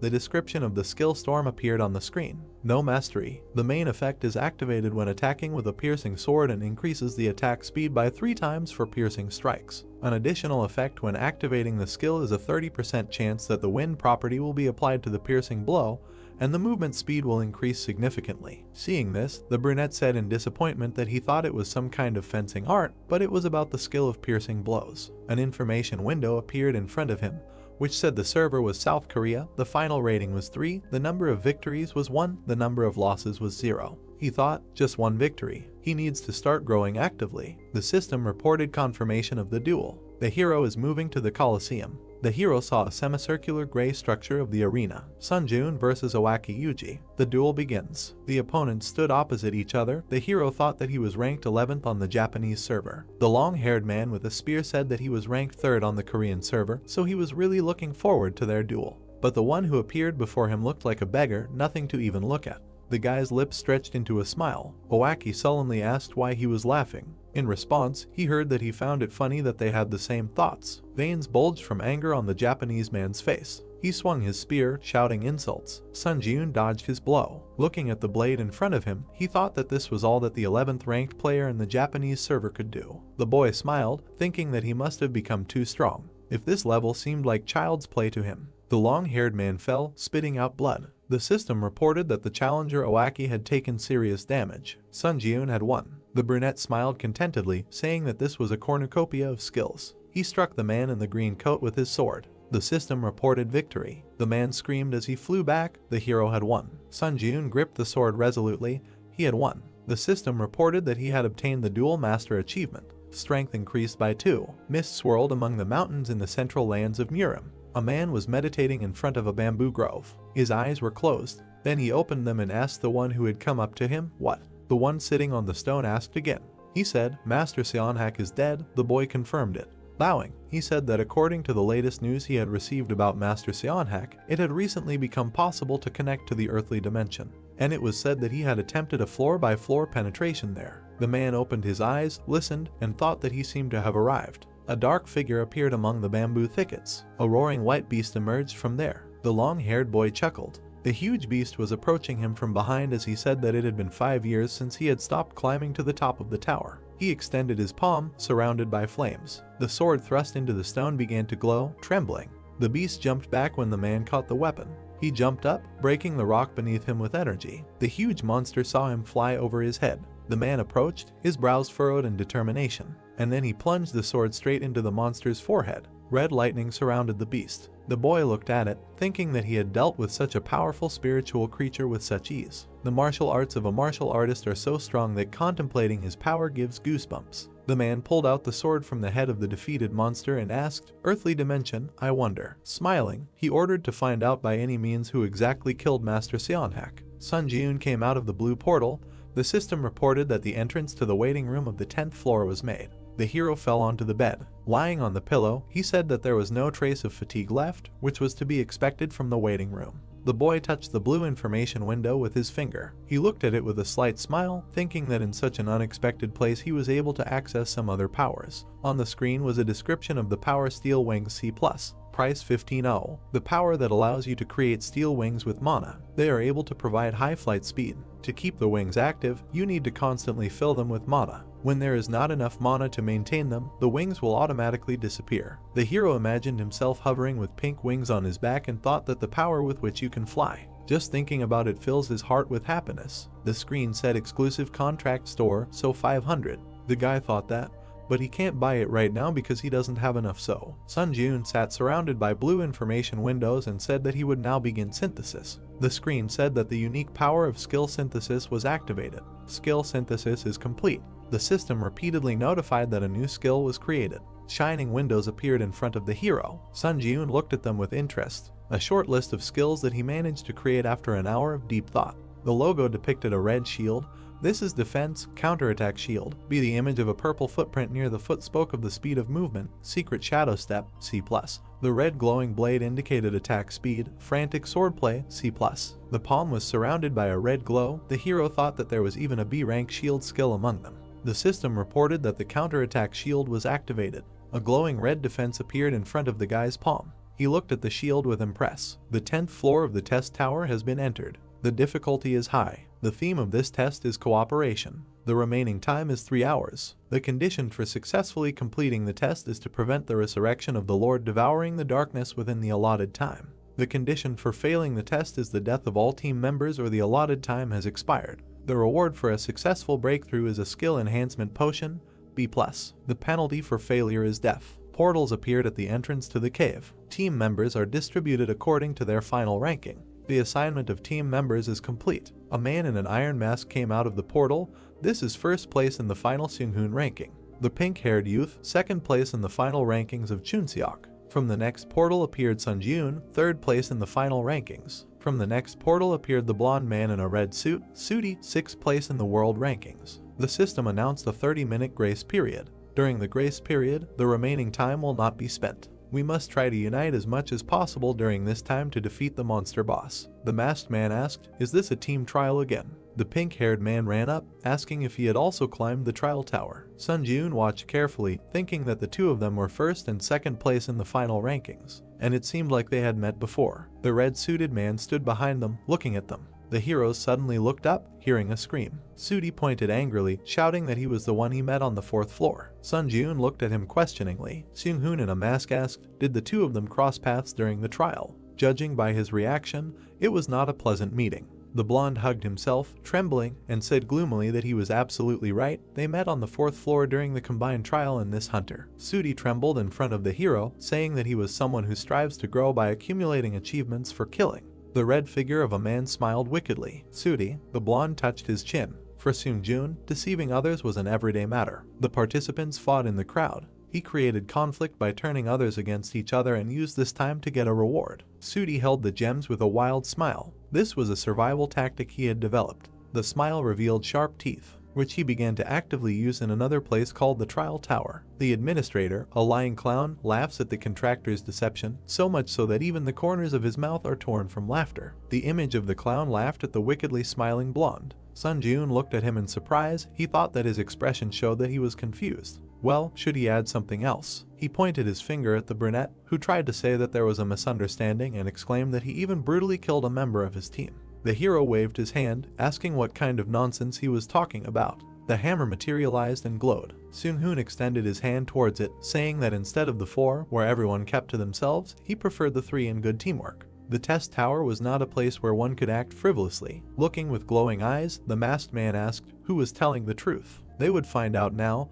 and the liar would be expelled from the team. The members stood opposite each other. The guy thought that if something went wrong, he would end up having to deal with all 3 at the same time. Sun-joon frowned, thinking that this was the worst-case scenario. Chun-seok raised his finger, suggesting that he calm down. With his hand raised, he said that earlier, the applicant Sudi said that he met Hunter on the 4th floor, right? He heard a confirmation. With his hands spread, he said that it turns out that he knows the real name of the applicant Hunter. The nickname system appeared in the waiting room of the 5th floor. Sudi tensely heard that if he said the real name, everything would immediately fall into place. He opened his mouth, awkwardly beginning that the real name is Hunter. One half of his face was with a sly smile. He said that his name is Cheolman. He thought, what does it matter? There is no way to prove his name anyway. Chun-seok turned to the brunette, asking if he had anything to say. He replied that it wasn't even funny. He pulled the cord hanging around his neck. Holding a badge in his hand, the guy said that it was his hunter's license. He thought that during his return to Earth, he accidentally took it with him and it ended up being very useful to him.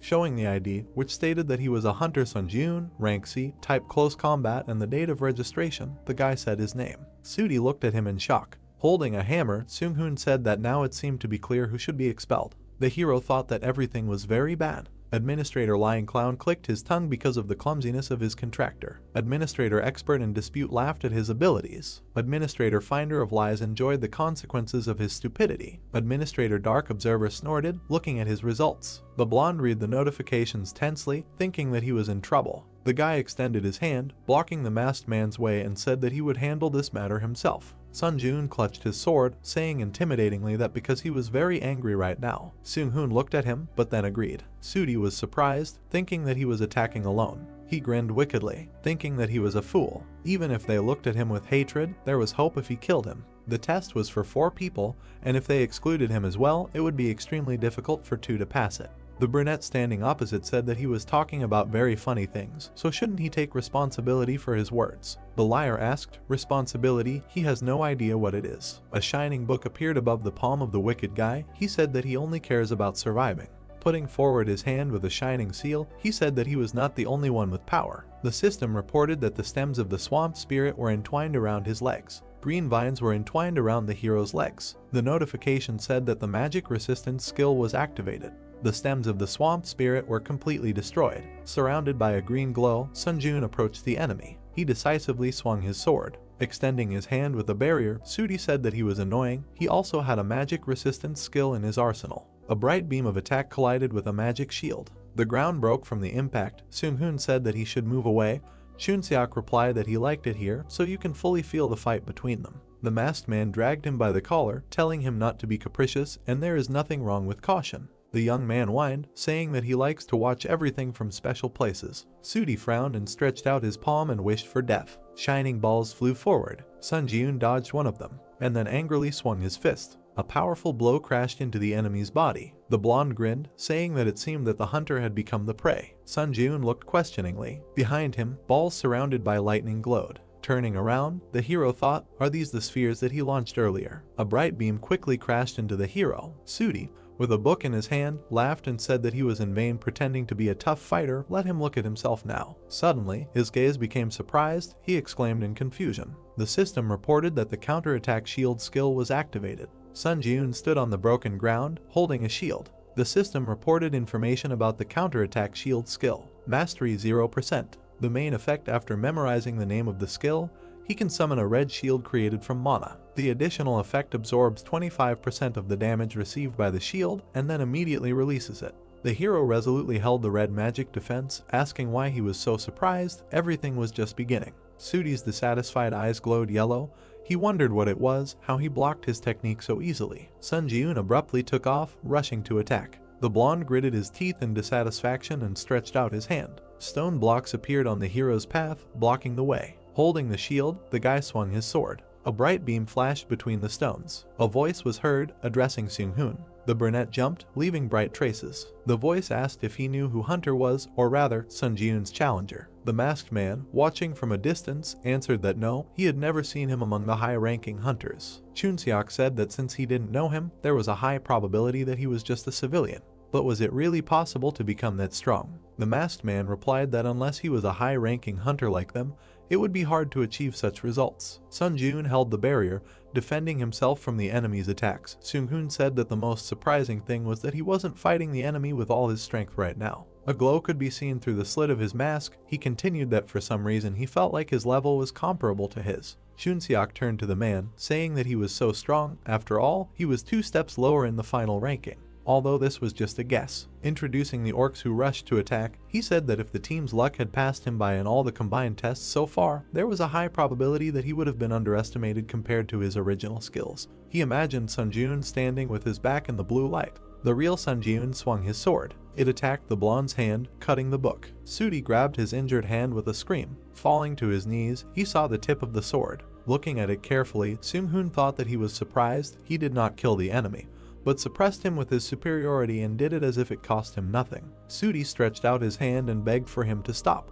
The hero towering over him heard that if he killed him, then perhaps no one would be able to survive this trial. Let him think carefully. This trial involves the top 4 players, right? With tears on his face, he opened his mouth, saying that in this situation, he was thinking of the trial tower. The guy silently watched, hearing that she was giving such an easy task that it could be easily completed even if one of the team members died. Instead of answering, Sun Ji-eun turned to the others. The man standing on the rock said that they would not interfere. Let him choose what he thought was right. Gritting his teeth, the blonde pulled his hand back, and then extended it with a shining pink sword. Sun Ji-eun swung his own in displeasure, insulting him. A bright trace of his blow cut the head of the surprised blonde. However, instead of his body, a white haze remained, and the blonde himself jumped back. The system reported that the unique characteristic deception was activated. All stats instantly increased by 10. The wounded Sudi stood surrounded by pink swirls, and thought that he wanted to hide his last trump card until the very end. Extending a blade with red inscriptions, he shouted that he would finish him off. Sun Ji-eun calmly extended his palm with a shield. Pink chains brightly collided with the barrier, and then flew apart, but only to attack the guy again. The system reported the activation of the skill Grace of the Wind. All speed increased by 40%. Current summation progress is 4 out of 7. There was a blinding flash. The man stamped his foot. Sudi was surprised to see a brunette approaching him with a shield in his hand. Looking at him, Sun Ji-eun said that he now knew for sure that it was much more dangerous to mess with a scumbag like him or challenge a 3-man trial. The deceiver cursed with a crazy look. The system reported that the counterattack shield skill instantly released the accumulated damage. Waves of energy spread around. They were so powerful that they tore off the blonde's clothes. The system reported information about the old vampire count's tailcoat: a movement speed plus 8%, mana regeneration plus 12%, a special tailcoat favored by a certain count. When attacking, it can randomly consume stamina or blood to create a blood shield. Next came information about the bloody heavenly demon blade B+, reaction speed plus 7%, attack speed plus 10%, a famous sword that is one of the treasures passed down in the Murim Blood Demon School. The Kai in the blood coats the blade, and the sword becomes one with the mana flowing through the user's veins. Sun Ji-eun stood with his hand outstretched toward the information window, saying that he would make good use of these items. Seung-hoon and Chunseok jumped off the cliff. Looking at the brunette, the pink-haired one said in admiration that Sun Ji-eun was great. His comrade added that he hoped all the misunderstandings had been resolved. The hero confirmed, saying that there were definitely no problems left now. An information window appeared, saying that there were 10 minutes left until the start of the 10th floor trial. All candidates should prepare for the upcoming trial. The 3 heroes walked toward the building beyond the ravine, deciding to move forward. Under the moon stood a monument of a warrior on horseback. The heroes passed by. Chunseok said that the warrior statue was so huge, he wouldn't come to life, would he? The man replied that since it was a tower, that could be the case. Sun Ji-eun looked at him carefully. The statue had a golden crown on its head.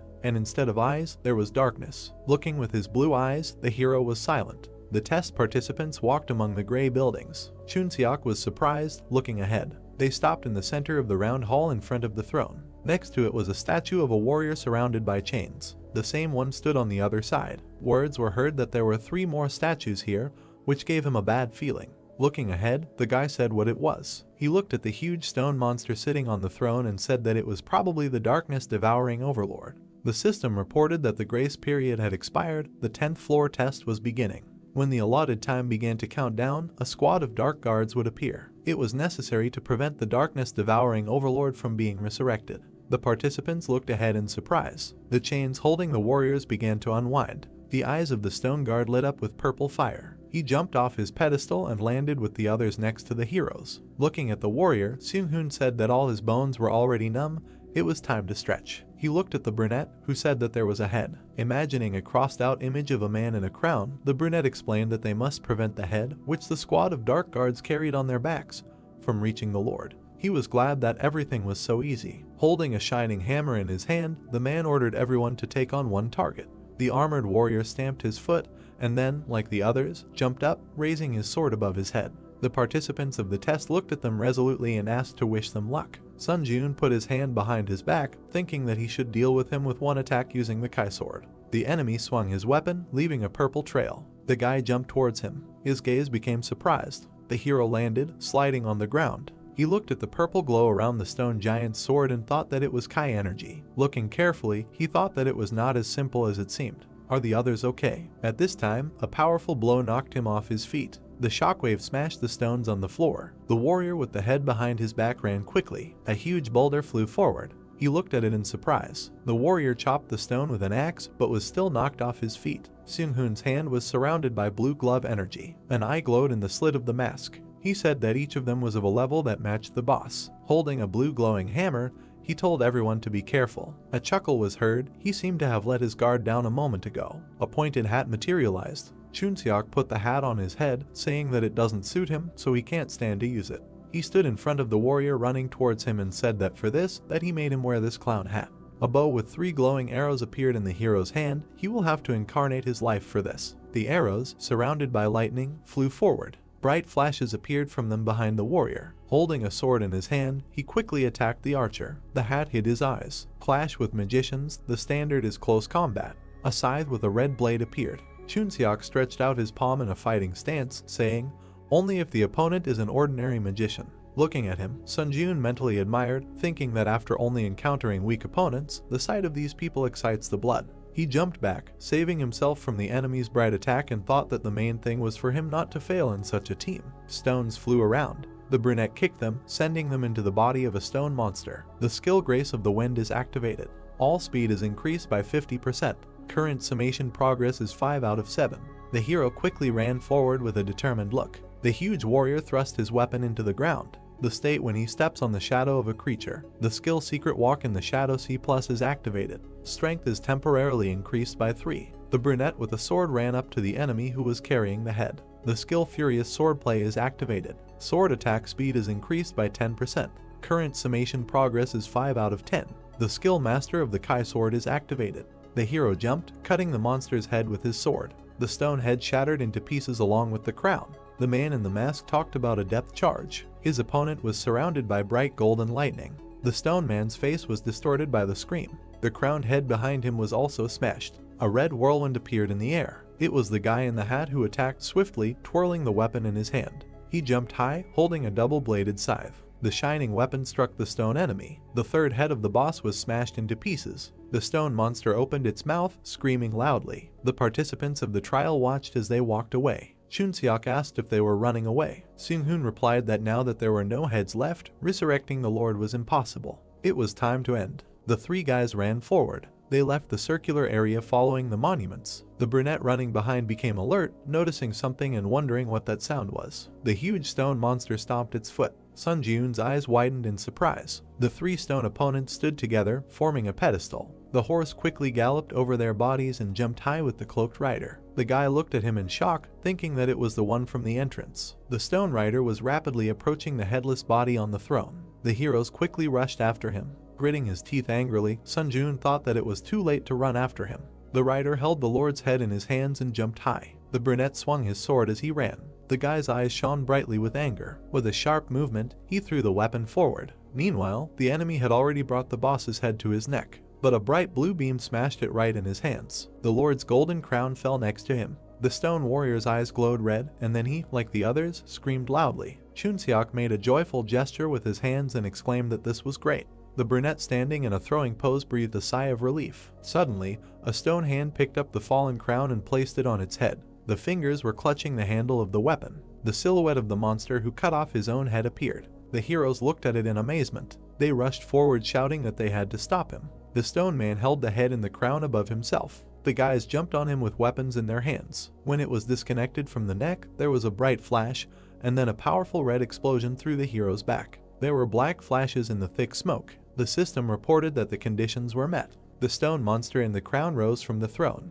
The system reported that the Lord who devoured the darkness had been resurrected. Looking at him in shock, Sun Jun cursed in his mind. He had received a special task to destroy the Lord who devoured the darkness. Red steam came out of the mouth of the huge stone man. The system reported that any damage would be nullified by the power of immunity. Challengers whose stats were higher than the darkness-devouring overlord would be able to deal damage. The brunette looked at him in surprise, mentally asking what kind of power. He had never heard of monsters being able to use power. The overlord raised his hand, and a sword surrounded by a red glow was approaching. The stone fingers closed on the hilt, and then the boss made a powerful slash with the sword on the ground. Sliding on the floor, Sun Jun thought about what kind of cheating ability this was. If dealing damage by itself was impossible, then they could do absolutely nothing. He froze. A huge stone warrior appeared behind him. The huge blade of the sword moved forward. Sun Jun flew back from the bright attack. The wound on his stomach glowed green, healing. The guy thought that he got a problem because they could not complete the mission. Suddenly, his gaze became surprised.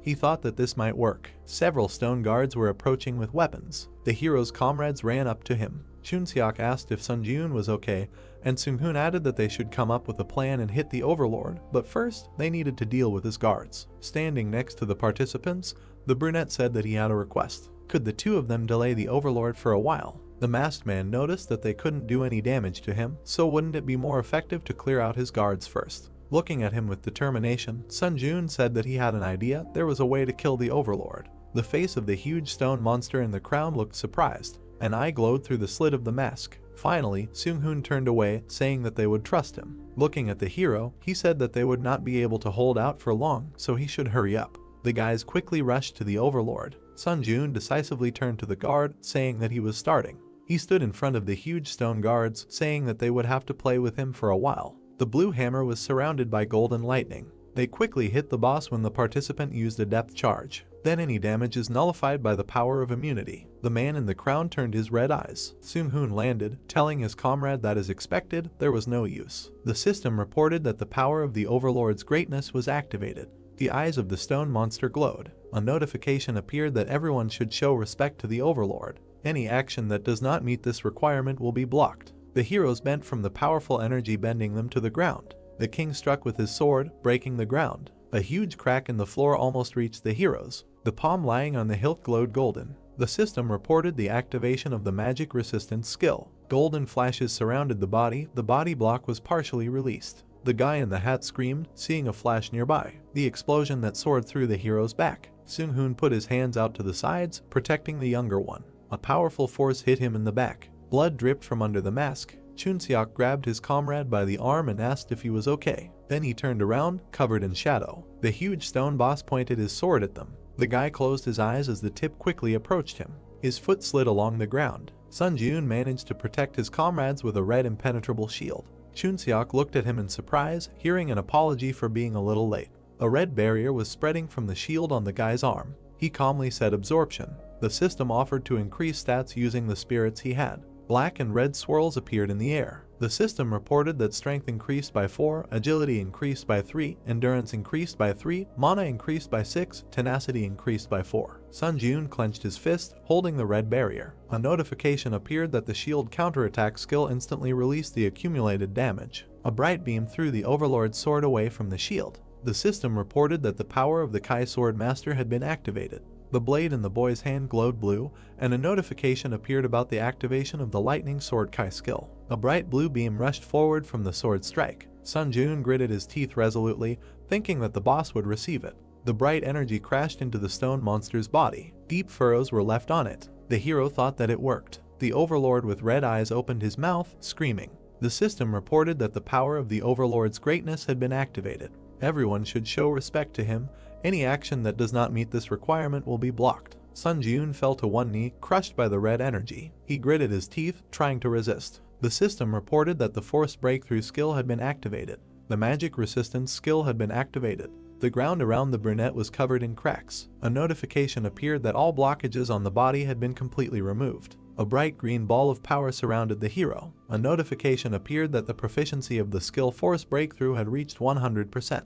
The proficiency of the skill magic circuit had reached 100%. The proficiency of the skill magic resistance had reached 100%.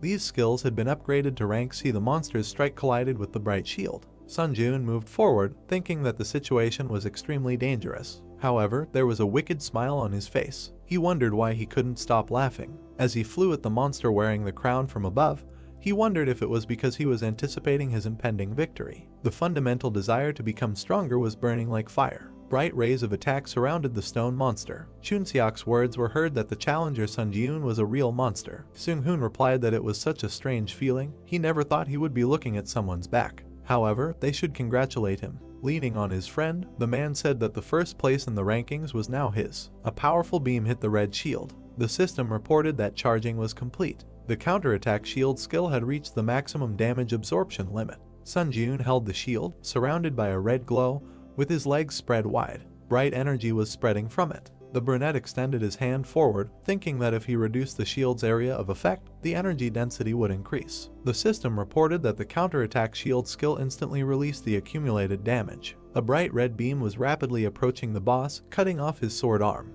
The overlord looked at it in surprise. Gritting his teeth, the hero quickly approached him. The system reported that the Wind's Grace skill was activated. All speed increased by 70%.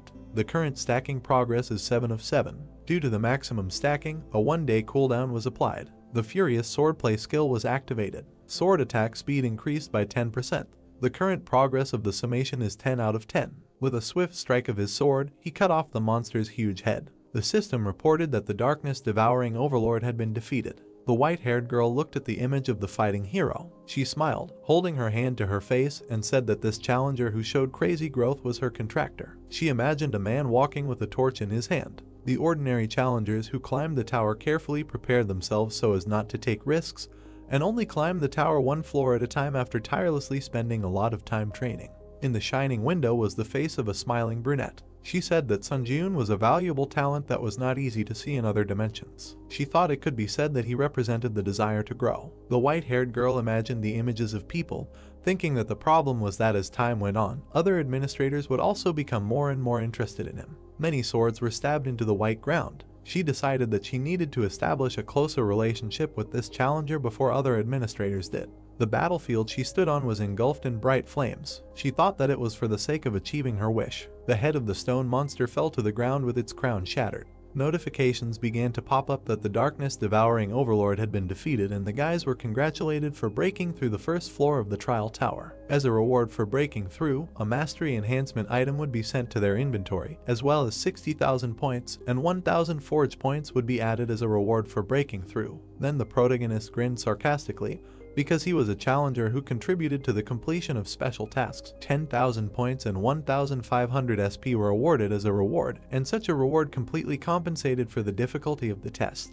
Chunseok, with an excited look through his bangs, asked Sun Jun how he managed to pull all this off. The protagonist stood in front of the players on the destroyed floor and said that he had a skill that was perfect for the current situation, and it seemed that luck was on his side. Seung-hoon and his friend extended their index finger and said that today he was able to surprise them greatly and offered to talk in more detail in a private chat, adding each other as friends. Notifications popped up that the challenger Chunseok and Seung-hoon sent him a friend request. Then a portal appeared, and the protagonist said goodbye to the guys. Notifications popped up that over 1,000 applicants had successfully broken through the 10th floor and the system expansion was beginning.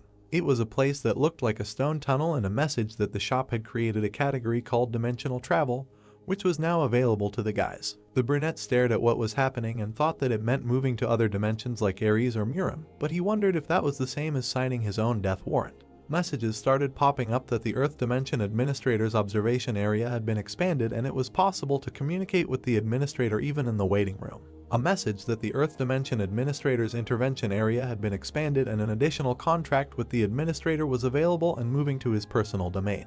However, an additional contract could only be concluded once, after which additional contracts would be limited and the additional contract could be terminated at any time. Sun Jun raised his eyebrows in mild surprise. He imagined his silhouette holding hands with the administrator girl under an official contract, and he didn't need an additional contract. It turned out that the additional contract was something like a similar scheme, but if the contract can be terminated, then the only loser is not the administrator. Then he went to the inventory window and assumed that right now he could not know for sure and first he should figure out what he managed to get on the 10th floor. It was a card with an item, Mastery Upgrade, which was specially created by the tower for creatures with skills and upon receiving which they could arbitrarily increase the level of mastery of one of their skills by 20%.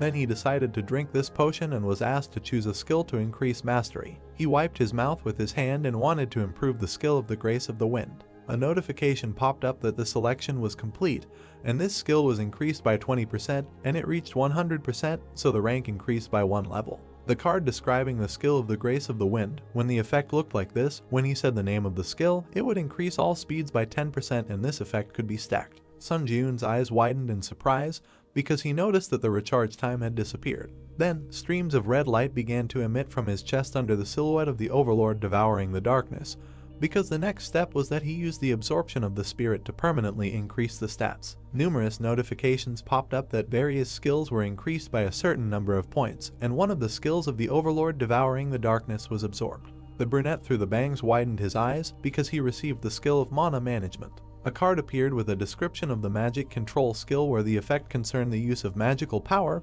then this step in the area of innate talent. The main character looked at this card with a puzzled look and realized that now he could control mana like someone who has innate talent, but just standing and watching it did not make sense. He looked at the messages from the administrators who invited him to their domain. Sun Jun looked up with a surprised look and did not understand why all the administrators were interested in him at the same time. The main character found himself in a snowy field where there was a cemetery of swords, because he was invited to the Lord of Steel Blood and he moved to this world. Then he saw a small house in front of him from which smoke was coming. A blonde in a towel came out from there and left. She went outside and stood in front of the main character because she joked that she already knew that he would choose her. Sun Jun watched as the girl placed her hands on her waist and said that she had won the bet thanks to him, while he wondered why they had sent the invitation at the same time. The two of them then walked across the snowy field, and the receptionist became curious as to why he wasn't asking any questions. The brunette looked at the surprised girl and said that he had accidentally obtained a mana manipulation skill and asked if there was any information about it. The girl replied that he had obtained a very powerful skill. She placed her hand on her waist and stated that it was very fortunate, because before they returned to the hut, she would briefly explain everything to him. She said that he needed to use the newly acquired mana manipulation skill to maximize the magical power in his body. The protagonist placed his hands in front of him and began to emit glowing magic. He then frowned angrily and bared his teeth. He immediately spread his arms and began to emit powerful streams of discharges and aura from himself because he activated a skill that greatly affected the magic circuit in his body. He bent down and looked furious with his arms outstretched because this skill was forcibly increased with the help of the mana management skill. He lowered his head in sweat and looked at his hand because he had a feeling that his physical data had increased several times. Then he hit the ground with his hand and a powerful stream of wind rose around. The girl covered herself with her hands from such a powerful stream. Suddenly, the towel flew off her. The brunette looked in amazement at the girl's naked body. Then after a while they were sitting at home and having tea because the administrator did not believe that he looked like a person who was capable of pulling such a trick.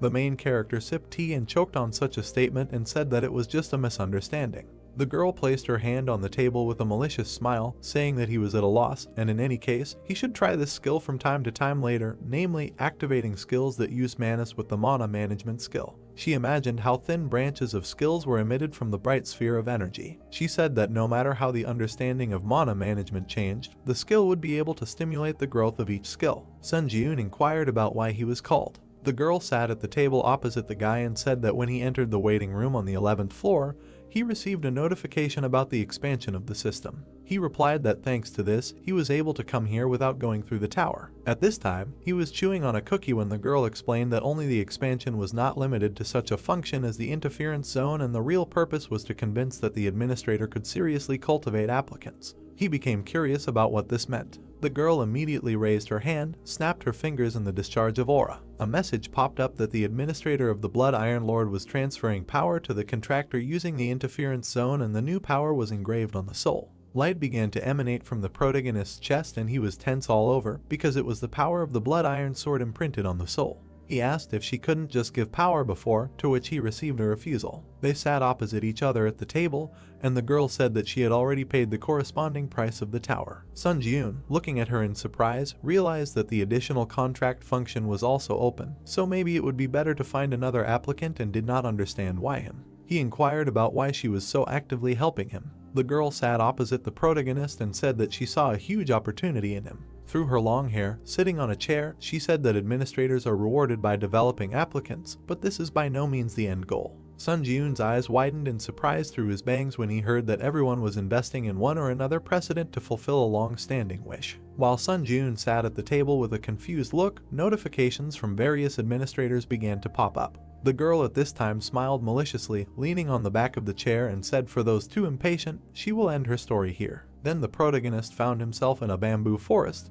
because he received an invitation to the administrator's domain. He walked along a green meadow and realized that it was ideal for training because he was just curious about his training method that the Steel Blood Lord taught him.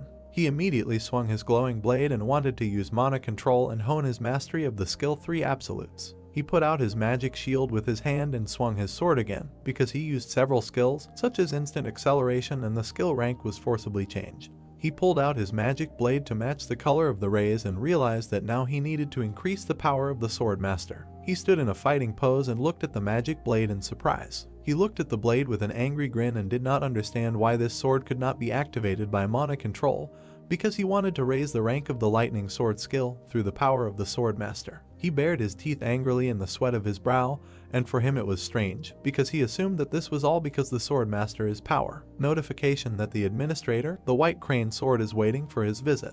He walked along a forest path among the bamboos, and messages popped up in front of him, because he decided to postpone the issue of skill growth with energy for now. The administrator, the White Crane Sword, puffed out his cheeks and spoke well. It was the bamboo trees in the forest, and he realized that judging by the title of the administrator, he must be an old man like Beek Sunhak. He looked ahead in surprise. He saw a man on the Chinese veranda, meditating and eagerly awaited. It was a white-haired girl, the administrator, the White Crane Sword, and she was eagerly awaiting the arrival of a challenger like him. The protagonist's eyes widened in surprise, and he realized that the girl in front of him was actually a teenager. He was standing next to the girl, who asked if there was a problem. He replied that it was surprising to see the administrator in front of him, with whom he only corresponded. He was about to come closer when the girl extended her hand and said that she understood everything perfectly, but it was not very convenient to talk while standing, so she suggested that he go somewhere else. The protagonist looked dumbfounded with his hair disheveled, and he found this conversation very refreshing. He was meditating next to the receptionist girl who was smiling at him, and he thought he knew why she had abandoned the chairs and sat on this floor. The girl looked ahead with awe and said that she had always been watching the protagonist from here, and from the moment he had entered into a life or death fight with Sunhak on the 9th floor until now. The two of them were meditating on the platform, and the guy said that she had been watching him since the observation of the candidates was allowed, and asked if it wasn't a waste to sponsor a candidate she had only seen once. The girl said that she would not answer at all, he should be more aware of his own value. She recalled the image of the old man with the ball and said that he could not reach the highest rank of possession of energy release, and he was still considered a fairly strong warrior of Murim, although he lost some of the strength he had after entering the tower, but maintaining victory over such a contender could rightfully be called a feat. The main character opened his mouth in amazement when the girl said that he should believe her, who was bound to this old man by a contract. Sun Jiun looked at her with alarm and sweat on his brow and realized that in this case, she could harbor a grudge against him. At this time, it was a watermill under the sun's rays, and the girl said that there was no need to escalate the situation because he was simply a good contender for points. The girl extended her finger, and a butterfly was about to land on it because she had managed to sign a contract with many applicants in her life but had never invited anyone into her domain. Sun Jiun stared at this butterfly, and the girl said that everything was until she saw him thanks to her previous applicant.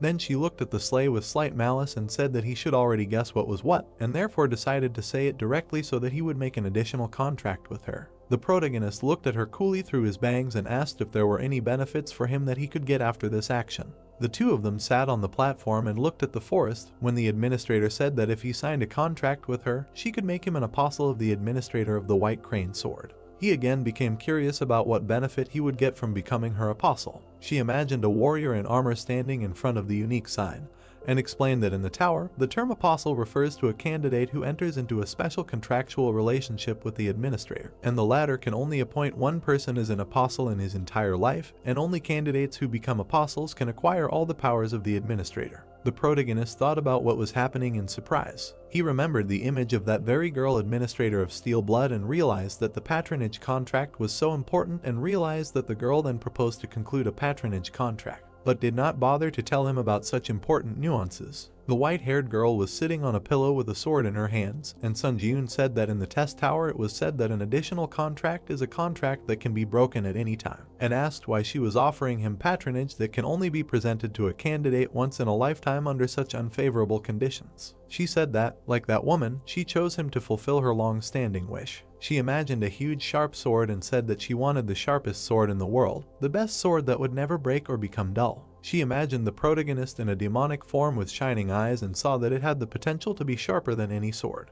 Sun Ji-yoon stared through his bangs and realized that this was an old wish, and the Bloodlord had mentioned it earlier too, but it didn't seem like a simple wish. Then the protagonist looked at her and asked about the old wish. The white-haired girl looked ahead with trepidation and was about to tell him about it. Sun Ji-yoon stared at the puzzled girl, who said that the administrator's old wish was a memory that came from regrets in the past. She imagined a group of different administrators and said that the old wish was a right given to the administrator by the tower. The main character in this image found himself in a dark space, and such a test of the tower of an old wish is also a kind of test that the administrator can give to the applicant with whom the contract was signed. When the old wish is fulfilled, the applicant receives a reward. The girl slightly closed her lips and said, if suddenly it is possible to fulfill an old wish, then it will even be possible to change an event in the past. The main character's eyes bulged in amazement from such a statement. Sun Ji-yoon looked closely at the girl and asked how it is possible to change some event in the past, because such a thing is absolutely impossible. The girl lowered her head and explained with trepidation, since he had already gone through the test of the tower so many times before today, he should know perfectly well whether she is telling the truth or lying. The brunette looked at her intently and understood that she was not lying. He remembered how he was trapped, tried to get out of it in his various moments from the past, because if we are talking about the tower, then it is definitely not lying. The guy frowned slightly from under his brows. The two of them were sitting under the roof and chatting when Sun Ji-yoon asked if he could ask just one question. He looked at her warily and asked about fulfilling her long-standing wish. How high should he go up in the test tower? The girl immediately timidly scratched her cheek and looked away. Sun Ji-yoon looked at her with sweat and slight anxiety when he heard that it had to be at least the last floor. The message that the contract had been concluded. This administrator, nicknamed White Crane, began to jump happily because she said that he would make an excellent choice and would not regret it under any circumstances. Sun Ji-yoon immediately stretched out his arms to hug the girl and realized that he had made a contract with her after all. He imagined a huge gloomy tower and realized that it was the last floor, because he learned that the top of the tower was the goal that needed to be reached in order to fulfill the administrator's long-standing wish. The main character looked ahead with a surprised expression when the notification that he had been recognized as the true apostle of the administrator, the White Crane Sword, popped up. As an apostle's privilege, the effectiveness of the powers and skills of the dimension increased by 10% and also mana increased by 3. Currently, the challenger Sun Ji-yoon was recognized as the apostle of 2 administrators, and as a privilege, his agility increased by 3, but he knew that he could not pass up this kind of advantage that allows him to immediately become stronger. He remembered that the girl showed her sharp blade and received an unexpected gift. He exclaimed and looked at the girl, who asked if he had heard anything from that woman. Sun Ji-yoon looked at her with a puzzled look when he heard about the creature that was looking for him. The White Crane put her hand on her head and was indignant, because the Steel Bloodlord did not tell her and completely believed in his strength. The white-haired girl looked through her bangs, which she was adjusting with her fingers, and said that she believed in him too, but still felt that she should tell him that she was going to use up his question tickets from now on because of such valuable information. Sun Ji-yoon looked at her intently and agreed, because he didn't use them anyway, and they just accumulated in his inventory. A notification that all the question tickets belonging to this applicant would be used up. The protagonist realized with a dumbfounded look that this was a huge amount of tickets spent at once and tried to comprehend how serious a topic this was to discuss. It was a huge Chinese tower because in the Muram dimension there was a huge force called the Muram Union. It was a group of teachers led by Sukhan, who he killed on the 9th floor, but he held an important position as a commander in this union. The girl introduced the guy with the blade with a surprised look and said that because of his high position, there were people from that dimension who were looking for Sun Jun. The main character stood in front of the girl under the shadow and assumed that she meant that the Muram Union would pursue him to kill him. Bruce stared at her when she refused and corrected him that the Muram Union was currently in disarray due to the fight for the vacant position of commander. Our hero became curious about who wanted to take revenge on him then.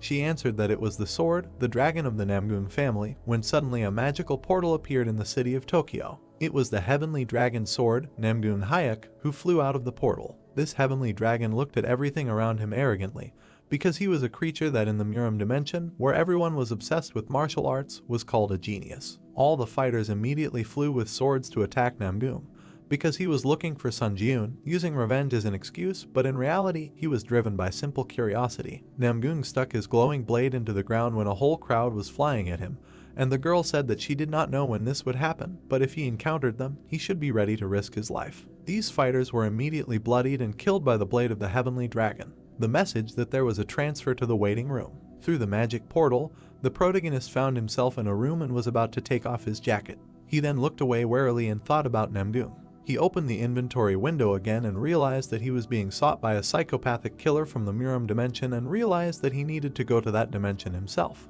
A notification that he had purchased the powers of the steel wings and spent 15 forge points and purchased the homecoming stone. He held a magic stone that emitted an aura in his hands, and now he had learned something new. But it was little that I had no choice but to level up like crazy before he met Namgun. A notification that the absorption of the homecoming stone, the destination, the Earth. The protagonist immediately found himself in his room and was looking at his phone. He stared at his phone. He saw a bunch of missed calls and messages from Heian.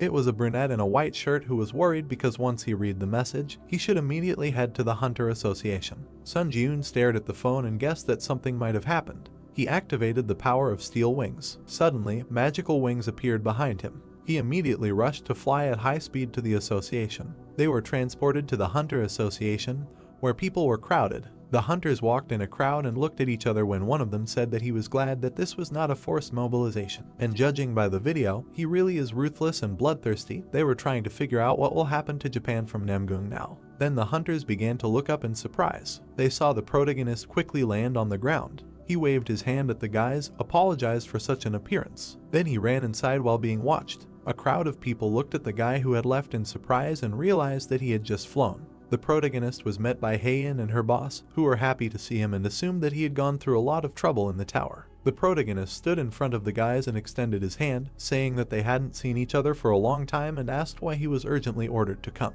Heian smiled and put her hand to her chest, saying that a serious incident had just happened in Japan. She was worried that he would go to Japan alone if he found out about this incident, so she urgently contacted him. The director of the association took the remote control in his hands and wanted to turn on the news on TV.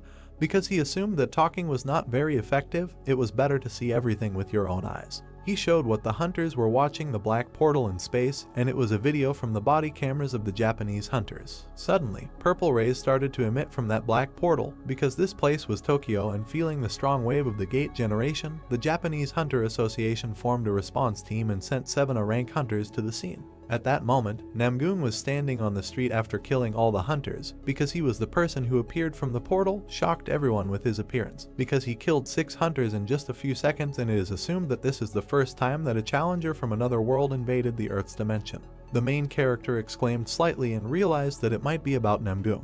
All the guys were standing opposite each other in a large hall, and Sun Jun inquired about the hunters who had just left and asked if they were trying to recruit a team to support Japan.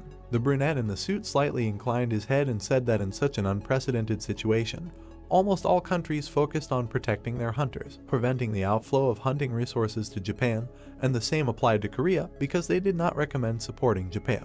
Then he picked up the remote control again and said that it was the body camera of the only survivor. At that moment, Namgun was coldly walking towards the wounded fighter, who was begging for mercy. The heavenly dragon at that moment looked bloodthirstily at the last survivor. This warrior with black hair, with glowing eyes, looked at the wounded man and said that his name was Namgun, and he was a heavenly sword dragon who came to avenge Sukhan. Our hero immediately frowned and realized that it was Namgoong, because he could not imagine that they would cross paths so soon. Then our hero looked to the side. Haein grabbed his sleeve. He looked at the girl, who asked why he had such a serious expression on his face, because this was not a forced mobilization, and they met for the first time after such a long time, and suggested to have lunch together first. From under his bangs, the main character began to hesitate with an answer. Haein looked at Sunjun with slight sadness and asked if he would go. Our hero looked straight through his bangs and said that he would answer the call of Japan and go to the area in Tokyo. Haein's eyes widened from such a statement. She immediately began to shout why he always acts so recklessly, because he should also be able to think at least a little about the feelings of other people. He immediately put his hand on the girl's head and tried to calm her down. He immediately began to leave with an angry look, waving his hand, and said that this was a problem that he must definitely solve. In the memories, it was little Namgoong, who held a magic sword and did not understand why no one understood its sound. At this time, the boys restrained the defeated fighter and said that it was just sparring, but Namgoong attacked his opponent too hard.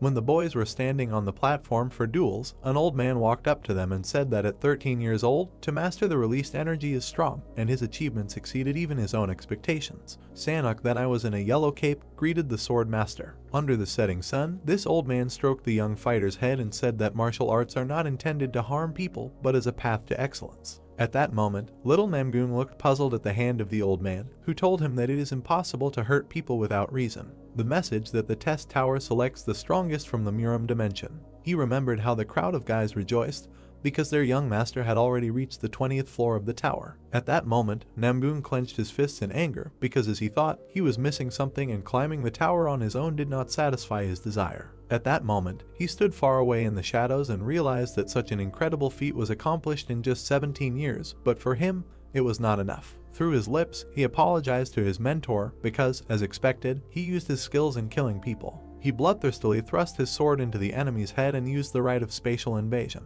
His silhouette stood on the ruined remains of the city burning in flames and declared that he was no longer satisfied with death from fools, and in Murim, he could not kill whenever he wanted. He frowned maliciously and realized that he thought that this scoundrel named Sunjun would be able to dispel his boredom. At this time, the main character walked out of the airport under the rays of the sun. He was met by a girl in a suit and pointed to the car. He was driving a black car under a police motorcade. Then the protagonist followed a girl in a suit, who pointed him inside, because other hunters were waiting for him there. Seung-hoon and Chunseok at this time noticed the presence of the protagonist and looked at him sarcastically, because after the test on the 10th floor, fate brought them together again. The protagonist entered the room where his former friends were sitting and heard in the Hunter Association about their possible participation, but they really came, but asked if these were all the hunters who responded to the call of Japan. Seung-hoon answered that another candidate from America should arrive soon. Our hero stood in front of the grinning guys and understood that it was safe to say that each of their guys has the skills of an S-rank hunter. The brunette stared ahead and understood that the challenger from the other world that appeared in the Tokyo area was a real monster that even the three of them might not be able to defeat, and he hoped that the challenger that was supposed to come from America would be just as strong. Suddenly, the door to their office opened. Sun Ji-yoon tried to look to the side. Then his eyes widened. A red-haired girl named Catherine entered the room and recognized him as well. The brunette in a suit looked at the protagonist and was surprised that the guys could know each other. Sun Ji-yoon replied that they had crossed paths in the tower once. Catherine scratched her head in embarrassment and looked away, saying that she really didn't want to meet him under such circumstances. The guy replied that they could hardly meet differently. The brunette looked at the indignant Catherine, who wanted their meeting to take place in a more normal setting. He explained that they had initially met in a less than normal setting and asked how she planned to make the meeting a normal life. She pointed out that he was right about this and asked if he couldn't have said the same thing in a softer way. Seung-hoon watched through his mask and realized that it looked like a lover's quarrel. All the guys looked at the couple who were talking to each other, and Sun Ji-yoon replied that it was not like that. The girl in the suit put her hand on her chest and was glad that all the candidates had finally gathered and apologized for the late introduction because she was the president of the Japanese Hunters Association named Eri Chika. The protagonist's eyes widened in surprise because this was the president of the Japanese Hunters Association, and when she came to meet him at the airport, he thought that this was a staff member and this must mean that Japan is currently in despair. Melina spread her arms out to the hunters and said that no other support was expected and the situation was more serious than expected, so other countries carefully monitor the dispatch of their hunters. Chunseok and Catherine looked around in confusion and realized that even if it was a strict control, how could only 4 people come from all over the world when the situation was even worse than they thought? Alina's hand shook convulsively, clenching her fists, and said that no one wanted to help them at the moment. Alina immediately bowed to the hunters and said that they were all who came to the situation. She was sincerely grateful to them. Catherine watched as the protagonist helped Eri stand up and said that now was not the time to bend her back. Catherine continued to look at the protagonist in surprise, who was about to help the president, and realized that he looked so emotionless on the outside, but there was still something in him. The protagonist at this time replied that instead of bending her back, Eri should better give them a higher reward. Sun Ji-yoon put his hand to his chest and cried out that he asked for the promised reward to be double, and then they would actively support Japan to solve the problem that had arisen. The main character smiled maliciously through his bangs and realized that growth was waiting for him, because he was not here to be a hero or to show humanism, because he was only interested in the rewards and growth that he would receive by killing Namgung. The brunette looked at the player and said that in such a crisis situation, she acted too emotionally, and the creature that appeared in the Tokyo area was definitely an unusual monster, so she would have to risk her life, and they promised to double the reward. Then Eri stretched out her hand towards Ka and said that it was not only that the situation was hopeless, because they also had chances. She imagined the image of Catherine, who emitted fire and sparks of light from herself because her abilities could change the situation in this battle. It was a fiery core that was controlled, because she has the power to suppress flames. All the hunters looked at the American girl in surprise as she said that if she could touch an opponent stronger than herself with her flames, all of the opponent's stats would drop by 10 and some of their skills would be randomly sealed. Catherine clenched her fire fist and looked away, noting that with this power, they could seize the initiative, and of course, if only she could touch Namgung. The brunette looked coolly through his bangs and said that in a word, they must create a situation so that they would have a chance to use this power. A military helicopter was flying in the sky, and this was the latest news. A military helicopter was flying over the ruined city, and the news said that the Chinese hunter Peng, who went to the Tokyo area alone to provide support, had just met a challenger from another world. While Namgung was sitting on the destroyed car, a hunter came up to him, and the news said that they were not moving, but both sides looked like they were talking to each other. The news discussed that this was a possible situation. As far as they knew, all the challengers of the trial tower could talk to each other regardless of the dimension or country. At this time, the heavenly dragon looked at the fighter and thought that he might be Sun Ji-yoon. This guy in green armor said that he was Peng from China and would make him live for looking down on the earth dimension so disdainfully. Namgung frowned in displeasure, closed his eyes, and did not understand why the one he told to come did not come, and there were only bugs walking around. At this time, Peng quickly rushed and punched Namgung. This brunette tilted his head and noticed this fist technique.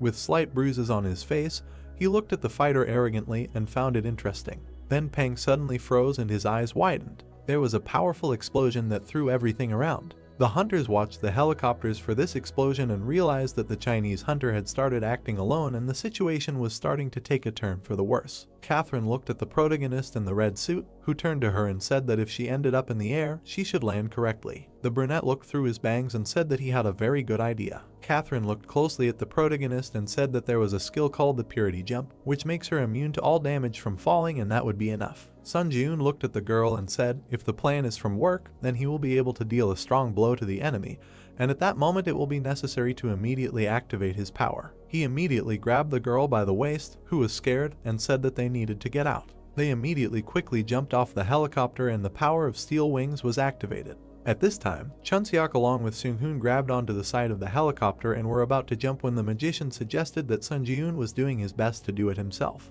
They both immediately jumped down. Catherine flew face to face with the main characters and realized that he really was not okay to hit. Where did you see a person in such a situation throwing himself into the air without giving any explanation? The two of them flew down, and Sun Ji-yoon noted that he was glad that the Chinese hunter had pissed off Namgung. Sun Ji-yoon hugged the girl by the waist in flight and said that as soon as Namgung opened up, she should immediately use her strength. He then abruptly tore away from the girl with his steel wings. He saw Namgung fighting with Peng at this time. At this time, the Chinese player put up his shield, which was instantly destroyed. The Sky Dragon swung his blade and realized that the Chinese player was not even able to properly concentrate the energy in his fist, but he was using a fist technique. Peng immediately flew back from the numerous magical punches. Namgung swung his punch, which sent Peng flying hard into the ground. Then the brunette from the other world tried to look to the side. He cast an angry look to the side. He saw a red beam flying at him. Namgung managed to cross his arms in front of his face and flew back slightly. He immediately crashed into the ground and crumbled everything around him.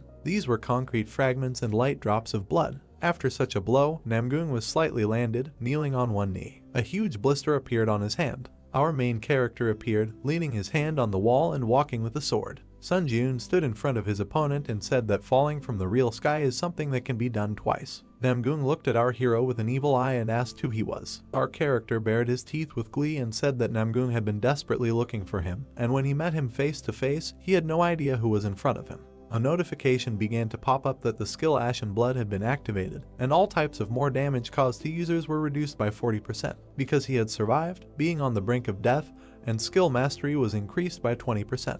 The main character stood in a fighting pose with his sword. Namgung slightly closed his lips and realized that it was him. Sun Jun looked at his opponent with an evil eye and said that he was that player. A notification that the power, Sword Master, had been activated. He pulled out his magic blade. Namgung stood in a fighting pose with blisters on his fists and could not wait to find out who he was. He added that it was about a worthless scoundrel using a fake art of released energy. He immediately struck with his fists to break the blisters. Then he grinned bloodthirstily, looking at the enemy, and said that he could not even imagine how much this consciousness angered him. The protagonist immediately ran to attack and understood that now he needed to make a preemptive strike while he had no weapon in his hands. Namgung immediately put out his hand. Suddenly, this sword from the ground flew into his hands. The hunters clashed in a fierce battle, from which pieces of earth flew off. The protective sphere of the protagonist cracked, because a direct clash was extremely dangerous. The skill Ash Blood was activated when the protagonist hid behind the magic sphere and thought that he had inflicted much more damage on him with an airstrike, but it did not work. Our hero with a bleeding lip looked at the enemy with anger and realized that the counterattack shield was broken with just one blow, and in this situation the reflective ability of the shield would be extremely difficult to use. He assumed that this was the true released energy when a bright light was emitted from Namgung's sword. He assumed that his opponent had time to spread out and saw that he relied entirely on the magic techniques obtained in the tower. The main character immediately swung his blade, but his attack did not reach the target because he activated the lightning sword skill. Namgung looked at the light strikes flying past in bewilderment. Then he waved his hand and sent a fiery explosion towards Sun Jun. At this time, Seung-hoon and Chunseok flew to help their friend. They tried to get close to the enemy from all sides. Suddenly, Catherine appeared behind Nikolai, who was about to use her magic. She immediately released a fireball from behind under the flame suppression skill. The description is that this skill reduces his skills when it hits the target. A powerful fire explosion occurred. Catherine looked at what was happening in surprise and thought that the power was not activated. Chunseok ran past in a hat and extended his index finger. The guys saw Namgung rise on a lamppost and use his magic, calling everyone bugs, and they really provoked him. He pulled out his magic blade, because it was said that even despite the instinct of a hunter who has gone through many fights not for life, but for death, this attack cannot be blocked. Namgung frowned bloodthirstily and shouted that he would kill everyone. All the guys immediately began to run to different places and dodge the powerful light attack. The main character extended his hand to the girl. It was the receptionist who gave him a small gift through her hand in the form of an injection of ordinary mana. She transmitted a purple glow to him through a handshake and said that he should not perceive this process. The main character was completely enveloped in purple flames, was surprised, because they explained to him how a simple injection of ordinary mana was about establishing a connection. Then they reached out to each other with their hands, and she asked him if he felt a difference. Sun Jun thoughtfully looked at his hand, saying that at first he simply felt a surge of ordinary mana, but then another sensation arose. The main character imagined how the long-haired girl stood in front of him, putting her hands on her shoulders. He said that it was as if she, the white crane sword, was inside him. The white-haired girl smiled widely, saying that this was great, and now he would need to apply this ability to the sword. She added that, however, after leaving her abode, he should try to conduct a trial training after waiting for some time, noting that she did not want to be punished for the excessive interference of the administrator. A bright pillar of energy struck the ground. Namgung watched in surprise. The system announced that the released Kai energy was achieved through enlightenment, not strength or skill, adding that this was the first time someone independently used the released Kai energy in the earthly dimension. The system announced that the test tower paid respect to the challenger Sauna. The protagonist pulled out his sword, from which a blue aura emanated. The system announced that he had obtained the achievement of the unification of body and sword, adding that the penalty of increasing mana consumption when using the power of the Sword Master Kai was removed. Catherine noted that this was perfect in the released Kai energy. The protagonist looked behind him, asking if everyone was okay. Catherine said that they were okay thanks to him. The red-haired girl looked ahead in surprise, remembering the fight between the protagonist and Namgung. She thought that Sun Jun had instantly struck a slash and neutralized the shadows and probably a powerful attack, adding that they had both already become monsters. The boys turned their attention upward. Namgung smiled madly, saying that if it had been like that from the very beginning, he would have almost been disappointed. The long-haired boy remembered how he destroyed a sand castle as a child. He noted that the more complex the sand castle, the more fun it was to destroy it. Namgung put his weapon in front of him, rushing towards the protagonist. The hunter put his weapon in front of him, gritting his teeth. He thought that all the challengers from other worlds were still terribly annoying.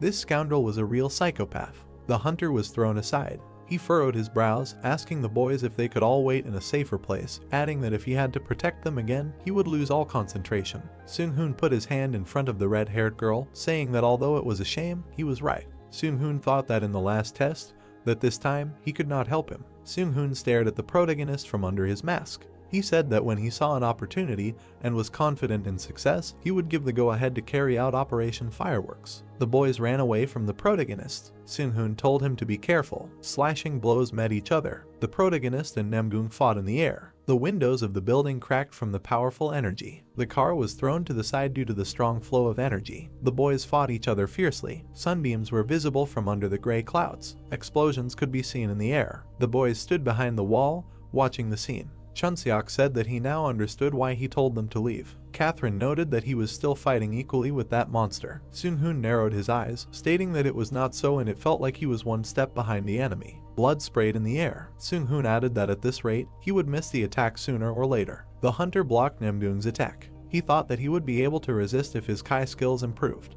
The white-haired girl looked at the protagonist with a serious look, saying that she guessed that Namgung's sword skill level was a Sun Ji-yoon thought that all of his sword skills were at rank C. The protagonist imagined the huge Namgung in front of him. He thought that even without skills, he was monstrously strong. Namgung stood in front of the hunter, asking if he was already exhausted. The hunter looked at the guy with an exhausted look, thinking that he used too much stamina to recover and if he spent more stamina, it would affect his fight. Catherine threw a bottle towards the protagonist, telling him to catch it. The protagonist grabbed the bottle and said that it was great. He removed the cap from the bottle, looking away. Namgung kicked the protagonist with his foot. The long-haired guy grabbed the bottle, pouring it into his mouth. He said that he would enjoy drinking it. The guys looked at what was happening in bewilderment. Chunseok asked what kind of a thorn he was. The hunter looked at the guy with annoyance, clutching his stomach. Namgung smiled maliciously, saying that people always have something called hope, and he is no different from others in this regard. The system announced that a small amount of stamina had been restored. Namgung asked that perhaps he could gain the upper hand in this fight. If he tried his best, he would eventually be able to defeat the opponent somehow and maybe he would survive. The long-haired boy held his head with his hand. He smiled maliciously, looking at the protagonist. Namgung said that when these thoughts were torn to shreds, a seal appeared on his face, despair instead of hope, and only this expression gave him pleasure. Namgung drove the protagonist to the wall. He looked at the hunter with displeasure, wondering how this scoundrel dared, adding that he still saw a glimmer of hope in his gaze. The protagonist bared his teeth, his gaze flashing. Namgung gritted his teeth in displeasure. He struck the protagonist. The attack sent the protagonist flying backwards. He fell onto the broken rocks. Sun Ji-yoon looked up. Namgung looked at the protagonist furiously. He thought that he didn't even have the strength to move now, wondering why he kept looking at him like that. The long-haired guy swung his blade in front of the hunter's face. He told him to taste despair as much as possible. Blood gushed out from the protagonist's eyes. The hunter gritted his teeth, noting that the stamina that was the fuel for recovery had also reached its limit, and if he gathered all his strength, he would only be able to attack once. Namgung exuded a malicious aura. The protagonist thought that he couldn't see a thing, so even attacking him just once wouldn't work. The protagonist bared his teeth in annoyance, wondering what he should do. The guys ran towards the protagonist. The red-haired girl called out to the hunter. The protagonist sat with his eyes closed, his mouth slightly open. He thought that if they came closer now, they would just die a miserable death. The hunter put his hand in front of him, telling them not to come closer. Namgung slightly opened his mouth. He looked at the guys with a bloodthirsty smile, saying that these were his comrades, and that was why he had this annoying expression on his face. Catherine shot a fireball towards the enemy. Suddenly, Namgung unexpectedly appeared in front of the girl. The long-haired guy attacked the girl with his sword, drawing it across her back. Seung-hoon looked to the side, calling out to Catherine. He appeared in front of the enemy, attacking him with yellow lightning.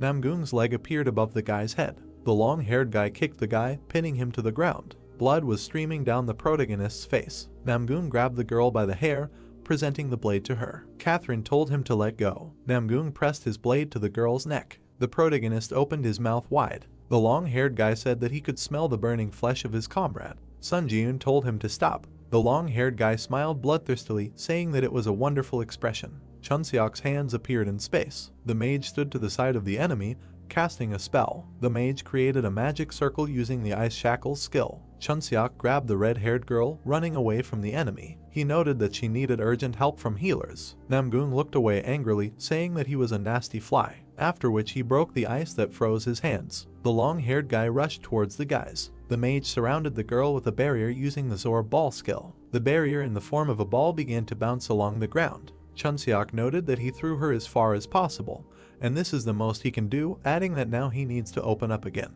Chunseok looked behind him, using the concealment skill. Suddenly, Namgung grabbed the mage by the head. The long-haired boy attacked the mage with his blade. Seung-hoon was lying on the ground. The protagonist thought that everything was exactly the same as that day 7 years ago, and now he was also unable to protect anyone. The protagonist gritted his teeth, raising his hand to his face. A rat with red eyes was running along the ground. Not far from the protagonist, a crowd of rats was visible. The rats were shining with their red eyes. Sun Ji-yoon noted that this was a disaster and acknowledged his battle of disaster, and tens of thousands of rats ran out to the surface to survive, and he reproduced the only attack he had left. A blue pillar of energy appeared from the protagonist as the rats flew into the air. A red aura was gathering in the protagonist's chest. The system announced that he had recovered his stamina by using up all the souls in his possession.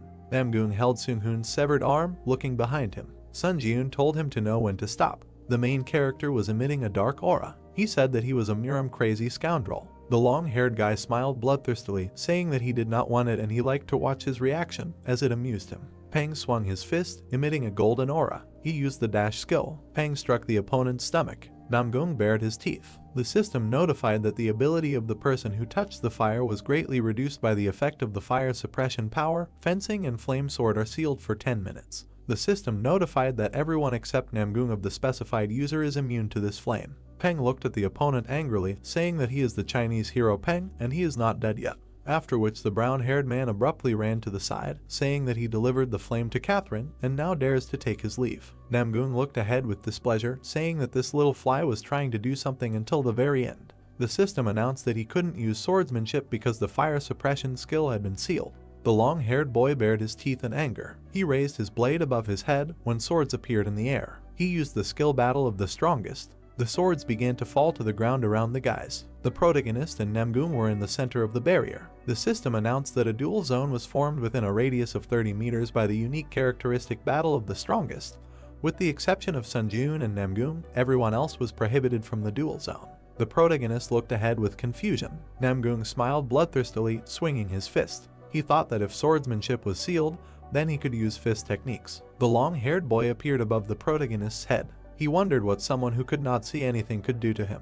The protagonist stood motionless, wondering since when did this happen. Sun Ji-yoon dodged his opponent's attack. He noted that the spiritual eye was a skill that allowed him to see things that were outside his line of sight, and this was what he thought about this ability. The protagonist jumped to the side, away from his opponent. He noted that he could not only see the wall that was spread out in a radius of 30 meters. Green light spread across the ground. Sun Ji-yoon noted that he could feel every pebble in this area. The hunter kept his eyes closed. He thought that he had seen more than just his sightlessness, and until now he had never used the spiritual eye correctly. An eye appeared on the protagonist's forehead. Sun Ji-yoon noted that it felt like the opening of a third eye. A purple aura appeared in the space. The system announced that he had realized the true nature of the spiritual eye, and the spiritual eye skill had been upgraded to rank B. The system announced that there was a battle going on in which he had put his life on the line by relying on his senses, and the sixth sense skill had been upgraded to rank B. The protagonist noted that the sixth sense skill, which he had completely forgotten about after acquiring, had developed and his senses had become clearer. A dark aura was visible in the space. The system announced that he had managed to put up a mortal fight with a sword master, and the demon slayer skill had been upgraded to rank B. The system announced that in a short period of time, he had experienced countless crises and a reincarnation beyond his capabilities. The Ashen Blood skill had been upgraded to rank B+. Namgung watched the scene in bewilderment.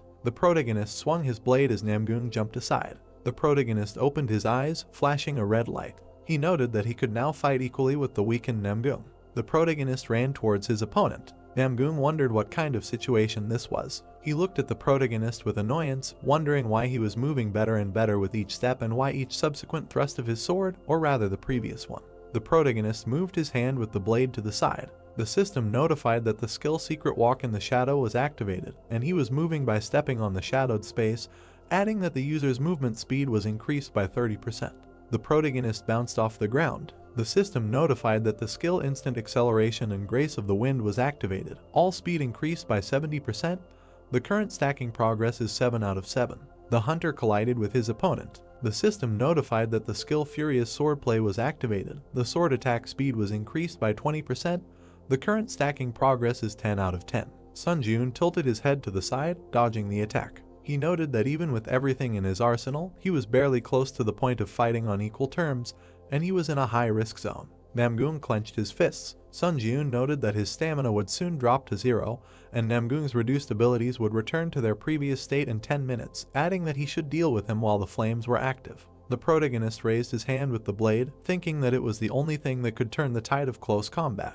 The hunter threw his blade towards his opponent. He noted that this was a sudden change. Namgung dodged the blade with a malicious smile, saying that he made a stupid choice because he was cornered. The long-haired guy swung his fist, saying that he was a fool. The hunter leaned to the side, dodging the attack. He looked ahead with a cold gaze, using the blood steel sword skill. A blade appeared in front of the protagonist's foot. The system announced that the power, the sword of steel blood, had been activated. The hunter stabbed the blade into his opponent's body with his foot. Blood flowed from the mouth of the long-haired guy. A red blade was sticking out of his body. Namgung gritted his teeth, thinking that he had touched the core of Kai energy and he needed to act quickly if he wanted to fully recover later. The long-haired guy looked down in bewilderment. The system announced that the effect of the power, flame suppression, had ended. The purple barrier gradually began to disappear. The system announced that the action of the unique characteristic, the battle of the strongest, had ended and the dual zone within a radius of 30 meters was unlocked and outside interference became possible. Chunseok said that the barrier had disappeared. Namgung began to sheath his blade, saying that he had played too much and would finish this battle next time. The long-haired guy took out a stone with a mark. A blue portal appeared in space. The guys looked at what was happening in bewilderment. Chunseok asked what the portal was. Pang noted that he was going to return to the Muram dimension. Namgung was moving towards the portal. At that moment, everyone instinctively felt that if they couldn't kill Namgung here and now. The guys looked at the enemy with an angry look. The author noted that one day he would become a real disaster for the earthly dimension. The guys moved from their place, heading towards Namgung. Pang said that they couldn't let him go. The guy said that they shouldn't let him escape. The long-haired guy looked behind him. He narrowed his eyes, asking what they said about escaping. Namgung raised his blade, declaring it on fire. He used the flaming sword skill. Namgung directed a fire attack towards the guys. Catherine looked at what was happening in bewilderment. A bright flash occurred on the ground. The debris of buildings lay on the ground. The protagonist stood in front of the boys, protecting them from the attack. Sun Jun looked away when his arm was torn off. The system notified that the counterattack shield skill was disabled, making it impossible to reflect the accumulated damage. Catherine looked at the protagonist in fear, saying that his arm. The protagonist looked behind him, telling her not to pay attention to her since the enemy was still in front of them. The hunter gritted his teeth, looking away. Namgung called out to the protagonist. The long-haired guy looked at the hunter with a menacing look. He noted that he could kill him with one hit from the very beginning, asking that he really wants him to go to the very end. The protagonist looked at the guy furiously, thinking that this was terribly angry, but he could not answer him. Namgung looked behind him with narrowed eyes, saying that he would be back soon. The long-haired boy entered the blue portal. The protagonist fell to the ground. The long-haired boy was welcomed into his world, the Muram dimension. The boy said that he had returned. Namgung rested his knee on the ground, coughing up blood. The boy asked the young master if he was okay. Namgung shouted for them to quickly call a doctor. The long-haired boy looked ahead angrily, wiping the blood from his mouth. He thought that no matter what, he would drive him to despair. A white light was visible in the addition. A hospital near Tokyo. The protagonist slightly opened his eyes. Eri looked at the protagonist worriedly, asking that he had regained consciousness. The protagonist slightly raised himself, asking where he was. Eri noted that he was in the hospital and was not allowed to make any sudden movements yet. The protagonist looked away as his body was bandaged. Eri told Sun Jun that he was badly hurt. The association president leaned down in front of the protagonist, noting that she didn't even know what to say in response to his great sacrifice. The brunette looked at the protagonist's arm in surprise as it recovered. The system announced that the Ash Blood skill had been activated. The protagonist looked at his arm, saying that he was fine, asking where the others were. The protagonist pulled back the curtains, asking Catherine how she was. Catherine looked at the hunter in confusion. The dim light illuminated the hospital room. Chunseok was moving along the corridor on crutches, after which he smiled widely, calling out to the protagonist. On the protagonist's cheek, there was a mark marked by hand. Chunseok asked what was wrong with his face. Sun Jun said that it was because he looked into Catherine's tent and saw that she was full of energy, concluding that she was fine.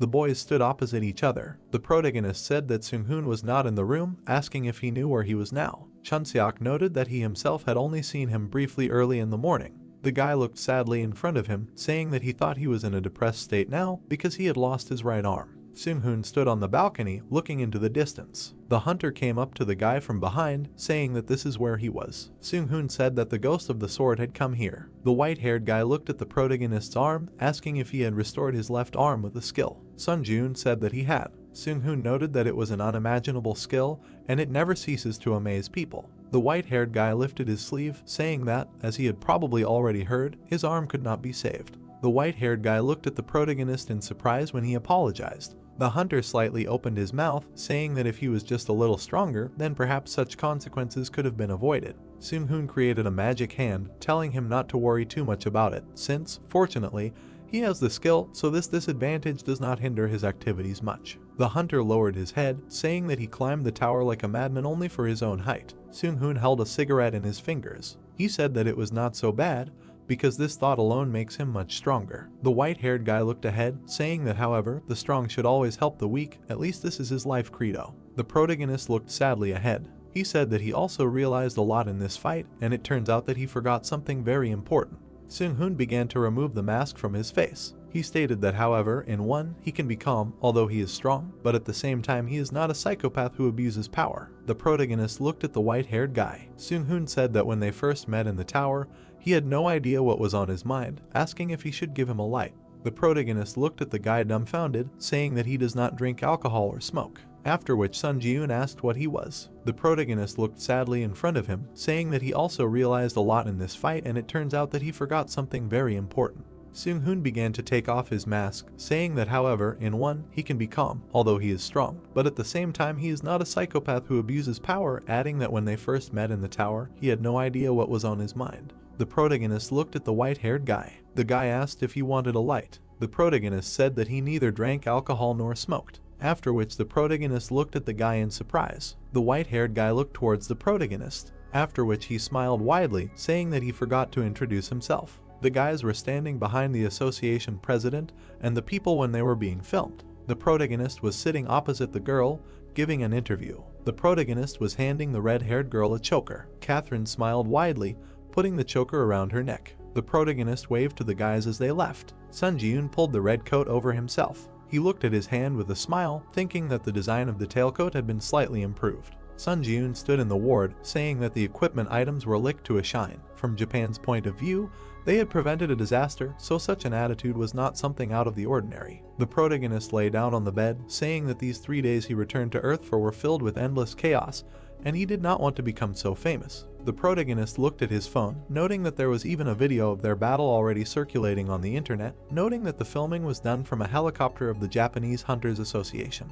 Comments from viewers were visible on the phone. People were talking about how strong the protagonist was. The protagonist noted that this is why Seung-hoon called him a sword ghost. The hunter looked at the ceiling with a serious look. He thought that he never expected Gennady to be the Lightning Emperor. The white-haired guy crossed his arms over his chest. The protagonist noted that the Lightning Emperor, even among 30s rank hunters, he was rightfully considered the strongest. The Lightning Emperor stood on a cliff in front of the people. The hunter noted that he cleared portals at a speed that other S-rank hunters could not even dream of, and he was a true hero of Korea. Seung-hoon handed his business card to the protagonist. He said that if he needed his help in the future, he could call him anytime, noting that he would be honest and he would not mind recruiting him, adding that he could contact him for any personal matter or for any other reason. The protagonist thought about recruiting. The system announced that the time was up. The protagonist rose from the bed, saying that he needed to become stronger to deserve the nickname of the Ghost of the Sword. The hunter grinned maliciously, saying that it was time to return to the tower. The system announced that he was returning to the test tower. The protagonist sat on the bed.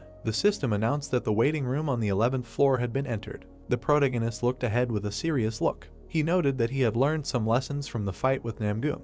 The protagonist opened a store. He imagined himself running fast on the ground. Sun Ji-eun noted that it was about endurance. He remembered his arm being torn off. Sun Ji-eun noted that Ashen Blood is a recovery skill that boasts excellent efficiency among his current skills, but it will not activate if his stamina is at 0. The protagonist looked ahead with a serious look. He noted that it was time to acquire a new skill that would instantly restore stamina. The protagonist browsed the store, saying that all the skills looked pretty good and the best way to deal with doubts while shopping was to buy everything that was available. A huge number of system notifications appeared. The system notified that he had purchased the skill automatic stamina recovery, moonlight absorption, sunlight absorption, excessive growth, and blood call. The protagonist looked at the system notification with a smirk, noting that he had accumulated enough points to afford all the necessary skills. System notifications appeared. Skill synthesis power activated. The system notified that he should look at the list of skills and select a material for synthesis from the currently available skills. 2 yellow plates were reunited into one. The protagonist noted that he would first synthesize the most compatible skills. The system notified that the synthesis of skills was complete and the photosynthesis skill was created. A card appeared with a description of the photosynthesis skill, which, when exposed to moonlight or sunlight, the basic ability to restore health increases by 200%. The protagonist thought that this was an excellent rank, grew, and the strengths of the 2 skills were well intertwined into a single whole. The photosynthesis and call of blood skill plates appeared, merging together. The protagonist noted that now he needed to add call of blood there for a greater effect. The system notified that the synthesis of skills was complete and the blood contract skill was created. An image with a red sphere appeared. A system window appeared with a description of the skill. Vitality, stamina, and mana can be extracted from the blood of a creature, and this only applies to creatures and directly killed users. The protagonist looked at the window in confusion. He said that this time he failed, the rank did not increase, and the benefits of photosynthesis disappeared. The protagonist looked at the system window. The system notified that he bought the skill blood call and 20,000 points would be deducted from his account. Sunjun said that he would buy another skill of the same kind and that would be the end of it. The skill plates began to connect. The protagonist noted that he would now try to combine the blood contract with the call of blood. The system notified that the synthesis of skills was complete and a new skill was created. The protagonist looked in front of him in surprise. The system notified that the skill Blood Seekers was created. The protagonist was surprised that he was ranked B. A red hand card appeared with a description of the skill. Life Force Stamina magical energy can be extracted from the blood of a living being and gain a powerful blood manipulation ability. All the blood that flows out of the user's body is automatically restored little by little at regular intervals. The protagonist imagined how he sucked the energy out of a person. He asked that he could now extract health, stamina, and mana from the blood, as well as manipulate the blood. Sunjun cut his hand with a blade. He stretched his hand out in front of him as the blood began to rise. The hunter grinned maliciously, thinking that he was able to literally manipulate blood. A small ball with spikes was created from the blood. The protagonist created a blade from the blood. He noted that he could give it any shape. The protagonist raised a finger, noting that he would try something like that. The protagonist grinned at the finger from which the blood rose. He noted that now it is not even necessary to make a cut to draw blood out, although he will still have to make a cut if he suddenly needs a lot of blood. The protagonist grinned contentedly, thinking that blood seekers would be very useful. The skill plates began to shine. The hunter noted that now all that was left was to improve the Eye of Truth. The system notified that the synthesis of skills was complete and a new skill was created. A new Eye of the Fire Dragon was created. A picture with an eye of the dragon and a description of the skill appeared. The power of the fire dragon lives in the eyes, allowing one to see invisible things. It can see information about things and it becomes possible to determine the lie of another person. Blue light began to emanate from the eyes of the protagonist. The system notified that the skill of the Eye of the Fire Dragon was activated. The protagonist looked at his tailcoat. The system notified that this was an old frag of the vampire count and the user can temporarily create a blood shield by consuming stamina or blood. The protagonist looked at his black boots. The system announced that these were speed boots and that the acceleration period would be increased when filled with mana. The protagonist stared ahead, noting that this was a phrase he had not seen before. The protagonist turned his attention to his weapon. The system announced that this was a bloody heavenly demon blade and that when a user who had reached the flame sword stage fully activated, the blade's exclusive ability would be unlocked. The protagonist recalled the huge flash on the battlefield. He noted that the flame sword was what Namgun had used to destroy the entire Shinjuku district. The protagonist imagined an image of a sword emitting a blue aura. He noted that only those who had reached the flame sword stage could awaken the bloody heavenly demon blade's true ability, and he simply thought that it was a pretty good sword, but he could not even imagine that such an ability was locked in it. The protagonist extended his finger to the system window, saying that he would continue conquering the tower. There were many system notifications. The system notified that the 11th floor of the testing tower had been entered, the difficulty was high, and the theme of this test was a mentality test. The time was 7 days. The system notified that the condition for successfully passing the test was to break through all 7 gates within the allotted time. The conditions for failing the test were the death of the applicant or the expiration of the allotted time. The reward for successfully breaking through was an ancient testing mirror. The protagonist looked ahead with a serious look. A man appeared in front of the protagonist and greeted him in the testing temple. Sun Ji-yoon asked what kind of testing temple this was. The man crossed his arms over his chest and crossed his legs. He said that from now on, he would go through the tests given by the testing god, and these tests would continue until his death. The man added that since he, despite being a simple adventurer, had decided to go through the testing god, he would have to bear full responsibility for the consequences. The protagonist stood opposite the man. He asked what he should do to pass through the first gate. The man asked that he didn't know the rules of the Aries family of Supreme God's trials. Sun Ji-yoon said that he didn't know, thinking that this must be the same or dimension from which the Black Knight came, invading his trial on the 5th floor. The man sighed heavily, saying that he had no idea what kind of wind had brought such a stupid adventurer there and nothing could be done, he would have to explain. The man imagined 3 images of men. He said that the trial and the temple of the tests are simple, it is a test of the body, faith and spirit. The protagonist stood with his back, looking at the man. The long-haired man said that at the beginning there is the body, and at the very end they reach the most difficult one, the test of mentality, and breaking through the gate is very easy. The protagonist looked at the man with a serious look. The man said that in each test room, a high priest would be waiting for him, and he had to convince them or kill them. All he had to do was move on to the next room. The man grinned wickedly, saying that he had given him enough information, so he thought he could draw his own conclusions. The protagonist slightly opened his mouth and said that in one word, he just needed to break through the gate, no matter what. The man planted his foot on the ground, saying that they would begin the first test. The long-haired man bounced off the ground, heading towards the protagonist. The long-haired man and the protagonist began to grapple. The hunter slightly narrowed his eyes, thinking that such strength was enough to become a contender who had received the qualification of a pioneer who had passed all the tests in high difficulty. The protagonist pulled his hand back, releasing blood from his finger. The system notified that the blood seeker skill had been activated. The protagonist shot blood towards the man. The blood bullet hit the long-haired man's forehead. The man fell to the ground. The protagonist thought that, as expected, this was a mind-blowing skill. Sun Ji-yoon thanked the man for explaining what was going on. The red aura was directed towards the protagonist. The system notified that he had absorbed the spirit of the priest Johan, mastery increased by 5.8%.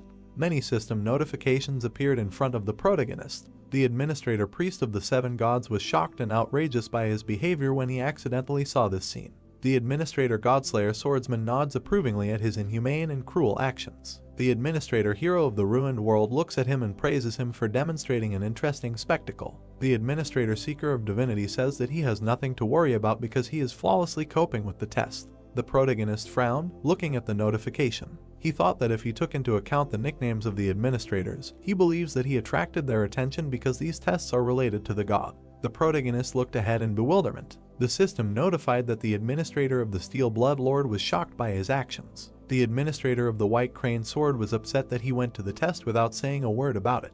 The protagonist said that he did not even know how to contact the administrators. The protagonist approached the priest lying on the floor. The protagonist picked up the mirror, saying that there was an item here. System notifications appeared. The administrator of the priest of the 7 gods is watching his actions. The administrator of the hero of the ruined world admires his greed. The administrator of the godslayer swordsman nods as if he completely understands him. The eyes of the protagonist began to emit a blue aura. The system notified that the fire dragon's eye was activated. System windows appeared. Divine mirror of the high priest. The user can use this divinity to create a divine shield only once, the creation of which can shake his mentality. Perhaps the divine power of the god of verification contained in the mirror can motivate the user to prove their destiny. The protagonist noted that the main information ends there, and after that a phrase is revealed that can only be seen through the eye of the fire dragon. The protagonist looked at the mirror curiously, asking what can motivate the user to prove their destiny and what it means, adding that he thinks it can simply be considered a one-time protective barrier. The protagonist began to head to the side. He put his hand on the wall, thinking that he would like to receive more of these things during the body check. The protagonist opened the door. The girl said that she never expected that an adventurer whose name is unknown to him would get to this place so quickly. A girl with red eyes was sitting in the chair. The blonde said that, apparently, Johan's glory days are already in the past. The protagonist stood in front of the girl, asking if she is the priestess in charge of the second trial. The blonde grinned maliciously, saying that she is. The blonde placed her hand on the armrest, saying that she was the priestess in charge of the second trial, Jane. Jane threw the chair towards the protagonist, saying that it was nice to meet him. The protagonist stopped the chair with his hand, saying that since she was using violence, it was indeed a body test. Sun Ji-yoon glared at the blonde. Jane jumped off the ground. She swung her weapon at the protagonist, saying that he hit the bullseye. The blonde threw a chair at him and said that it was nice to meet him. and the young man caught it and replied that since he was using violence, it really was a body check. Then he raised his eyes and looked straight at her. At that moment, the girl jumped up and ran towards him. She swung and shouted that she had hit the bull's eye. Then she struck with her sword. The guy managed to bend over and said that this energy was familiar to him, similar to the one he had used earlier. Then he turned around and saw something else. Notifications appeared in front of him. The power of the sword master was activated and the lightning sword skill. The girl saw this and was very surprised. Then blood began to flow. After some time, she leaned against the wall and said that she knew this aura more than an ordinary adventurer and owned a complete aura. And the brunette came closer and replied that since he was able to use it, then what prevents him from doing the same? Then the blonde frowned and explained that the divine power granted by the god of verification belongs only to the priests who receive this power and use it. However, she was just a little surprised that the guy who does not even have a hint of divine power owns such a powerful fencing technique. At that moment, he was wondering what is meant by divine power, and the priestess extended her hand and activated her energy. Then the woman ran towards him, trying to attack, and the young man thought that perhaps it should have been a fatal blow, because divine power always reaches its target. Their swords were 0. When the young man extended his hand and said that according to the first priest, in order to break through the gate, there is no need to kill the priest, do you think it is enough to convince in your actions? The priestess smiled at him and said that she did not even know, most likely it would be possible if she acted as if she was not inferior to God in anything. And the log turned around and answered that after checking the body, how much more time will remain to pass? The woman's eyes lit up with a bright light. She once said that the more she listens, the more impudent this man seems to her, quite relaxed, even too much. Do they really think that she has already won? Then she jumped up and shouted that it is better to ask such questions after defeating her. However, the young man did not even move from the spot. He threw her sword back with one blow, activated the skill instant acceleration, and a moment later grabbed her hand and pressed it to the wall. Then he came closer and said that now he has definitely won. And the girl looked up and answered that this is not so. How did he manage to do it so quickly? And the young man replied that as promised, now we need to talk about the verification process. At that moment, the priest had no choice but to tell and ask if he is really going to take her powers or something like that. Then notifications began to appear. Administrator Hero of the Ruined World patiently waits for his answer, and Lord of Steel Blood looks at them, squints his eyes, and Sword of the White Crane worries because of the unexpected question. The young man looked at her again and said that he is not fond of something so vile. For her it was a relief. New notifications immediately appeared. Administrator Lord of Steel Blood completely agrees with the words of the priestess. Administrator Sword of the White Crane believes in him and trusts him, and Administrator Seeker of Divinity watches his choice with interest. Then the guy raised his head and asked if there is anyone who would take such a step, who managed to get here. The answer was surprise and the question whether he really thinks so. For a lawyer too naive, one way or another, she will have to fulfill her promise and share information about the check. After the girl introduced several players, said that now there are 2 body checks left. The faith check will begin at the 5th gate and end with the eared ones. It turns out that the mentality check is carried out only at the 7th gate. Then she folded her hands and said that before challenging the 7th brother, she would advise him to think once about giving up. Then she smiled sarcastically and said that no one had ever managed to pass the 7th gate. Everyone who entered there went crazy or died in agony, bleeding. The guy's eyes lit up after that. The Fire Dragon Eye skill determined that there was no lie in the enemy's words. Then the blonde smiled and said that her end had come. As a last word they would say that for the first time in a long time she enjoyed the battle. And most importantly, the hero answered that if there was a way to pass the gate without killing her, it would be better to tell him about it. But in response he only heard that with his current abilities this was impossible and decided to ask her if she was afraid of death. The woman began to laugh and replied that she was not afraid at all. In any case, even if she died, she would only end up next to God. The young man immediately struck with his sword and thought the longer he delayed it, the more disgusting he would feel. Then he absorbed the priestess's soul and his skill was increased by 8.8%. While the guy was leaving there, he thought about what to do. His mood was now spoiled. After some time, he reached his brother and opened them. A man with a sword appeared in front of him. A huge muscular man raised his weapon and looked straight at him. Then he came closer and said that his name was Lucilian, the man who would become the sword that the god of testing would wield. He pointed the sword at the young man and said that from now on he would test his martial arts. He had to prove that he was worthy of entering the next gate. Then he raised it above himself and the sword began to blaze with fire. It was an aura blade. The guy saw this and was very surprised, although the stage was unstable, but it was clearly a flaming sword. He frowned and thought that things were not very good. Right in front of him was a blade blazing with fire. Then he took out his weapon and thought that already on the 3rd test he should deal with the flaming sword. Here finally the guys clashed in a duel. Most likely, now the main character will have to risk his life. Although the young man dodged, something still seemed strange to him. When he looked up, he thought that not only the statistics associated with his physical abilities, but also the strength emanating from the sword was clearly inferior to his own power. The enemy was already approaching him at that moment. The young man was able to reflect this blow as well while he was thinking about the fact that it was his energy that was losing now. At that moment, it was as if another person was in front of his eyes. Seeing how Namgung Hayek used the flaming sword earlier, of course he thought that this was about high-level sword skills. Perhaps the whole point is that that person, a crazy bastard, was simply too strong, and the so-called flame skill may not be easy high-level sword skill. Suddenly it dawned on him. At the same moment, the man struck again. But the blade remained intact. It was expected for him. The guy frowned and thought that no matter how much he attacked, only his energy suffered. The fight continued for some time. The brunette actively dodged the blows. Then the man came closer and said that no matter how strong his aura, it would not be able to break his sword, only the one who could break it. He looked up and explained that this could be done by the one who could cope with what is invisible to the eye. After that, the young man lowered his head and thought that this man was weaker than him, but owned a flame sword. It was like that. Then he smiled and said how when the one who studies worse than him passes the exam with a much better result.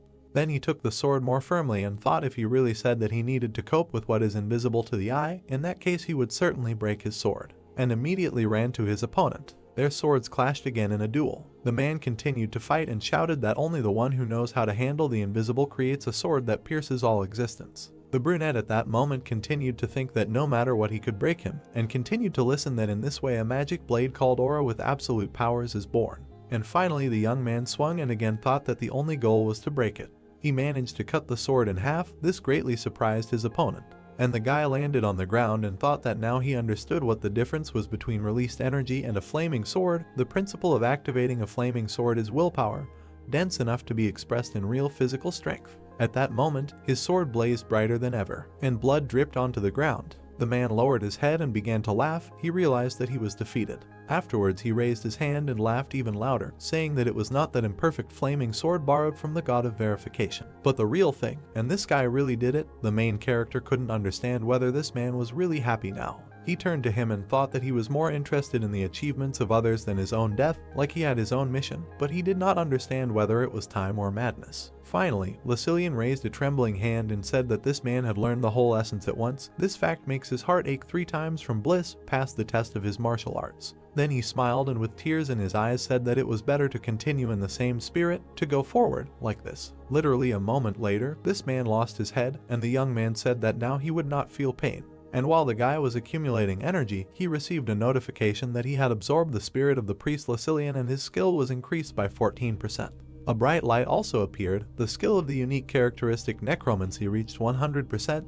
The rank of the unique characteristic necromancy increases by 1 level. The brunette looked at this and thought, what ability will his arsenal be replenished this time? Then a notification appeared where it was written that these are additional effects 6. When absorbing the soul of a stronger opponent, after evaluation, you can get the ability to extract power. The guy looked at it and was surprised. The ability to extract the enemy's power is something interesting. Every time a necromancer raises a level, it never disappoints. Besides, it's only a B rank and already revealed such huge opportunities. Then he took a step forward and thought about how curious it is to know what awaits him at rank NS. Then another notification appeared where his characteristics appeared in the status window.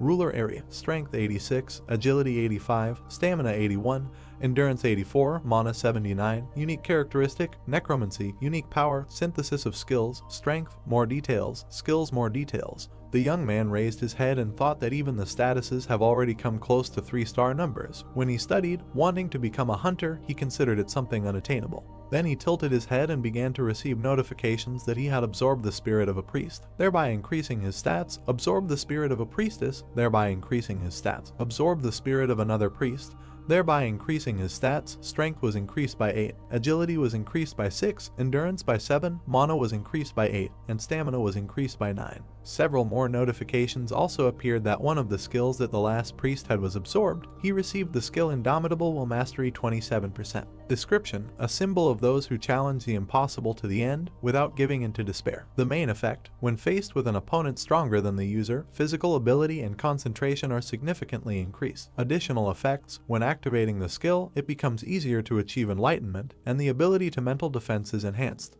After the guy went forward, he walked along some corridor. There were broken glasses around. He finally reached the door. He opened it and looked forward. At that moment, a large room appeared in front of him. The young man tensed up because there was no one, but it turns out that a person was flying above his head all this time, who noted that he was watching. The previous priest had left this mortal world. It was a blonde man, similar to an angel, who said that the situation was contrary to his expectations. Notifications immediately began to appear that the administrator of the God Slayer, the swordsman, asks him to be careful. The administrator of the hero of the destructive world advises not to realize, since a real enemy has appeared. The administrator of the Sword of the White Crane says that he uses real skills of mastering the released energy, and not fake ones. And the administrator of the Lord of Steel Blood admires the powerful energy and iron, which the god of verification serves. At the same moment, the young man raised his sword and struck the first blow. The blonde then landed and replied that he was watching. He did not really want to waste time talking. He looked at him and added that then, we must immediately begin the test of the fourth kind. Then the boy walked towards him and introduced himself, said that his name was Chiron, a candidate for the apostle, serving the god of verification, and you, following the law and verification, will begin to check his body. Comments immediately flew that he had encountered a strong opponent, with whom he, as a user, would be difficult to compare, and the skill of Indomitable Will was activated. The brunette raised his head and thought that he had enormous energy that could not be compared with that of the previous priests. Immediately, some kind of fragment appeared in front of him. The brunette pulled it out and was going to attack. From this small object came incredible energy and a blow that flew straight towards him. Miraculously, the main character managed to dodge, but nevertheless, the blow ricocheted off the glass walls and flew into his back. Nevertheless, the young man managed to pull out his sword and again reflect the projectile thanks to the skill of the Eye of the Fire Dragon. He turned and thought that these rays, reflected in the mirrors, were very annoying and were flying towards him again. Then he tried to attack and thought that he should attack him before he started attacking him endlessly with these beams. After that, the guy swung and flew straight towards the enemy. He did not lose his head and immediately took off into the air. At the same time, he threw the boy back with his wings. Literally a moment later, the candidate for apostles raised his mini dagger and began to accumulate energy. Immediately, he flew up to the main character and tried to attack, and then he thought that now he could feel the flaming sword. After some time, the blonde flew up again, and the brunette looked at him and thought that this was most likely his guaranteed method of detection by victory. If he thinks like that, then they attack with a beam from a distance. Even if he penetrates and dodges the beam, mirrors installed around the perimeter reflect the beam at an angle where the enemy has a blind spot. In close combat, he uses his wings to create a gust of wind to disrupt the opponent's sense of balance, after which he counterattacks with a flaming sword. Because of this, the young man flew down. As soon as he landed, he thought that this was a very shitty template, and immediately after that, he flew away again because of the wingspan. The protagonist decided to act, so he took out his sword and thought that despite the stupidity of the scheme, it would also be quite difficult to deal with the mirrors in a hurry. He stood in the middle of the hall and thought that by breaking into smaller fragments, the mirrors would split that beam even more, so it would be simply impossible to dodge all of them, although maybe the fire dragon's evil eye would succeed. Then the guy smiled and began to receive notifications that the administrator king was not starting to doubt the difficulty level and the test on the 11th floor. And another administrator priest of the generation was surprised if this was really just an apostle candidate, and the Black Devil wondered how the protagonist would die. Then 2 more notifications appeared. The administrator Lord of Steel Blood considers the apostle candidate an annoying fly, who is wasting his time. The eyes of the administrator Sword of the White Crane light up in anticipation of his actions. Afterwards, the brunette raised his sword and thought that it seemed that his administrators were not worried about something like this at all. The blonde stood opposite him all this time and watched his actions. He looked up and said that this time it would not be easy, he had to try hard. And then he aimed his blow at him. A bright light illuminated the entire room and several beams were directed towards the main character. A moment later, a serious explosion occurred. A notification appeared that the charging was complete. The blonde was surprised by what he saw. In front of him stood an opponent, completely intact, who activated the counterattack shield skill and reached the maximum damage absorption limit.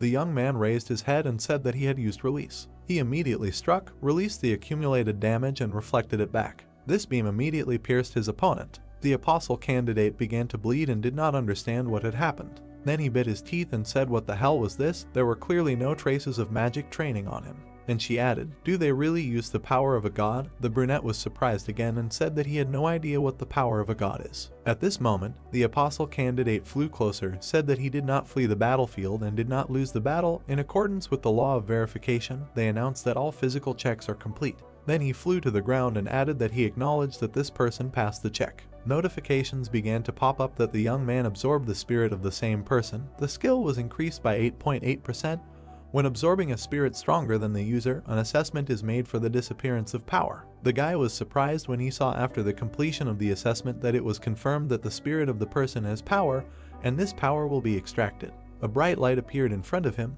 and information that the divine power is now engraved on his soul. The protagonist watched this and thought that it turns out that it is about the power that the local priests use like him. Then he raised his hand and thought that he felt some energy penetrated his heart, but did not circulate at all, said that the methods of managing divine power in Mana apparently are very different. Notifications appeared that the administrator between the white crane asks why the divine power penetrated his core and energy, and the administrator Lord of Steel Blood is perplexed when he feels that in the divine power of his heart there is no trace of battle. The young man alive at that moment only thought about the possession of divine power and something extremely significant, and received information that he absorbed the spirit of the priest, thereby increasing his statistics. Strength was increased by 4, agility increased by 3, endurance increased by 3, mana increased by 4, stamina increased by 5. Suddenly, the next door opened in front of him. The guy raised his head and heard someone greet him. An old man stood there who said that this was the one who was overcome by the madness of martial arts. These people stood opposite each other. At first the heroes did not understand what his words meant and asked what they meant. And the old man lowered his head and said that victories, victories, more victories, isn't his goal to grow endlessly to become the strongest. At that moment, it dawned on the brunette that it was true that he wanted to become stronger, continued to grow, but wasn't this man exaggerating too much when he said that he wanted to become the strongest? Suddenly the elder appeared behind him and added that he was not exaggerating, but simply voicing the conclusion that the young man would come to in the end. This surprised him very much. The guy immediately turned around and tried to strike, but there was no one in front, and the old man immediately appeared on his head and said that he shouldn't talk like that and get excited. While he was trying to find him, the elder moved from place to place and said that these gates do not check his body. Here is a test of faith. However, the main character continued to swing his sword and did not understand what was happening. He clenched his teeth and thought that his movements were beyond imagination. Then several elders appeared behind him at once. How did this man penetrate his mind? At that moment, hands reached out to him from all sides. These hands grabbed the guy, while here he thought that the strength left his body. He raised his head and tried to get out, but nothing worked. Suddenly, a huge face appeared in front of him. It was an old man who literally began to suck in all his clones, and then he looked at him and said this is what this taste means. Finally, the guy turned around and realized that there was no one around him. He heard that he passed from the old man. After that, he turned and asked again, also asked what they were talking about. In response, he heard that he said that the 5th gate was passed by him. Then the elder came closer and said that he could go to the next gate. The young man said that he did not agree. How did this happen at all? The man explained that initially the 5th gate begins with the contemplation of mental images. In other words, only those who have an unshakable will have the right to look into their own world of images. Then he raised his head and added that he felt this unshakable will in him. Oh, this frantic will to cut the throat of anyone to become stronger. He raised his hand and said that he very clearly feels the desire to kill anyone and become even stronger. All these feelings are hidden in the depths of his consciousness. The protagonist listened attentively while he said that if he wants to kill him, a feeble old man, then he must do it faster. Fortunately, he will be able to learn a little in the arms of God before his parasite senile dementia. But then the old man heard something that surprised him. The young man said that he will not do this. Then he raised his head and asked why, and the guy came closer to him and explained that they had already said that the tests had been passed, so he saw no point in killing a person without any reason. Why ask about something so obvious? The elder listened to him and thought about it, said that this was indeed an unexpected turn for him. Then he came even closer and said that he thought he would have coped, even if he had officially given him the tests of the 5th to lie, but he repeated again, the tests had already been passed. Then he patted him on the shoulder and added that his friend could go further, wished him to successfully pass all the stages of the test. The guy looked at him and did so, went forward, but suddenly it dawned on him. It was as if the main character found himself in some kind of emptiness. There was darkness around him, and the surface of the mirror was swallowed by the darkness, and soon he found himself in a void where there was not a glimmer of light. Then a woman appeared near his ear, who greeted him. The young man did not hesitate and immediately took out his weapon, but there was no one around. He looked around and wondered if this was happening again. Then he gritted his teeth when he heard that everything was right. He was already in the world of mental images. It turned out as he thought.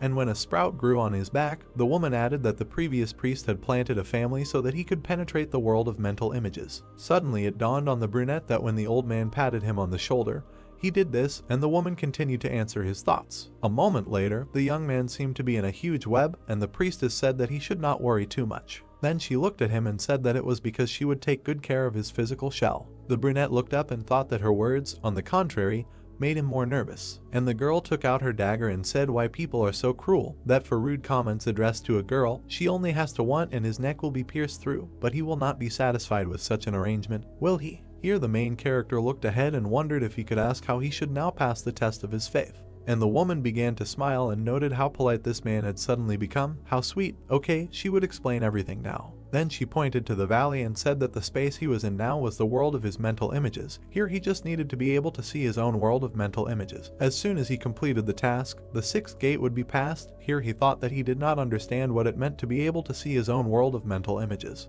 And the girl bandaged his eyes and explained that the world of a person's mental images largely depended on his beliefs, and was created on their basis. But no one was able to contemplate this spectacle. The world of mental images was like when you close your eyes and see only a solid black curtain. Then the young man was left alone in the middle of this place and thought that in this way they wanted to tell him that he needed to be able to see the essence of this world of mental images, where there is nothing. A moment later, a woman appeared above his head and answered that this was again on point, and introduced herself, said that she was a priestess of Alien, serving the god of verification, announcing the beginning of the 6th test. And then the ground fell under him, as if all this time he had been standing on the surface of the water, and began to drown. After some time, the young man landed on the bottom of the reservoir. Only these were thoughts. In reality, the girl held his hand and asked if the guy was really surprised, because the pain would be similar to real pain and he needed to quickly find a solution to this problem. Otherwise, she smiled and explained that he would drown without any water around. But suddenly the power of the serene mind was activated.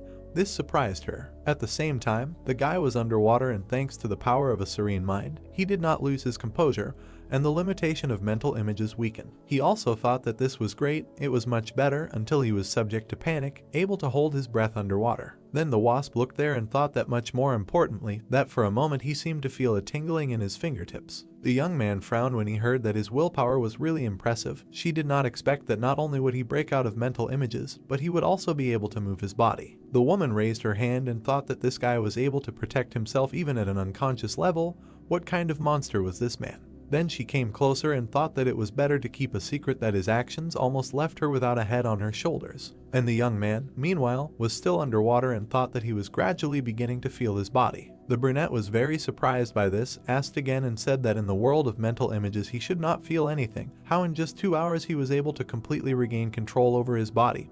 What kind of monster is this? The brunette was surprised to hear about 2 hours, but after all, no more than a minute had passed since he got here. In response, he heard that in reality time moves much faster than in the world of mental images.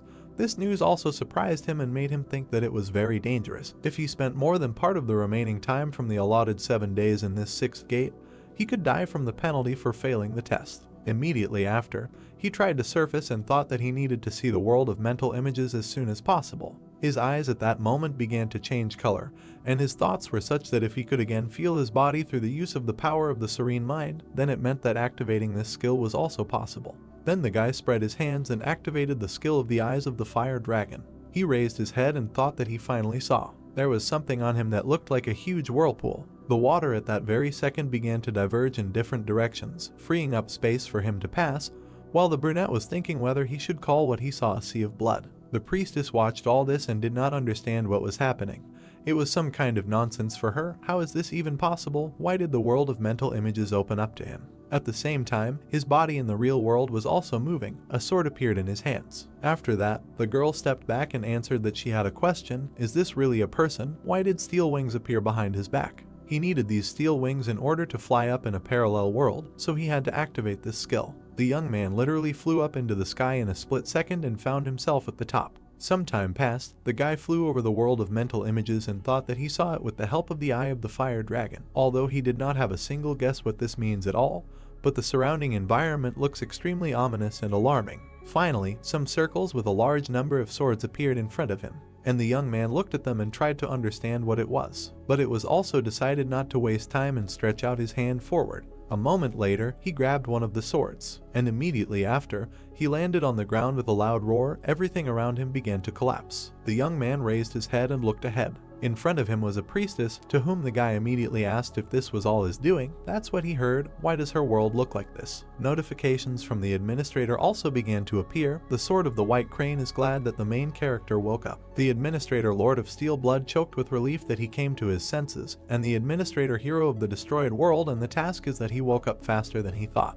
Therefore, the young man went forward and said that it turns out he was able to pass the test of faith.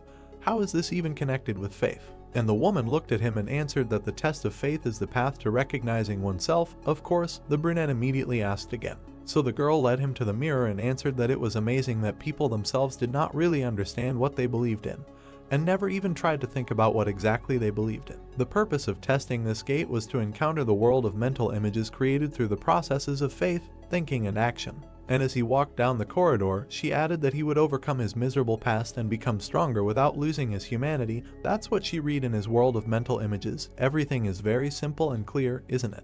Then she added to the woman that even having such simple desires and thoughts, remaining faithful to them at the same time is a different story. When the guy finally opened the next door, she wished him luck and said that this adventurer did not look like a person at all. The brunette meanwhile had practically moved into a new room. Something like space appeared through the front and a notification that he had reached the 7th gate. There was some kind of core filled with energy and electricity in front of him. It was so incredible that the young man could not take his eyes off it. And then this core turned into his reflection of the eye. It turned out that it was the god of verification who was watching him. Immediately, memories of the priestess who said that no one had yet managed to pass the 7th gate popped into his head. Then the young man landed on one knee with a crash and did not understand what had happened. He exhaled and realized that everything was going wrong. It looked more like something else. Suddenly, a huge snake appeared in front of him. The situation was similar to when I encountered something insurmountable. Camillo's body and completely refused to take any steps to survive. Then he felt very hot, and the thoughts were that an eye had simply appeared in front of him, and it really was a god.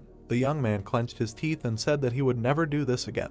And in his head were thoughts and memories of the death of his parents. As a very young man, he sat at home and cried. Because of these memories, the protagonist took out his weapon and began to scream frantically. Then he stuck his sword into his own palm, activated the skill Ashen Blood. All types of pain caused to the user decreased by 17%.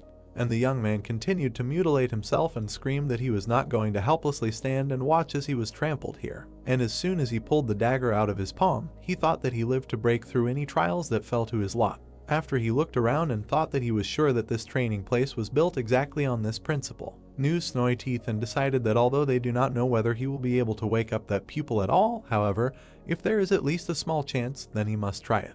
And immediately jumped up from the spot, running towards it. If he can get at least another 1 centimeter closer to it, then the blow will be delivered. Complete confidence was read in the eyes of the young man. And finally he reached the target, swung and struck, thought that this god was so-so. The blast wave went to the side, only it flew to him and stopped nearby, and even the smallest impulse could not reach the retina. The young man raised his head then and thought that this was some kind of look.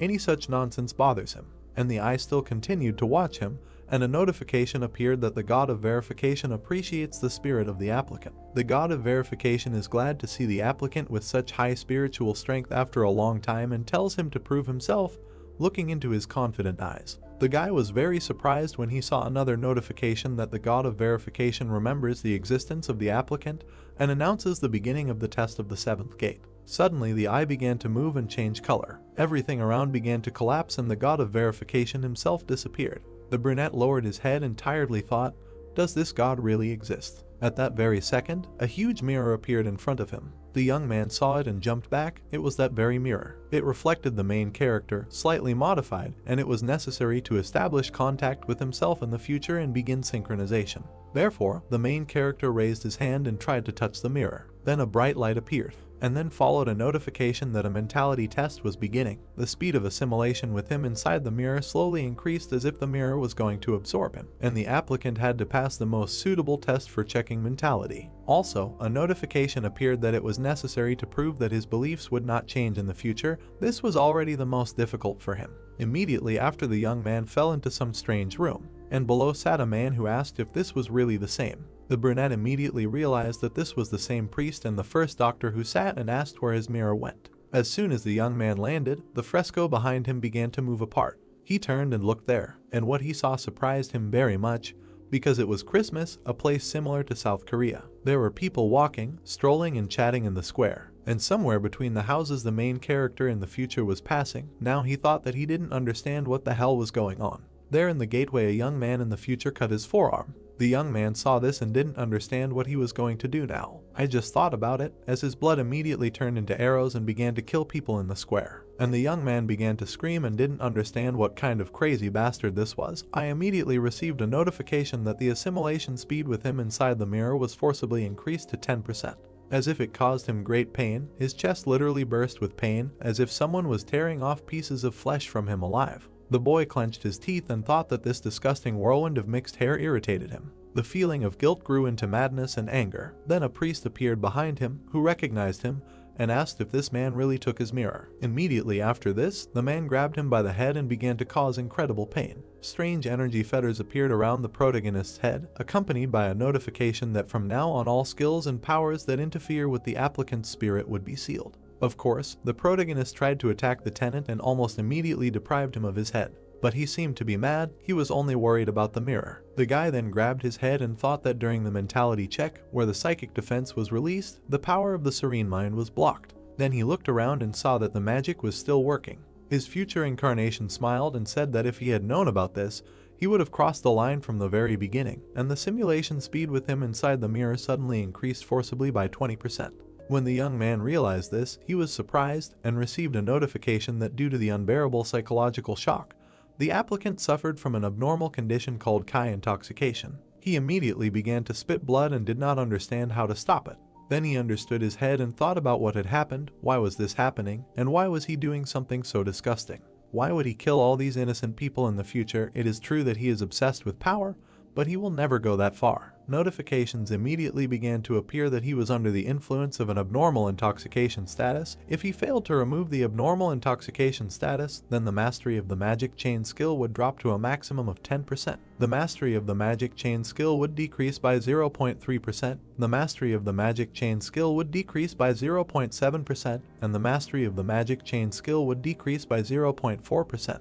The young man saw this and thought that the magic chain was now working at its limit. Then another person appeared before his eyes. It turned out that this was the world of Muram, where the man approached the soldiers and ordered them to immediately bring the head of the Union here. After that, the brunette looked at them and said that in this case, at least he would save the lives of those who were here now. But a man came out to meet him and said that he had heard that a madman called the Sword Ghost had recently appeared there, and now that he had seen him in person, he could say that he was worthy of his nickname. A middle-aged man approached him and said that he was pleased to meet him, introduced himself as Li Jinwen, the head of the Union, and asked what the child's name was. But he did not answer and immediately ran towards him, and the man saw this from the group. Literally a moment later, the two began to fight. All the people around were already dead, and the head was bleeding after a while and said that he simply had no words. Then he raised his head and said that this guy had killed all the members of the Union. Although he himself had said that he would not touch anyone, was he not ashamed at all? But the brunette came closer and said that he felt no shame at all. Then he lowered his eyes and added that these ragged, worthless things were just his fighting resources. Resources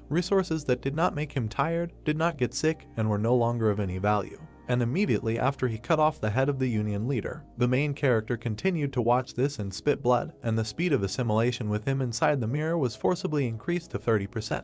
Some time passed, and the location in the mirror changed dozens of times. The future incarnation of the hero, who became infinitely stronger, destroyed 1,000 enemies, was in the state of a monster, imbued with madness and seeking only growth. Finally, he even got to the priest, who cursed him before his death and said that he prayed to all the gods for his death. Then he killed the king of animals, who asked him to stop and asked if he hadn't said that it was better to kill only him to visit his subjects, but in the end they all died. Crazy monsters who never lost. That's who this man was. Then the guy got to the next opponent, who looked at him and said that this was some kind of nonsense. Why did the one who conquered the dimension come to such a wretched place? The young man felt all this and literally screamed in pain. The assimilation rate had already increased to 40%, then to 50%, it did not stop. Then the young man raised his head and thought that if the assimilation level continued to grow like this, then eventually the worst would happen. He smiled and said that it was a feeling, it turns out, pleasure and not a joke. The location changed again. There was a bright flash of light. People burst into some room, kicking down the door. A man who looked like a cyborg entered and said that the one who commits such inhumane actions and really thinks to remain unpunished. The future incarnation of the main character stood there and had already killed one person. A brunette was standing nearby, and when she lowered her head she asked why this man was doing this. She could not cope with tears and screamed for what reason she was killing innocent people, to become stronger, for what? The young man turned around and asked again about the reason, and then asked why ask about the obvious. He immediately threw the corpse on the ground. Then he smiled and said that he was killing them because they were the raw material for his growth. The man approached him and asked if he would know that he had the ability to control lightning. Then he frowned and said that in such weather he had better prepare himself and give up the ghost. He pounced on the young man and ordered him to die, calling him a demonic spawn. In response, he heard that it was true, even he should reckon with him. After that, the brunette smiled and said that it was more accurate to say that it was like that when he was a previous incarnation of himself. And a moment later he cut this man in half. The girl who was sitting next to him continued to cry and began to beg him to stop. Then she screamed that she was asking him to come to his senses. Song-yoon himself continued to fight, although it was very difficult for him. The guy gritted his teeth and thought that one wrong move and this crazy entity would simply absorb him. It felt like even 50% assimilation was capable of completely destroying his mind. Before it was too late, he needed to find a solution. Then notifications began to appear that the simulation speed had been forcibly increased to 60%. The mastery of the magic chain skill had decreased by 0.1%. The mastery of the magic chain skill had decreased by another 0.5%, and then by another 0.2%. Blood was literally flowing even from the eyes. But the young man was not going to give up and continued to strike the eye of the god. Then the stimulation speed increased to 70%, and the brunette fell to his knees and thought that he could no longer stand it. Psychologically, the silk was too big, and he could not even say whether it hurt or pleased him. Then he fell into this seething liquid and thought that he felt good. Almost immediately, the liquid began to absorb him and completely sucked him into itself. However, the consciousness of the protagonist was still functioning and a memory of the priest's question appeared, who took his mirror. Finally, it dawned on him that something had appeared in him during the murder. The young man was able to pull his hand out and held a small mirror in his hands. It was the divine mirror of the high priest, a mirror that the high priest imbued with his divinity daily. The user can use this divinity to create a divine shield only once, and creating a divine account can restore his mentality. The protagonist was also able to remove these fetters from his head and activated the effect of the divine mirror. A divine shield surrounded him, dispelling all levels of clouding of the mind. A notification also appeared that the abnormal status of spiritual instability was cancelled, and the future incarnation suddenly woke up and stopped. Suddenly, his head was torn apart and came apart at the seams. From there, as if from a suit, Sunjun climbed out and began to scream loudly. He looked around and asked if this monster thought that he would allow himself to be absorbed. The light was so bright that it was visible even from below the building. Then the protagonist received the achievement of Steel Spirit and endurance was increased by 1. Finally, the mirror broke and shattered into pieces. The young man proved that his beliefs remained unchanged. The mentality check was completed. He was surprised and thought that he had been standing here all this time. Comments from the administrator began to appear. For example, the Lord of Steel Blood felt a sense of relief that the contractor had overcome a critical obstacle. The administrator of the hero of the destroyed world laughed. They say that he could not even think of the method he used, and the administrator of the White Crane Sword was very glad that the guy's condition had stabilized. And while the brunette was falling down, the god of verification was satisfied with the results of the applicant's check. The god wanted to see him personally and forcibly summoned him to his land. The adventurer raised his head and thought, "What kind of holy land is this?" and a forced summoning. Then there were notifications that the god of verification temporarily concentrated power in his hands. Using divine power in the test tower, all administrators associated with the applicant will be forced to stop monitoring the tests. And also, while the main character continued to climb up, the test tower allowed him to be called on the condition that his personal safety would be ensured. Then he entered the sacred abode of the god of verification. For some time, the brunette did not understand what was happening and just screamed. Finally, he found himself in some strange place and did not understand what it was. A bright light appeared ahead, and from there a human silhouette flew out. This image approached him and asked who it was, why divine power was felt from him. Apparently it was the god of verification. The man flew even closer and said that it was not necessary to drill him with a look. In any case, now he will not see anything except foggy outlines. Now that they met him in person, he sees that this person is extremely heterogeneous. It turns out this pseudo deity was created by the tower. The brunette looked at him and said that he had no idea what the term pseudo deity meant. The god of verification then lowered his head and explained that in the tower they are also called administrators. Asks if this guy is a being who received quasi-divine status under a contract with the tower. In response, he heard that the young men are not an administrator, just a candidate disassembling the tower. Then the god said something that surprised the main character very much, or rather that in fact, it differs from other pseudo-deities, has its own divine power. The man also added that he had not looked into the tower for a long time, and it turns out that a lot of interesting things happened in it. Asked if the main character realizes that it is impossible to create something real with the power of a pseudo deity. And then he added that being an apostle of a pseudo deity, He created a real thing. It is clear, the candidate is clearly an unusual creature. The brunette still did not understand what was happening. He remembered one of the priests and thought that it sounded like he had done something great. But in reality he had just accidentally obtained divine power after killing that man, and asked if it was true or if divine power was that important. God told him that he had extracted divinity himself and didn't know it had he done the extraction process, completely removing the traces of God. Not because he knew everything, the man became wary and said that he could see from his face that he had no idea what divine power was. Finally, the boy raised his head and said that he had just accidentally obtained it. God continued to fly in the sky and replied that even if it was a fake, a reproduced tower, then such a result could only be obtained from the divine power given to the future apostle by God. But how did this boy manage to stroke this power, completely erase the traces of God? He also said that even if his actions were unconscious, it was not by chance that he extracted Chiron's divine power. I feel that there is a reason here, therefore a connection. Now the boy was very surprised. And when God added that it was absolutely clear that the testing tower expected a lot from him, he immediately understood everything and thought that the testing tower was pinning its hopes on the average president. For some time, the two looked at each other. Then God turned away and said that he had made a mistake. Seeing the anger of the tower, one could safely say that this information cannot be disclosed, so it was time to say goodbye. He would definitely watch him from heaven. The brunette immediately raised his hand and began to shout that he still had many questions. Why did he become such a monster in the future? What else is divinity? And what did he mean by causality? But it was too late and his body began to fall down. Nevertheless, God lowered his head and said that it seemed that this man had looked too deeply into his future. When he peers into the void also peers into him. The same thing happened when the boy tore apart his future incarnation. The void is always looking for a gap through which it can penetrate his mind. This is what he should beware of. Immediately after what was said, the young man grabbed his head and heard that he would soon return to where he came from. Then he listened to him attentively and raised his head. Then he shouted if the god could talk to him a little more. But the man looked at him and replied that unfortunately, this was the end of their conversation. No matter what god was in front of him, the tower was a creature that was not easy to deal with, so nothing could be done about it. If he visited the temple of testing in the future, then perhaps he could shed light on his questions. But at parting he would give him one last piece of advice, not to trust other gods, now they would consider him an enemy. Congratulations notifications immediately began to appear. They had overcome the 11th floor of the test tower. As a reward for breaking through, an ancient mirror about testing would be sent to his inventory. As a reward for breaking through, 70,000 points were awarded. As a reward for breaking through, 3,000 were awarded, and another 1,500. The movement to the waiting room was started. The young man landed there and for some time tried to comprehend what was happening.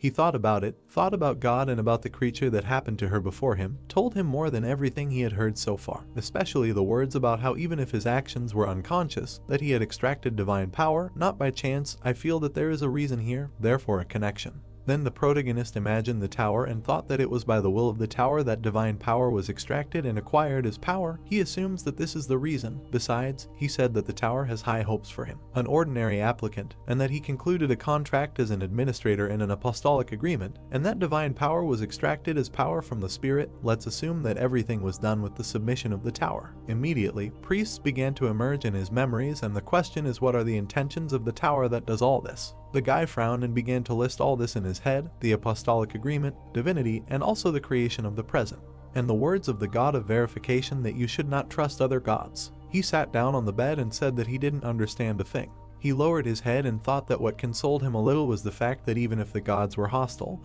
they couldn't touch him as long as he was protected by the tower. Notifications began to appear that the system had expanded.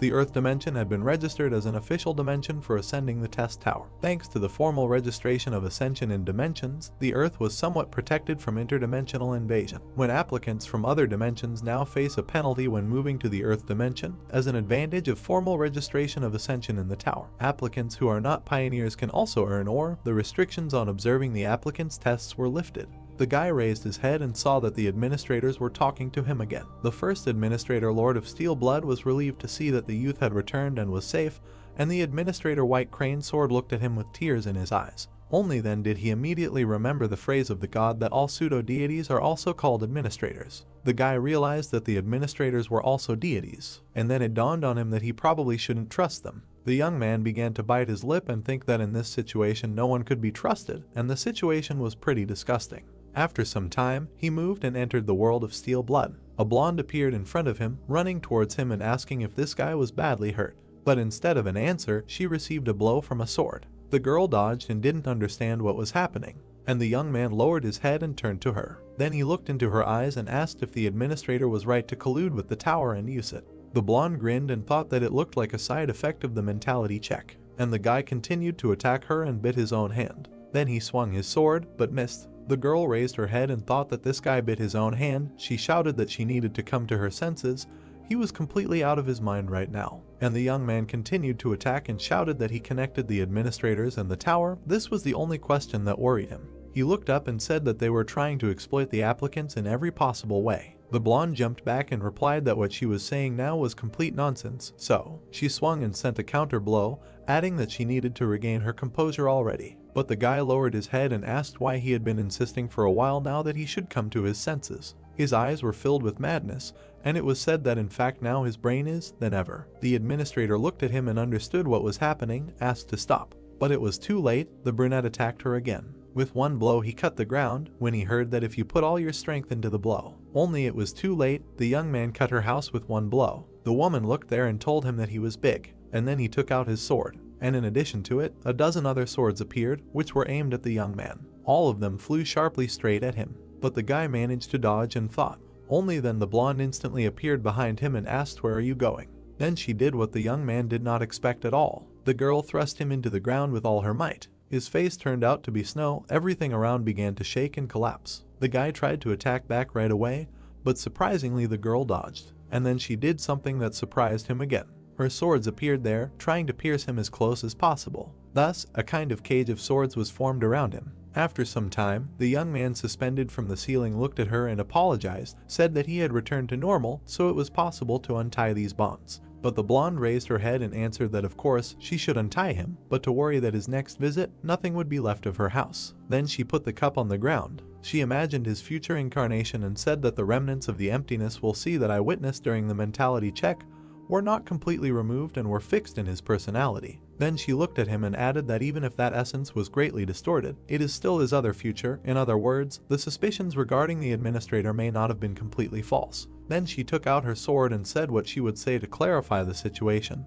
No one is able to read the intentions of the tower. This fact remains unchanged even if they are the administrator. She turned around and when asked if it was obvious that the tower expected something from him, she said that maybe yes and maybe not. And a moment later, she sharply cut something with her weapon. The rope that held the guy under the ceiling was cut right there. And finally, the young man took a chair, said that as far as he knew, the tower had never revealed its will to a candidate before, so it seems even more insane that the tower makes special wishes to someone candidate. The girl turned around and said since he had such doubts, apparently he heard something from someone, that was exactly it. The guy replied that the god of verification said that the tower had some kind of plans for him. This information surprised the blonde very much. She smiled and thought about the god of verification, so that's where his doubts came from. Then she stood up and said that as she had already said, she was also only a subordinate of the tower. At that moment the protagonist realized that, as expected, he would not be able to find out more about her. The girl came closer and said that she was glad that he liked the tea.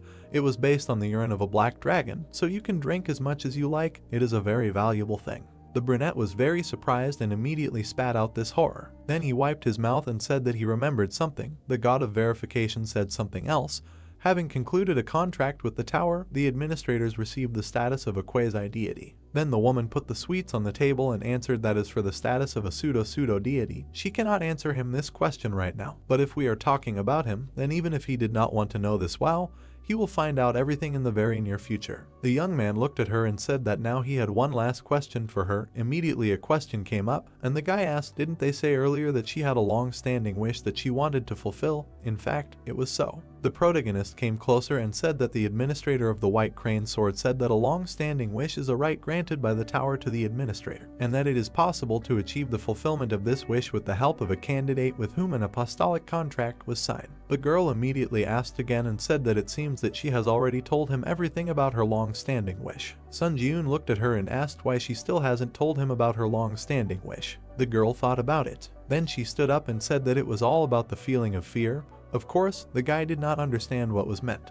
Then the woman turned around and added that he greatly underestimates himself, which resulted in an excessive obsession with growth. She looked down and said that that was why she thought that maybe, for the sake of growth, she could make him challenge the test related to her long-standing desire. To which you fly like a moth to a flame, she will not deny that she had no choice but to do so. And the guy heard this and was upset, said that he was a real mediocrity. Suddenly, the girl looked at him and replied that she did not know what meaning the word talent puts in, but she would soon understand how much he underestimated himself because the tests on the 12th floor are a fight with himself. This information surprised him very much, and then the main character teleported back to his room, thought about the gift. He imagined another candidate and thought that these God-given qualities that cannot be changed after birth, and which in the world of hunters are divided into 3 categories: the acquisition of skills, an increase in statistics, and the awakening of a unique characteristic, the so-called 3 main qualities of a hunter. He also thought that he was not destined to be born with one of these qualities. Skills were not acquired, statistics did not increase, and the unique characteristic did not appear, as if he was left alone in the middle of a dark room without the ability to fight.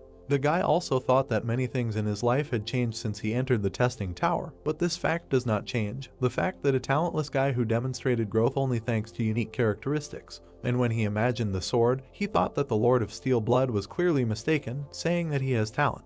For some time, the young man sat on the bed and thought that if he had something like this, he would also be a famous hunter without entering the territory of the tower. Memories of her words floated up in his head that he would soon understand how much he did not underestimate himself, because the tests on the 12th floor are a fight with himself. It turns out that he will have to meet the other side of himself. The tests on the 12th floor are tests in which he will have to win a duel with his own clone created by the tower. The protagonist activated the status window and said, "What's the point of sitting and thinking about it? This test is to look at yourself objectively. You can perceive it as an opportunity to improve your combat abilities." Then a potion appeared, and a characteristic for it. It was a potion to increase mastery of skills, a potion specially created by the tower for creatures with skills. When taken, you can arbitrarily increase the level of mastery of one of his skills by 10%. I thought that after that incident, this is one of the awards received from the Japanese government, potions that increase mastery. Now he had as many as 3 because the girl gave her potion. When the guy drank it, a notification appeared that he drank a potion to increase mastery, and you could choose a skill to increase mastery.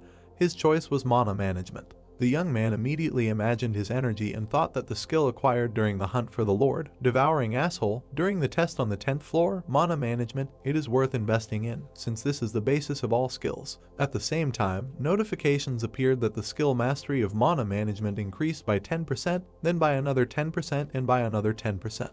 The young man also decided to look at the reward received on the 11th floor. It was an ancient verification mirror, a mirror that can only be obtained by applicants who have successfully passed the test given by the god of verification. When mana is placed in the mirror, you can activate the exclusive effect of residual thoughts once. Then he activated the skill of the fire dragon's eye and saw that despite the one-time limitation, he can acquire the skill contained in the residual thoughts, but at present the user cannot set which skill from the residual thoughts will be acquired. The god of verification changed some effects specifically for one applicant. And when the guy looked in the mirror, he thought about residual thoughts. Is it really about what he thought before? And the exclusive effect of the ancient verification mirror, residual thoughts, was activated. There was also a notification that residual thoughts and activated as an exclusive effect. Ancient mirror check, the skill contained in residual thoughts is acquired randomly. In front of him, a new icon appeared and information that the skill combat concentration was adopted, which is imbued with the combat experience of residual thoughts, but its mastery increases by 11%. The description is transcendental concentration, allowing you to concentrate to the limits of a combat situation. The effect is concentration can be increased arbitrarily. At present, concentration can be increased up to 20 times, but with peaceful use, this is accompanied by a corresponding amount of recoil. The young man smiled when he saw all this and said that this is a pretty useful skill. Immediately after this, several more notifications appeared that the theme of this test is overcoming boundaries. The 12th floor test begins. The remaining time is 48 hours. The condition for successfully completing the test will be kill your clown for a certain time. The condition of the right to pass the test is the death of the applicant or the expiration of a separate time. The reward for a successful breakthrough is the gray crown of the ancient emperor. The penalty in case of failure is death. A moment later, the main character found himself in some room. Immediately in front of him, energy began to accumulate, and information that the blessing granted by the god of darkness felt the evil minds of the nicknames in the ancient palace and creates warriors. Guards, now the attacker will have to think about how well he knows himself. His double appeared in front of him. The item the old tailcoat of the vampire count was duplicated. It was necessary to kill another self created by the god of darkness. Again, I remembered the blonde's words that the scale of self-reproduction does not end there, experience is also copied. In other words, his reproduced version will know all the strategies that he will use now, and his cloning even copies his talents. Opposite at that moment stood a clone of the main character. If he underestimates his talent, he will seriously suffer. Therefore, Sun Ji-eun decided not to languish and immediately attack, to check what will come of it and how gifted he is. The brunette looked at him again and thought, is it really the god of darkness again?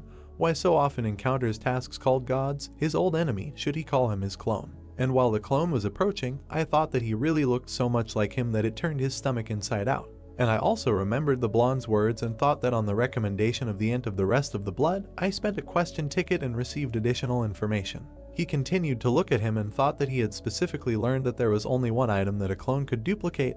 The old frock coat of the vampire count naturally chose what would become his armor. Then he swung and thought that if this was really his full-fledged clone, then this battle was a good opportunity to objectively assess his strength. While the young man was running towards him, the skill's instant acceleration, Grace of the Wind, began to activate, and the entire speed increased by 70%, the current progress summing up 7 out of 7.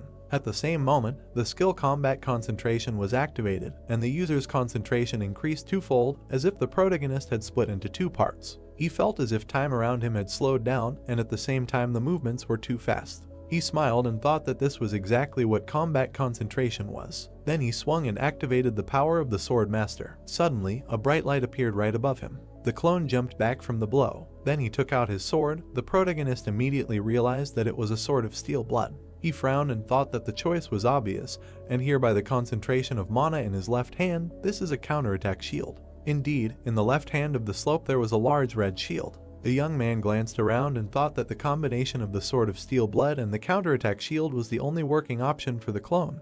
But suddenly something dawned on him. This sword seemed to begin to change its shape and began to glow even brighter. At that moment, his clone already had two weapons in his hands. It turns out that he managed to transform the counterattack shield into a sword. This was quite unexpected. For some time, the opponents stood opposite each other. The brunette looked at himself and thought that although he was the original, he had never used the dual sword technique before. It was not that he could not use this technique. It was just that when using a modified counterattack shield, it was used through an excessive amount of spiritual energy and mana. Then he imagined how this happens. The guy lowered his head and began to reason, why did the clone choose such an ineffective method? Afterwards he turned around and thought, of course, he also considered fencing with two swords, but is it right to use it in a real fight where his life is at stake? And when his clone finally attacked, he thought that they did not understand his train of thought. The guys had to act pretty quickly, while he thought that this was just a training fight. A moment later, the guys clashed in battle, moving from place to place. It was at this moment that the main character realized that, although barely perceptible, but in terms of pure skills, he was one step behind.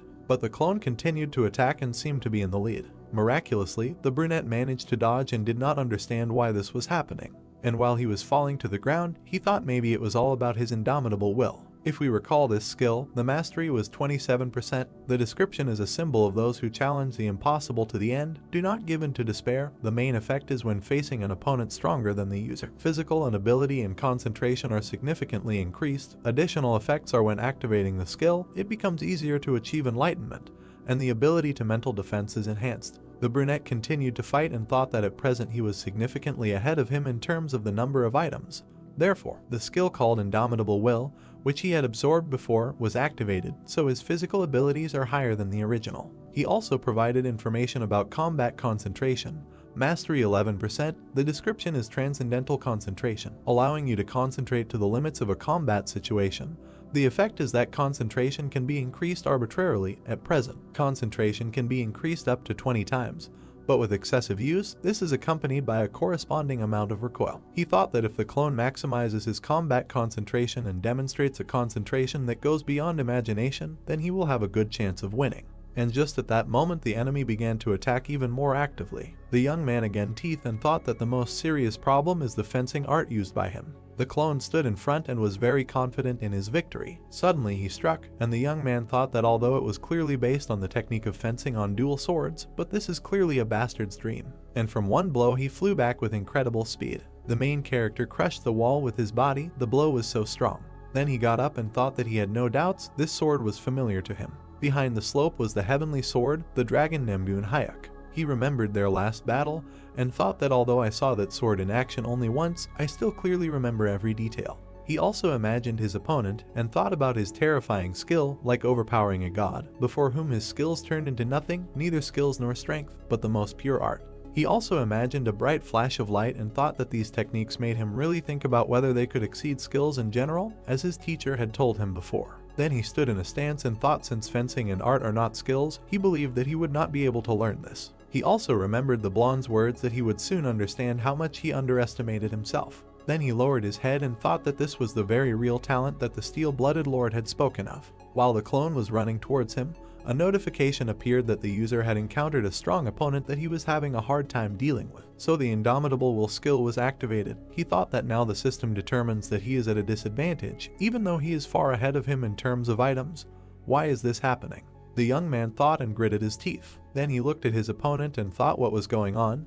Did he suddenly become stronger? At that moment, the guy gathered his remaining strength, activated the combat concentration skill, thanks to which the user's concentration increases 10 times. Then he stood up and was ready to continue the battle. A moment later he struck, but the enemy parried it, and then he was able to slip under his sword. Blood suddenly appeared. The young man jumped back and did not understand what happened. A cut appeared on his ribs, and thoughts in that dam said that they have the same level. His opponent is a real monster. Then he swung and the concentration increased by another 15 times. The guy suddenly found himself behind his clown. He did not even understand what happened. Then he struck him and thereby stuck him in the ground. A notification appeared that the power of steel wings was activated. Flight at maximum speed was also activated. The young man flew forward and continued to attack. He swung his sword, the concentration then increased by another 17 times. While his opponent sat below and looked with surprised eyes, he shouted that this man was caught. But suddenly the brunette stretched out his hand, which acquired a strange shape.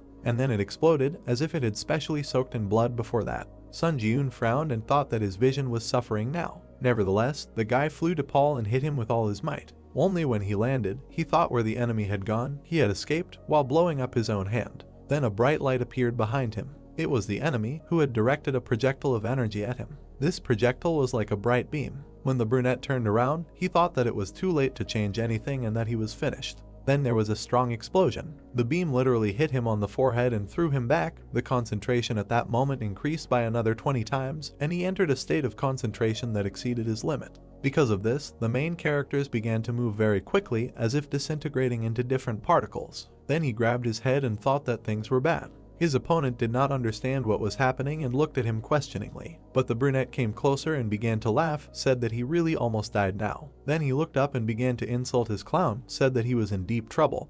Then he entered a state of concentration that exceeded his limit. Side effects can lead to unpredictable psychological reactions. The clone also did not hesitate and ran towards him. Then he struck a blow, which the main character could not parry. Because of this, he flew back with incredible speed. From the force of the blow, he flew into the wall and broke it. The young man raised his hand and quickly collected bloody energy. Then he directed it straight at his opponent. The projectiles were so strong that they began to develop columns around. The clone turned around and was very surprised at what was happening, and everything behind him at that moment began to resolve. The young man smiled and asked if he liked this attack. Only he did not notice that the enemy at that moment was already behind him. A bright light immediately appeared, and the guys flew away from each other on different sides. There was a wound on the clown's hand. Sun Ji-eun looked at it and said how he got him. At that moment, the blonde was watching the battle. She abruptly put the mug on the table and said that everything turned out this way again. She grabbed her head and said that she was in a difficult situation. She couldn't help him directly, but she couldn't just watch silently from the side either. Then she turned around and said with a smile that she was worried about how the tower would react, but suddenly a notification appeared that a message had been sent to the challenger. Immediately after that, her portal was torn to pieces. The woman smiled when she saw that the administrator's messages were temporarily disabled to prevent the appearance of messages with recommendations. She said that she needed to be understanding. She just wanted to send her friend a cup of tea. The protagonist at that moment looked at his hand and didn't understand what was happening to it. Then the hand hit his own club. The clone watched this and didn't understand what was happening, and Sun Ji-eun smiled sharply and said that it was dangerous to lose control during a fight. Then he shouted and ordered them to stop interfering with this body and get the hell out of here. At that moment, a strange web began to form around him, as if he had been closed again. And the young man raised his head and began to shout if the confrontation with the shitty version of him from the future had not ended during the previous test. It also infuriated him. Opposite then some strange monster began to appear, and immediately the young man heard the words that he fought for him because he was on the verge of death, and in his eyes there was not a drop of gratitude. It was surprising for him to hear this. It turns out that then his future version appeared there. Sun Jiun tried to attack him and began to order him to quickly get out of his body, called him a damned creature. But he got even more angry when he heard that this stupid bastard still did not understand. It is better to look at what was happening. The future he came closer and said, something you trained for so long, but even now having risen to the 12th floor of the tower, you are not able to objectively look at yourself. It is a pity for wretchedness. The main character was unpleasant to listen to all this, so he swung and asked what's wrong, immediately after he tried to hit. But the man raised his hand, and in a moment, bloody bars formed between them. Then the brunette turned around and just silently left. And the main character continued to beat this great and asked where he was going. They need to go back, but he heard in response that he was just an annoying bug. Sun Jiun was surprised when he offered to tell him something, said that if you do not get rid of the habit of relying on skills, then you will not be able to use true art, then asked did you get it. The man walked forward and said that you just need to continue to sit here until the end of his days and watch what is happening. And when he almost went underwater, he added that from that moment on he will take control of this body. For some time, the main character tried to break the grate and get out of there, but it was useless. But the battle continued on the surface at that moment. Now the new main character smiled and said that it seems that he is slowly beginning to understand what's what. He just caught the right wave. He was surprised when he saw that the administrator of the Lord of Steel Blood sent him an item, a product of the Black Dragon, a potion prepared by specially processing the bodily fluids of the Black Dragon. When consumed, mental strength and immunity are increased and the mind becomes clearer. And then something dawned on him. The soul of the real hero was then able to still spread his chest and get out of the shackles. Because of this, his body again stopped obeying the captured demon. Sun Jiun reached into the status window. Then he took out a potion from there and stretched it out to himself. Only something happened. The clone did not lose his head and immediately cut off his hand so that he could not drink the potion. The main character was not going to give up. With all his might he pushed off the liquid that did not allow him to get out, and he flew up. Then he opened his mouth well, and with his teeth on the fly he grabbed the potion, breaking the bottle. The enemy looked at all this and did not understand how this was possible. He could not do anything, he just watched what was happening. Sun Jiun himself drank the potion and spat out the rest of the glass. Then he wiped his mouth and smiled, saying that he had finally returned to his body. And while he was watching his clone, he thought that earlier, when another version of him was fighting, he had clearly felt this feeling of liberation from dependence and skills. So now he decided to do the same. He grabbed his sword and thought that if the clone was capable of this, then he would be able to do it too. Then he stood in a stance and increased his concentration by 20 times. The young man fell asleep with his teeth and thought that the flow of thoughts had accelerated, and his crazy ego was waking up again. Then he exhaled and thought that now he himself was finally able to feel how his thoughts had accelerated. Enlightenment had happened in an instant, which seemed to last forever. At that moment, his opponent was already running at him and was about to strike. Only when he was about to strike, with incredible speed, Sun Jiun was able to return and thought that he needed to abandon all his dependence on the skills he had accumulated so far. After dodging again and thought that the only thing he needed to do was empty everything and adapt to something new. When the guy stopped, he thought that he was giving up common sense, and thanks to self-enlightenment, the skill of mana management increased by 10%. Literally, with one glance, the main characters were able to cut off part of his opponent's hair, eventually decided to clear his mind of stupid stubbornness, received the achievement of enlightenment, and stamina was increased by 1. Sun Jiun was very determined, received the achievement of the state of absence of oneself, and mana was increased by 4. The user is dealing with an opponent with whom he is able to cope, so the skill of Indomitable Will was deactivated. This fact did not anger his clone. The young man himself was approaching him at that moment and swung again, thinking that from that moment everything would change by 180 degrees. While he was running, he calculated the trajectory of the attack, and with one blow he was able to split several stones at once in a round. Then he smiled and thought that he was now able to use the fencing art of the master, who had previously suppressed him with his power, a strange feeling. Then he continued to strike blow after blow. He frowned and thought that the highest speed using the grace of the wind and instant acceleration, it was now felt. Then he pushed off the ground and tried to attack, only the enemy was faster this time. He turned around and began to create some kind of field behind Sun Jiun. The young man at that moment lost his balance and did not realize what was happening. But nevertheless, he quickly gathered his thoughts and landed on the ground. The clone saw this and tensed up even more. He did not understand why it did not work. The member broke off for a moment and tried to strike again. But again a miss. Sun Ji-yoon parried his blow and thought that as the battle continued on the slope, it was becoming easier and easier for him to understand what was happening. Now he looked at the fight from the point of view of skills and from the point of view of technique, and began to understand the principles of the technique itself. Besides, with this incredible speed it was much easier for him. Therefore, he smiled and continued to fight. He dealt blow after blow. The enemy was already having a hard time coping, but he continued to hold on with all his might. Some time passed, the brunette still tried to attack again. Only here he missed again. The main character thought that he had realized the principle of the technique itself, and thanks to this he felt safe using two swords. And this clone, instead of completely mastering the art of fencing, pays a lot of attention to imitating that master. Indeed, behind his back, as if a portrait of this man was emerging, Sun Ji-yoon decided to get another sword, activated the power of the Iron Blood sword, thought that in this situation, thoughts of mistrust can weaken the released energy of the flame sword, capable of cutting everything in the world. And when he took it in his hand, he thought what it means. Practicing the fencing of this master, I should focus even more on strengthening the flame sword. In his hands were two weapons that predicted success for him. The battle continued for some time. The clone, although actively dodging, began to receive earlier. The Bloodseeker skill was activated, and literally with one movement in his hands activated another skill. In front of his opponent in an instant, several bloody spears appeared at once. All of them flew straight towards him.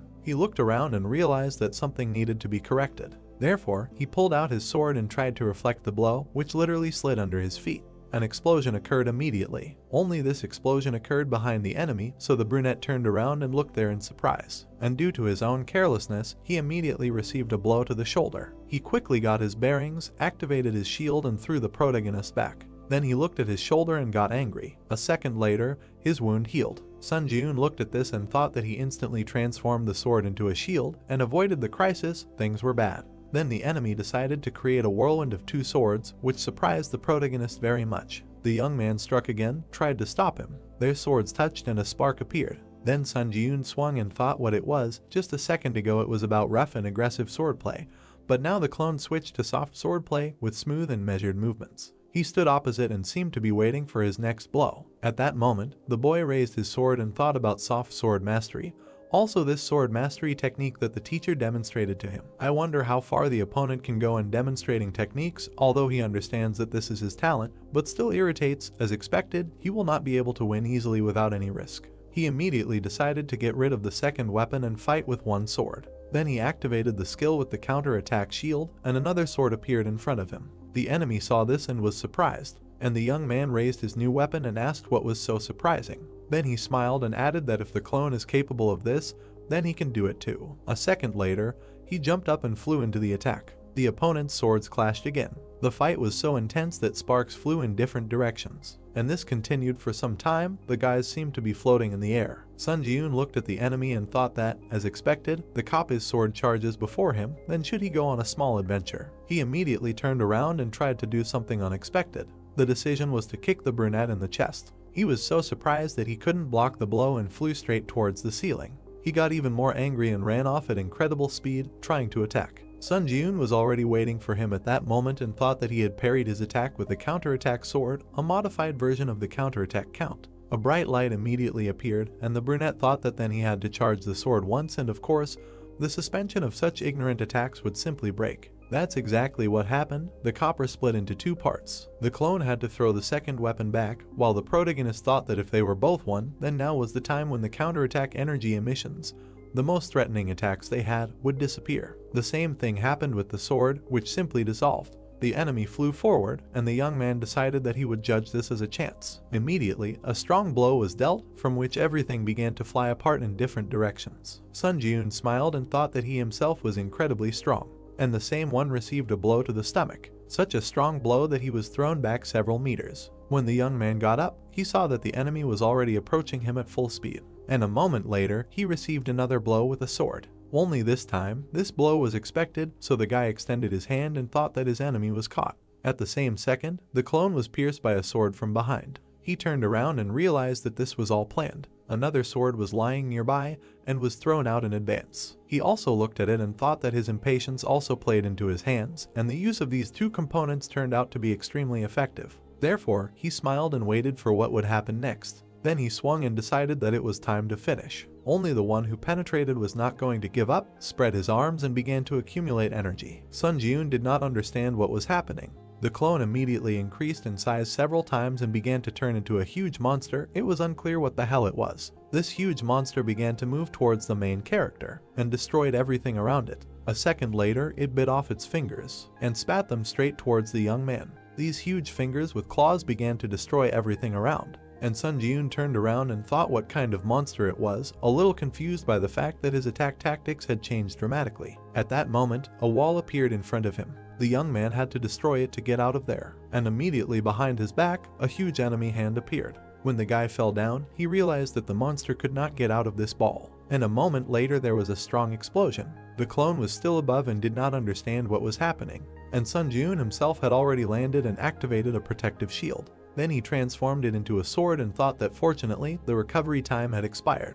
He pulled it out and said, "Why did he stand up? Is he really not going to attack?" The enemy did not hesitate and immediately fell down. The fight continued. The guys fought for some time. The main character thought that this bastard monster had completely lost his mind, using the explosion of his own body. He was surprised and thought that no matter how strange it looked, as a surprise attack in close combat, such a technique could be very effective. Then he looked at the enemy again and thought that because he lost his temper and constantly made explosions, the ashen blood would absorb too much stamina. And as expected, after some time the monster began to shrink while shaking and losing strength. Therefore, when the stamina is at 0, his attacks will stop. It was at this moment that Sun Jiun struck back and cut off his hand. Then he frowned and said that there was no point in dragging it out anymore, he was finished. And the clone was still angry and perhaps even hoped for his victory. They began to move across the battlefield with incredible speed. The young man looked up and asked where he was going, quickly catching up with him. Then he swung and saw something that surprised him.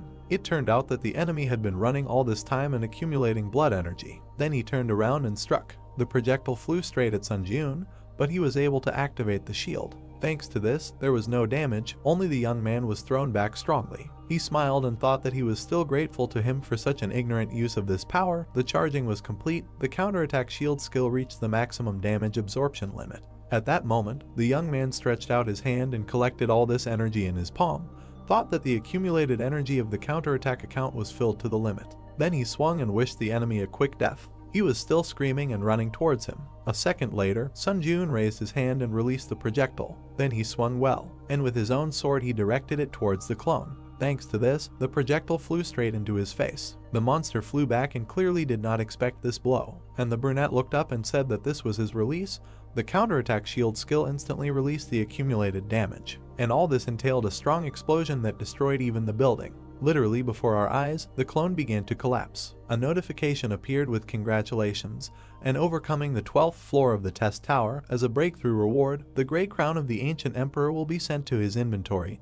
As a breakthrough reward, 80,000 points are awarded. As a breakthrough reward, 3,500 so are awarded, and as an additional reward, the skill last resistance is received. Moving to the waiting room began. When the young man exhaled, he saw another notification that the mastery of the counterattack shield skill has reached 100%.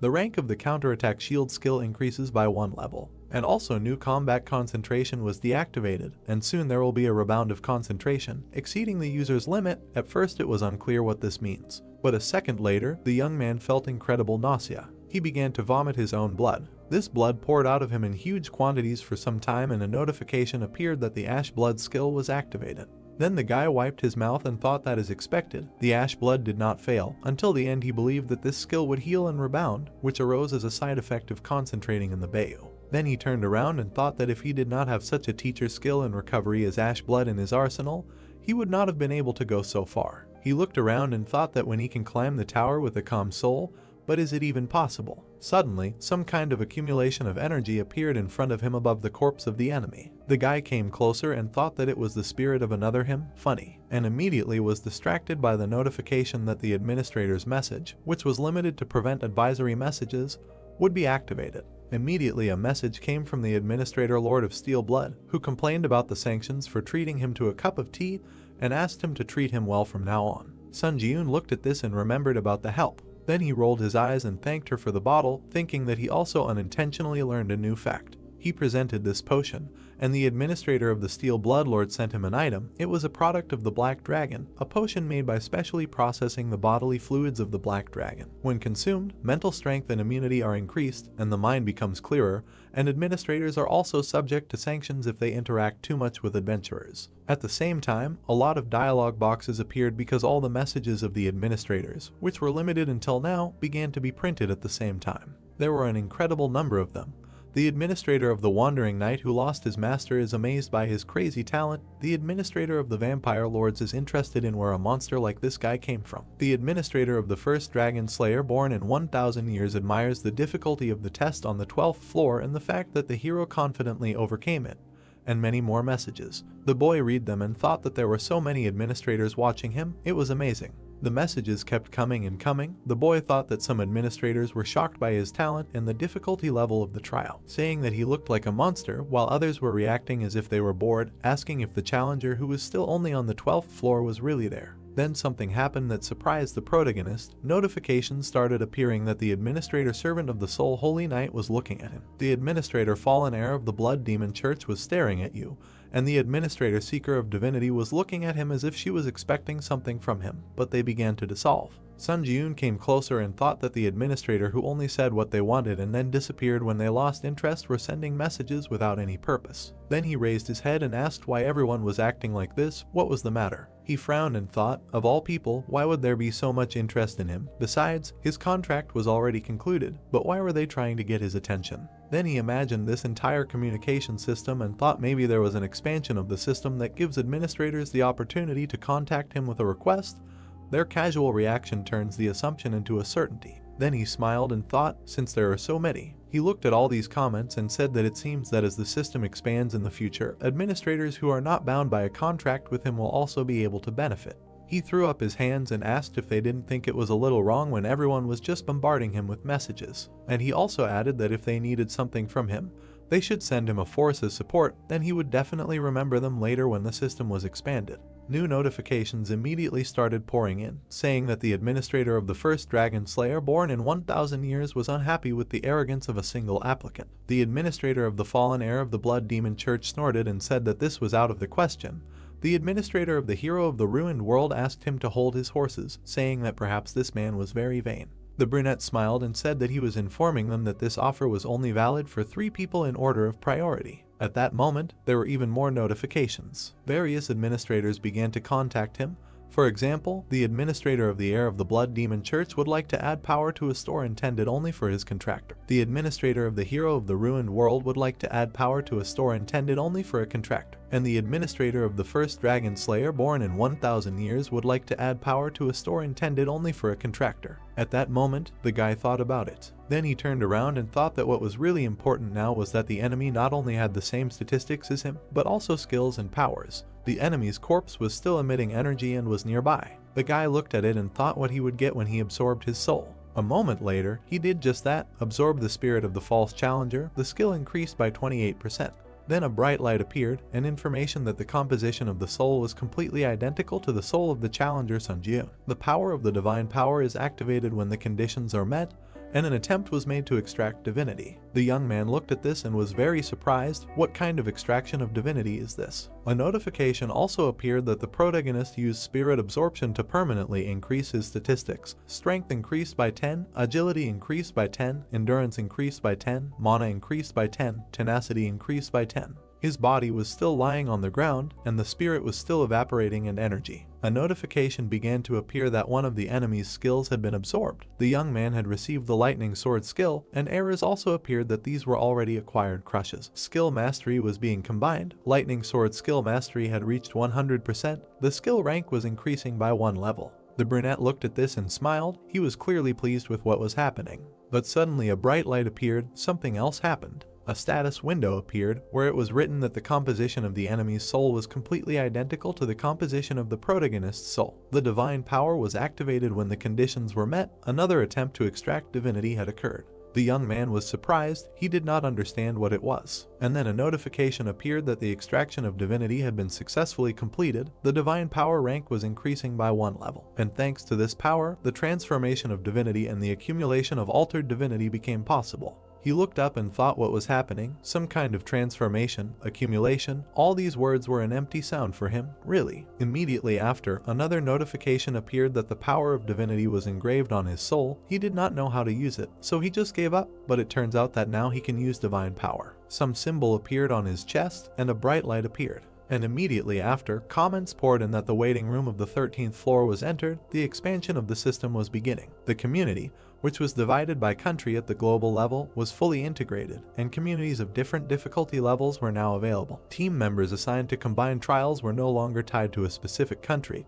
Individual rankings by country at the county level would also be fully integrated. Now the young man would also be able to view the final rankings of other difficulty levels. He stretched out his hand and thought that it turns out that now he will encounter foreigners in combined trials, but this is a largely meaningless expansion of the system. Then he lowered his head and thought that if this goes on, the community will eventually be integrated with other dimensions, which will allow travel to different planets. Suddenly, another screen appeared. The young man raised his head and paid attention to it. It was written about the results of the 12th floor test: first place Hunter, second place Great Shaman, third place Kim Seung-hoon, fourth place Catherine Bennett, fifth place Bloodlight Sword, sixth place Clock Tower Wizard, and seventh place Tarkovsky. While the main character was walking to the tower, he thought that he was the strongest. This was the main reason why he was climbing the tower. This was exactly what he was striving for. Then he approached the stairs and thought that now he was one step closer to this goal, at least at the moment the strongest contender on Earth. He also imagined the others and thought that they say that the test tower has long existed in dimensions such as Ares, Callian, and Murim.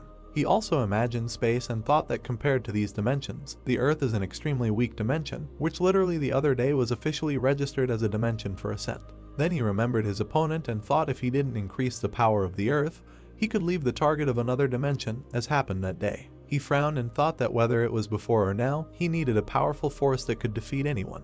He immediately raised his hand and activated the inventory. It was written about the Grey Crown of the Emperor, charisma plus 30%, the Grey Crown used in the ritual of the ancient emperor who served the god of darkness. Wearing the crown, he rules as the king of spirits. After using the item's durability ends, and it disappears. Sun Ji-yoon studied this and thought since the class is high, the performance seems powerful, but the explanation is somewhat ambiguous. Then he flipped through the skill and thought that he needed to move on to the additional reward for the breakthrough. There was the skill Last Resistance, 0% Mastery, and the main effect is Fatal Injuries. Hello Sheik to Death can be considered invalid. But when activating the Last Resistance, 88% of the available stamina is spent, and the recovery time is 1 week. An additional effect is when the skill is activated, his feelings are momentarily enhanced, and the effects of using all skills are adjusted. The guy was surprised when he saw this and thought that this is a skill that prevents one death. Then he lowered his head and thought that although the recovery time is a week, but given the effectiveness of the skill, this can't even be called a penalty. He smiled and said that during this test, in addition to receiving rewards, he managed to shake the administrators of the forces from the bins. A notification immediately appeared that he needed to select a list of forces that he wanted to see. The first was the Lord of Steel Blood, the second was the White Crane Sword, the third was the Support Forces, the selected ones were the Support Forces. There is information about the Bloody Heavenly Energy, the price is 31 so, the description is a spirit technique that only the successors of the Blood Demon Church can learn. It can replace the internal energy of mana, and the magical characteristics will be inherited. Entering into battle, his combat senses are enhanced by the energy and blood of the whole body. There is also information about the protection of the warrior, the price is 3000 so, the description is the power given to God's chosen one. And those who have gained this protection have acted as saviors for centuries, without concluding a contract with God. The only effects that can be obtained are control over the divine and an increase in luck. After there was information about the power of instant magic charging, the price is also 3000 so, the description is when the existing mana falls to less than half of the total magic power. It can be recharged by absorbing the mana remaining in nature. However, if used excessively, the main energy points such as the chain of magic power or the 8 meridians can be damaged. The guy looked at all of this and thought that all 3 were very effective for a C+ rank power. Then he tapped the screen and said to just buy them all. Notifications about purchases and expenses came. Then messages from the administrators appeared. The fallen heir of the Blood Demon Church urged him not to forget his support, and the first dragon slayer born in 1000 years urged him not to forget his support. Sun Ji-yoon raised his hand and said that he would remember them all well. Then he thought that when he absorbed his own spirit before entering the waiting room, as if out of nowhere, the extraction of divinity was activated. The extraction was completed, the rank was raised by 1 level, and with this power, divinity transformations and accumulations of altered divinities become possible. He remembered how a bright light appeared on his chest and thought that it was obvious that after the healing of divinity was activated, he felt the energy heavily settle in his heart. Unlike before, it must be a divine power. Now the guy swung. He stretched out his hand and thought that something would happen now. Only some time passed, nothing changed ahead. Sun Jiun lowered his hands and said that what happened was what was expected. The result is the same as during his check before going out to the waiting room. The body just shines and no special abilities or anything like that appear. Then he imagined all the killed priests and thought that he cannot use any of those restoration or strengthening techniques that were used by the residents during the test on the 11th floor. He frowned and thought that this pissed him off, was full of expectations, only now it is not clear whether there will be any sense from this at all or not. Immediately after that, he sat down on the floor and thought that he needed to calm down, meditated and decided that otherwise this shitty person would crawl out again. Then the administrators started writing to him, saying that for example the Great Crane Sword said that it would teach him divine power, that it could teach him better than the Lord of Steel Blood, and invited him to its domain. The guy closed his eyes and said that he did not want to. But the White Crane administrator did not give up and began to cry because of the shock he received from refusing the invitation, and asked why he was refusing, saying that if he came and learned, he would be able to use divine power. The guy raised his head and said that he could learn later if necessary. Then he smiled and said that he wanted to do everything on his own without relying on others. A notification appeared that the White Crane administrator was lowering his shoulders and saying that so be it, if that was his will. Sun Jiun raised his head and thought that right now it was not the divine power that was important, but something else. Immediately imagined his opponent, who said that he would return soon and thought that he needed to focus on what he could do to become stronger right now, at least until he killed this man. Then he imagined him again and thought that Namgoon would definitely return to Earth again. Then he thought that now, of the powers that he had shaken out of the administrator's storage, he was most curious to try the bloody heavenly energy and immediately saw a repeat of its characteristics. A notification appeared that the power had been activated and a strong energy began to penetrate the guy. Suddenly, he felt some strange feeling as if he had turned into a fighter. His eyes changed color and Crumb sang, yes, he needed something like that now. Then the young man grabbed his head and did not understand what was happening. His mind rose, a crazy smile appeared and they said that their exit had come. Sun Jiun began to stretch his own face and call himself names, saying that he was going to do something so interesting alone. As if another spirit had entered him, the brunette did not understand what it was. A crazy personality was simultaneously manifesting itself in his body. At least this had never happened before. Suddenly a sword appeared in his hands. The new personality looked at him and wished a pity on the offspring to die. At the same time, another weapon appeared in the other hand, and both of these swords began to fight each other. Sun Jiun said to the spirit, does he not understand that if he dies, then this will also die? And the demon smiled and called him a fool, said that he was just going to get rid of what he could not get. At this moment, Sun Jiun continued to resist and thought that this was a situation that he could not foresee. This fight between the two hands continued for some time. The young man looked at the sword and thought that it was absorbing blood energy generated by the blood heavenly energy. At the same time, a notification appeared that the heavenly demonic blood sword appeared. The guy looked there and read that when the user who has reached the level of the flame sword activates the exclusive effect to the maximum, the true ability is revealed. Then he grabbed the blades with his bare hand. Then he threw away the second weapon, and with all his strength, he thrust the sword into his shoulder. The blow was strong. Blood immediately flowed out of there. The young man thought that he was feeding this bastard energy and blood,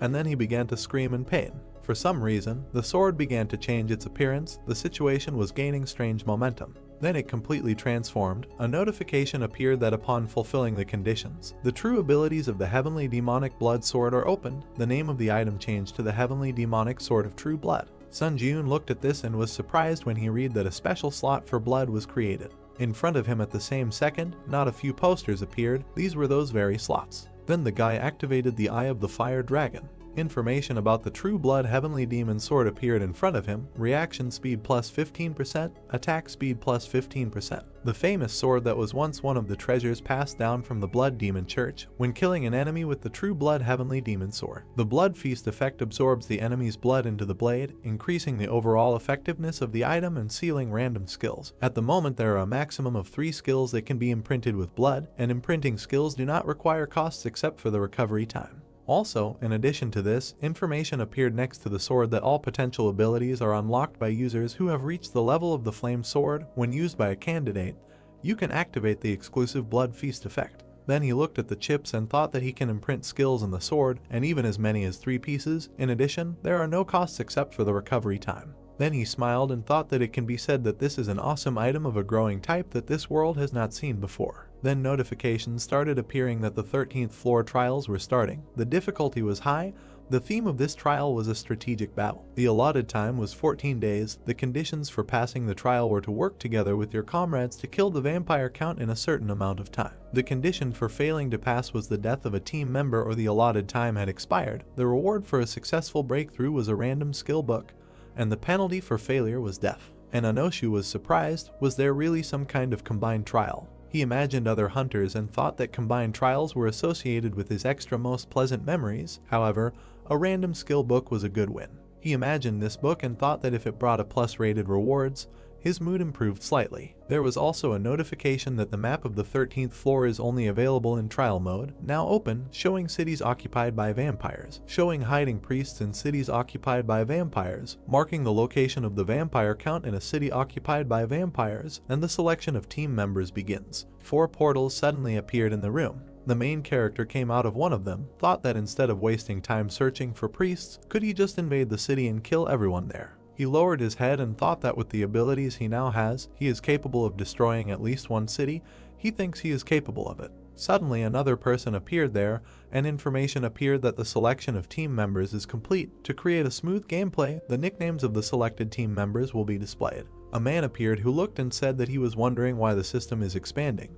But it turns out that it is a combined test. It was a hunter with the nickname Tarkovsky. In the summer, a young man appears who greets everyone and says he is glad to see them all. This is the legendary ninja. And finally, an old man appears who says he is also pleased to meet them, the wizard of the clock tower. The brunette looked at them and thought that these nicknames we all belong to high-ranking players. Immediately, a table popped into his head that he saw earlier. He thinks he also saw a Japanese player in the top lines of the rating.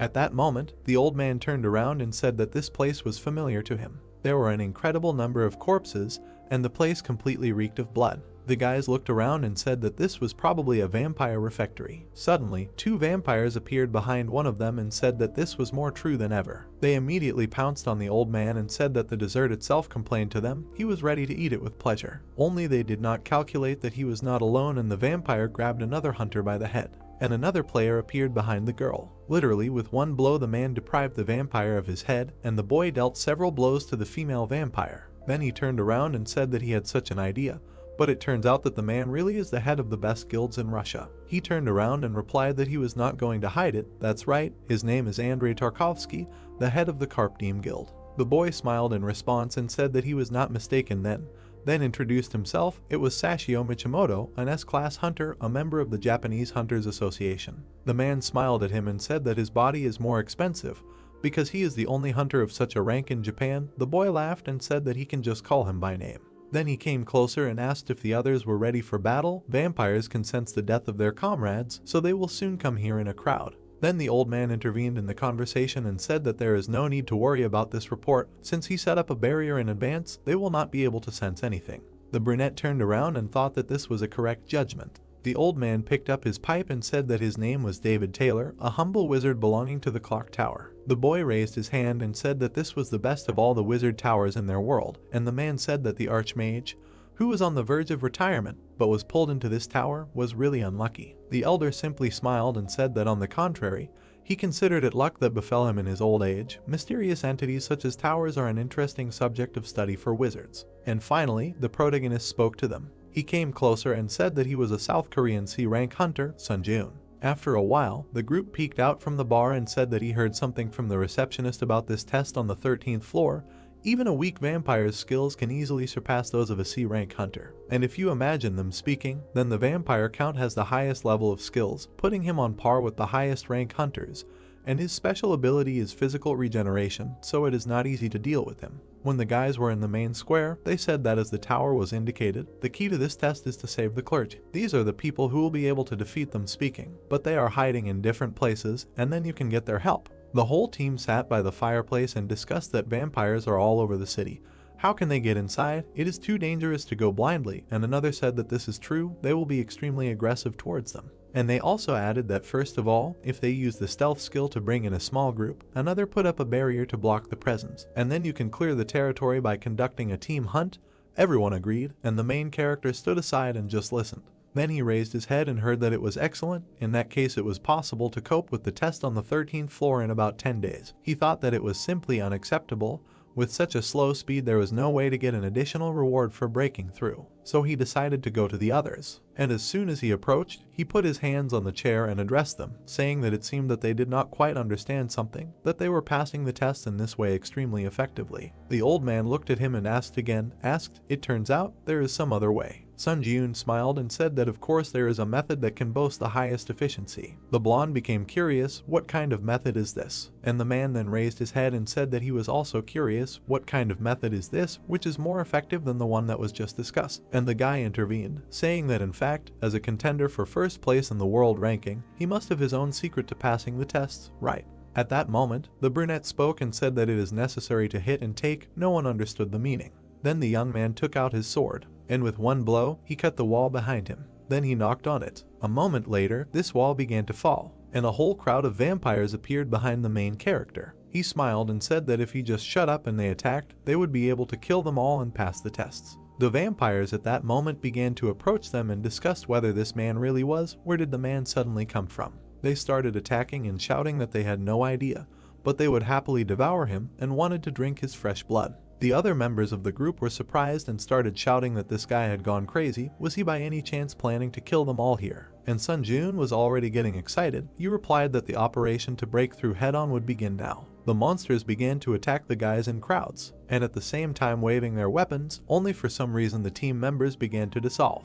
The vampires stood and looked at this, did not understand where the people had gone, and disappeared. Another said that they had to be careful, human offspring use magic. Just at that moment the man turned around and saw that the old man was helping them, said that group coverage was difficult to maintain for a long time. He frowned and thought, why during each combined test there is a bastard who wants to raise a dentist? It really pisses him off. But Sun Ji-yoon himself then continued to fight, while the guys discussed that it was necessary to exclude him and retreat for now. He raised his head and was surprised that he had basic settings for his nicknames, similar to his Bloodseeker skill. The vampires continued to attack and shouted that he should become a tasty meal. And at the same time, his own projectiles were directed back at him. While the rest of the team ran away, the boy turned and thought, why make such a reckless choice? But suddenly something surprised him. The young man stopped and asked the others to look there. The protagonist at that moment activated the fresh Bloodseeker skill and created many bloody projectiles. The vampires saw and began to shout what was happening. Is this really us manipulating blood? If this person is able to control blood, then isn't he one of them? Crazy, his ability to control blood is stronger than theirs. This is some kind of absurdity. Then the young man simply lowered his hand and pointed a projectile at them.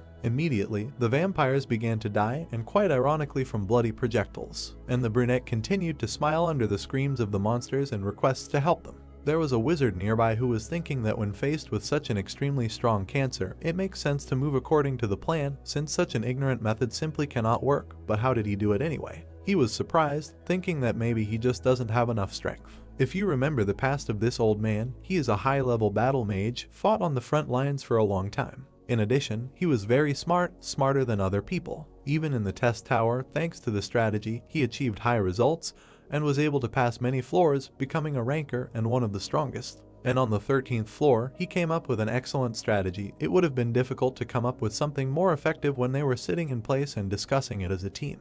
Only then the main character appeared and ruined his entire strategy. Now the wizard looked at this and thought, what kind of nonsense is this? He imagined a scheme and thought that to solve any problem you need a strategy, and his plan was good. Only suddenly the main character appears, who destroys this strategy. To pass the floor, they need to shut up and fight. At the moment, this same main character was doing an excellent job of his plan and killing many monsters. The guys watched and did not understand if this was really a person. Then they turned and asked the old man if they could forget about the plan and help him, and the other one also agreed. The old man raised the group and told them to wait. He frowned and said that he admits that this person is incredibly strong, but there is one thing, there is a whole city of vampires here. Then he looked at all of them and said that one person cannot cope with this. He also added that before the tower appeared, there were also incredible hunters. But why did hunting in groups develop like this? He immediately introduced his old group. And he also introduced many swords, said that regardless of strength, many targets in close combat are simply impossible. The other team members stood and listened to him attentively, and Sun Ji-yoon was still fighting.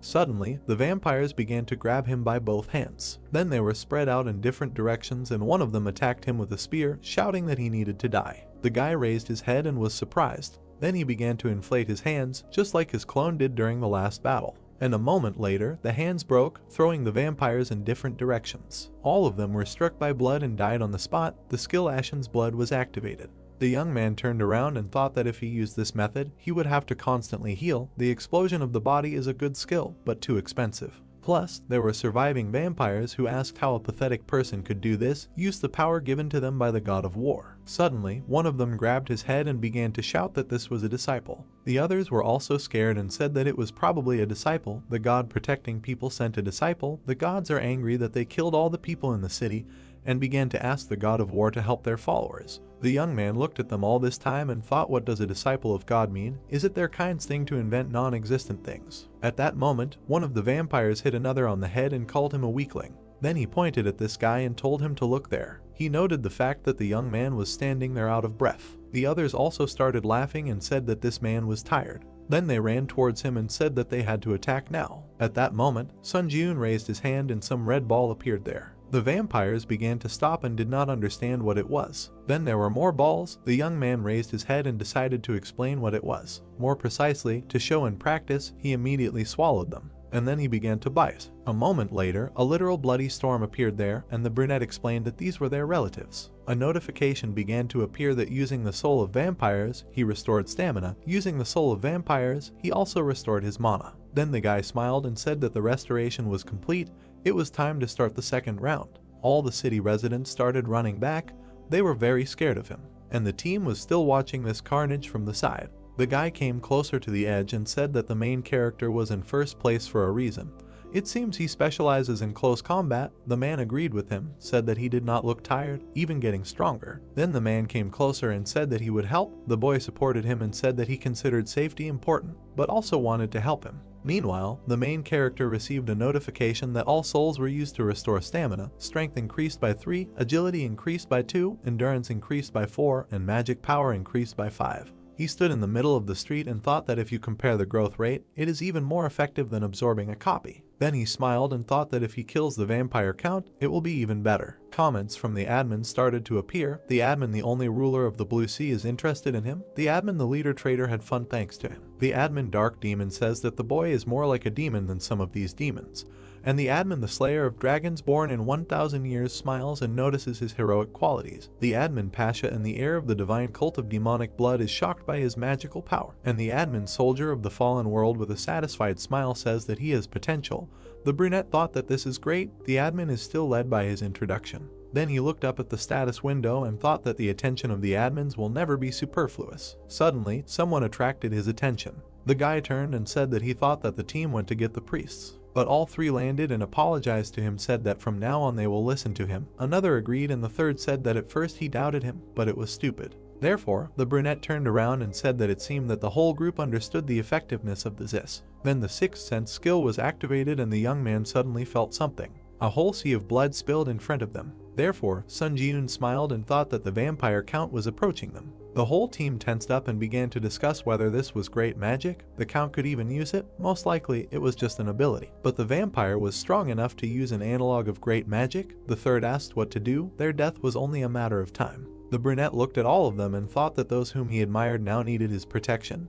Had he really become so strong? Then he said that they needed to leave here, find the priests and bring them here. The team was surprised. The kid looked at him and asked again, asked why the priests, and explained that he thought that they had decided to act together. Only the main character interrupted him, turned around and said that he would say briefly, if they stay here, they will be cat, thought that he would not be able to protect all three and he needed to kill the count himself to stroke his soul. Then he turned around and thought that the more others contributed, the less chance of absorbing his soul. Then the man turned around and said that he was ready to listen to him. Just recently he had a different opinion.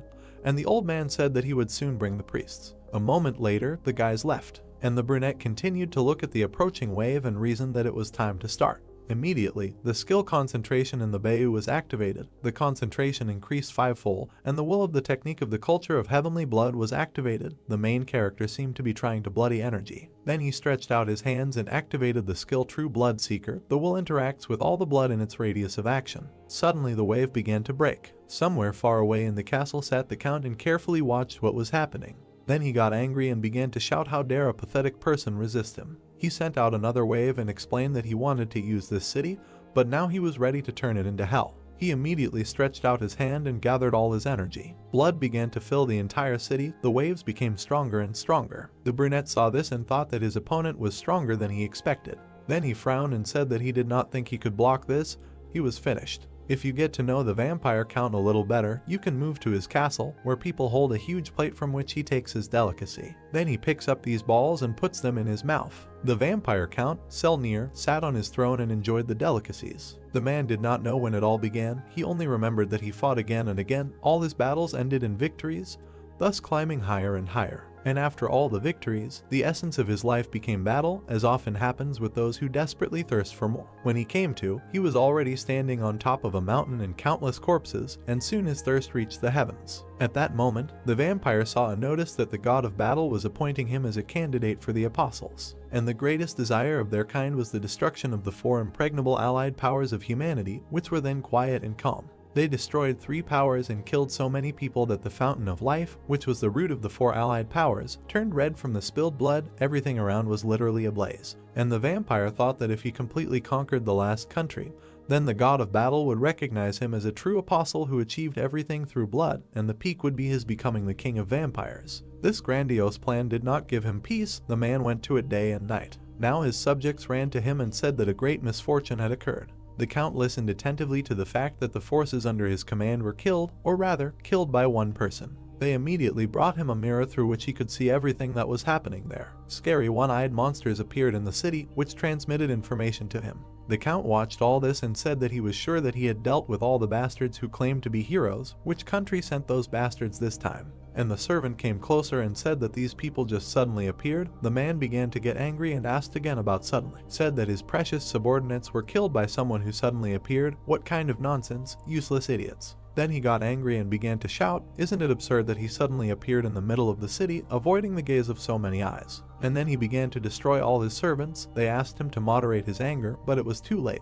The man continued to shout that if he completely conquered this city, he could be recognized as a real apostle, but all plans were destroyed. Some insignificant person dares to resist his power, although the city's infrastructure was planned to be preserved for future use. But at that moment, a huge wave was already approaching there. The count clearly decided for himself that now he would simply turn this place into a real hell, and sent an even stronger wave there. The protagonist saw this and thought that the reach of his power was greater than he thought. Then he frowned and said that it seemed he would not be able to block his attack. Things were bad. Therefore, a decision was made to simply turn around and run away from there. While the young man was running, he thought that since everything turned out this way, he should forget about the city and focus on saving the lives of the team members. Somewhere nearby there was a dome, just the rest of the team were there. The young man ran towards it as fast as he could, but the wave had already caught up with him. Then he stretched out his hand and decided to use his power, and thanks to the activation of a huge shield, he was able to protect his new comrades. The wave crashed into his shield and began to go around it from different sides. The pressure of the water was so strong that over time the protection began to crack. And he saw this and thought that he needed to hold out a little longer. And at that second the protection simply cracked. He was thrown back by the blast wave and the pressure. Water and blood began to fill everything around. The city turned into a bloody mess, and somewhere there, among the cracks of the calf, lay the main character. His comrades ran up to him and asked if everything was okay. The guy replied that everything was fine. Then they came closer and gave him a hand. When asked if everything was okay, they said that everything was fine. They managed to survive thanks to the fact that he stood in front of their shield and weakened the oncoming attack. For a moment it even seemed to them that they really said goodbye to life. But that was not the end. Someone appeared overhead. The vampire Crush himself decided to visit there. While approaching them, he thought that he was surprised to survive after such an attack that strong. Then he frowned and thought, what did it mean that they killed his subordinates? Was it not a simple coincidence? He carefully examined the whole group and thought that one weak and barely alive boy, and next to him 3 completely unharmed fighters. Perhaps these are the key figures. Then he raised his hands and began to accumulate his energy. A moment later, bloody knives appeared on his hands. The man screamed that these people were like bugs, and now he would have to tear them to shreds. All 3 looked at him with rather frightened eyes. At that moment, Sun Ji-yoon stood up and ordered everyone to step back, said that he would fight this bastard himself. While the guys were running, they said that they would have to retreat for a while, and if they needed help, they could call right away. The count intervened in their conversation and asked who gave them the right to decide. He was not going to let them go just like that. And a moment later, Rinus was on their side. He was flying and already imagining how he would kill them all now. Meanwhile, the brunette just stood in place and thought that it seemed like something had just rushed past him. The Count turned and thought that this was the man who had previously been pressed into the stone. When did he manage to stand up here? The young man turned and asked if she had heard such a proverb, words become grains. He smiled and added that everything he said would be returned to him. So the Count turned around and called him crazy, said why did he even think of playing heroes? But Sun Ji-eun didn't listen to him and said that firstly, they were sorry to die, being torn apart by the VLO, and now he did the same to him. With one blow, the guy literally tore the Count into pieces. The rest of the team saw this and couldn't believe their eyes. Meanwhile, the young man approached the enemy and said that his respected comrades should quickly go in search of priests. The boy raised his head and said that if the Count is vampire honey, is it necessary? And the brunette didn't turn around and said, doesn't anything seem strange to them? He looked at the Count's body and said that if everything was fine, a message about the end of the tests on the 13th floor should have appeared a long time ago, but for some reason it is not there. Then he activated the Fire Dragon Eye skill and looked at the enemy's remains, saw fragments of the vampire telegraph and that the body was currently being restored due to the power of regeneration. The guys were surprised, otherwise they started shouting, can he really regenerate even in such a state? This is impossible, the city lies in ruins, so all the priests must have died, how about they also joined the fight? But the main character turned around and replied that he would block the vampire Count, and they should try to find priests or some sacred relics and return here. He thought that he should deal with the boss alone. Then the wizard turned around and said since he says so, then they need to go. The boy added that the train is his specialty, so he will try to find everything as quickly as possible. Meanwhile, the Count had almost completely recovered. A moment later, he stood in front of the main character at full height and was very angry. He started screaming that he didn't understand how these people dared to do this and how one of them dared to attack him. The young man then came closer and thought that the enemy had incredible regeneration powers. It was obvious that his blood restoration and control skills were more effective than those in his arsenal. Wandy was already running towards him at that moment to attack. He struck the first blow, the young man dodged and thought that in terms of combat abilities, the advantage was clearly on his side. The Count at that moment did not notice anything around him and continued to insult the guy. Suddenly, bloody shells appeared above his head, and a moment later, these shells were already flying towards the main character. He raised his head and tried to dodge. The only problem was that the shells changed their trajectory after him, so the young man covered his face and tried to hide from them. Everything around him began to explode as if they were time bombs, and the man asked Face, how could a person strike such a blow, and said that he was the best in blood control technique. Suddenly, Sun Ji-eun appeared behind him. The young man smiled and said that he generally acknowledged this, thanks to him he had mastered another way to use this technique. The man turned around and did not understand how this happened, then began to scream furiously. A moment later, he was torn apart again. The guy looked at this and thought that despite the fact that this time he was cut into smaller pieces, he still regenerated, and such a sight gives goosebumps. Is it really impossible to kill him without priests? Suddenly his autumn, and what if the test was originally conceived as impossible? Then he looked around and thought that now that the city is in this state, it will be even stranger if at least one priest seems to be alive. The enemy, meanwhile, has almost completely recovered. And at the same time he became even more angry, even as if he increased in size. The brunette looked at him and thought that this is complete ass. The vampire then came closer and closer to him and said that he really thought that he could kill him. What absurd actions. And in response, the young man raised his head and said that it was not forbidden. Then he smiled and with the same burning eyes said that even you are interested in how many times he should cut him up so that he really dies. At that moment, a bloody sword was blazing in his hands. The Count raised his hand and wondered if he was really shaking with fear now. Then he clenched his teeth and tried to overcome this feeling. He swung and told the man not to underestimate him, because he was the one who would become the king of vampires. However, the main character did not pay much attention to this, again cut him up and absolutely without emotion and said that this was the third time. This time, the Count regenerated even faster, grabbed his head and said that he should not think that he would win just because he was hurting him. Not a minute had passed, as Sun Ji-eun cut him into pieces again and said that this was the fourth time. The vampire regenerated again and said that it was useless, he could not be killed because he was immortal, and of course the fifth time happened, he was cut into many pieces again. The man continued to regenerate and said that since his opponent was a human, he would not be able to escape the laws of his own body and would soon simply pass out from exhaustion, and the guy meanwhile cut him for the sixth time. Then he deprived him of his face for the seventh time. The blonde stretched out his hand and assumed that he was the one who penetrated him. But he did not even receive an answer. He again flew into pieces. This was already the eighth time. The young man then received a notification that he had received the achievement of the artist of the battlefield, and the skill of the art of torture was created. Some time passed, the brunette looked at the enemy and thought how to cut him this time, slices or chop into mince. And the Count simply decided to escape from the battlefield and thought that this guy was just a monster. And while he was running away, he thought that he needed to get out of there urgently. Suddenly the main character appeared next to him, who said that he warned him in advance that he would return to him in full, every word he said. Then he grabbed the sword and added a new phrase, who gave them the right to decide, will not let them go so easily. The man looked at him and thought what kind of crazy person he was, some kind of devil. And then Sun Ji-yoon cut him for the 9th time, while he asked to stop, offered to talk, negotiate, or make a deal, promised to do whatever he wanted here. Only the young man was not going to listen to him and cut him for the 10th time. The Count was still trying to negotiate and promised to do anything, give him wealth, fame, fulfill his every wish. Sun Ji-yoon cut him for the 11th time. Again the vampire's body flew into pieces. While the man was regenerating, he said that it was better to just kill him, he could not do this anymore. Then there was the 12th time. The Count screamed that this man was not a hero at all, just a brutal killer, rotten to the bones. Notifications appeared that the main character had received the achievements of the beginning of madness. The skill of pain enhancement was created. And all this time their battle continued. Like a butcher he chopped the vampire into pieces. And he could no longer stand it. He screamed that it was necessary to stop, just give up, he would give him everything. And then he heard the answer that it was better to stop jerking around and just die. What kind of endless recovery is this, damn it? And then it dawned on him. The guy smiled and realized something. He raised his head and beckoned the Count with his finger, told him to come closer to him. He agreed and immediately ran up to him. Then he bowed down, and the brunette said that he had a plan here. If he cooperates, he will give him the blessing of death. What does he think? And the exhausted vampire looked at him and agreed to everything, asked what he needed to do.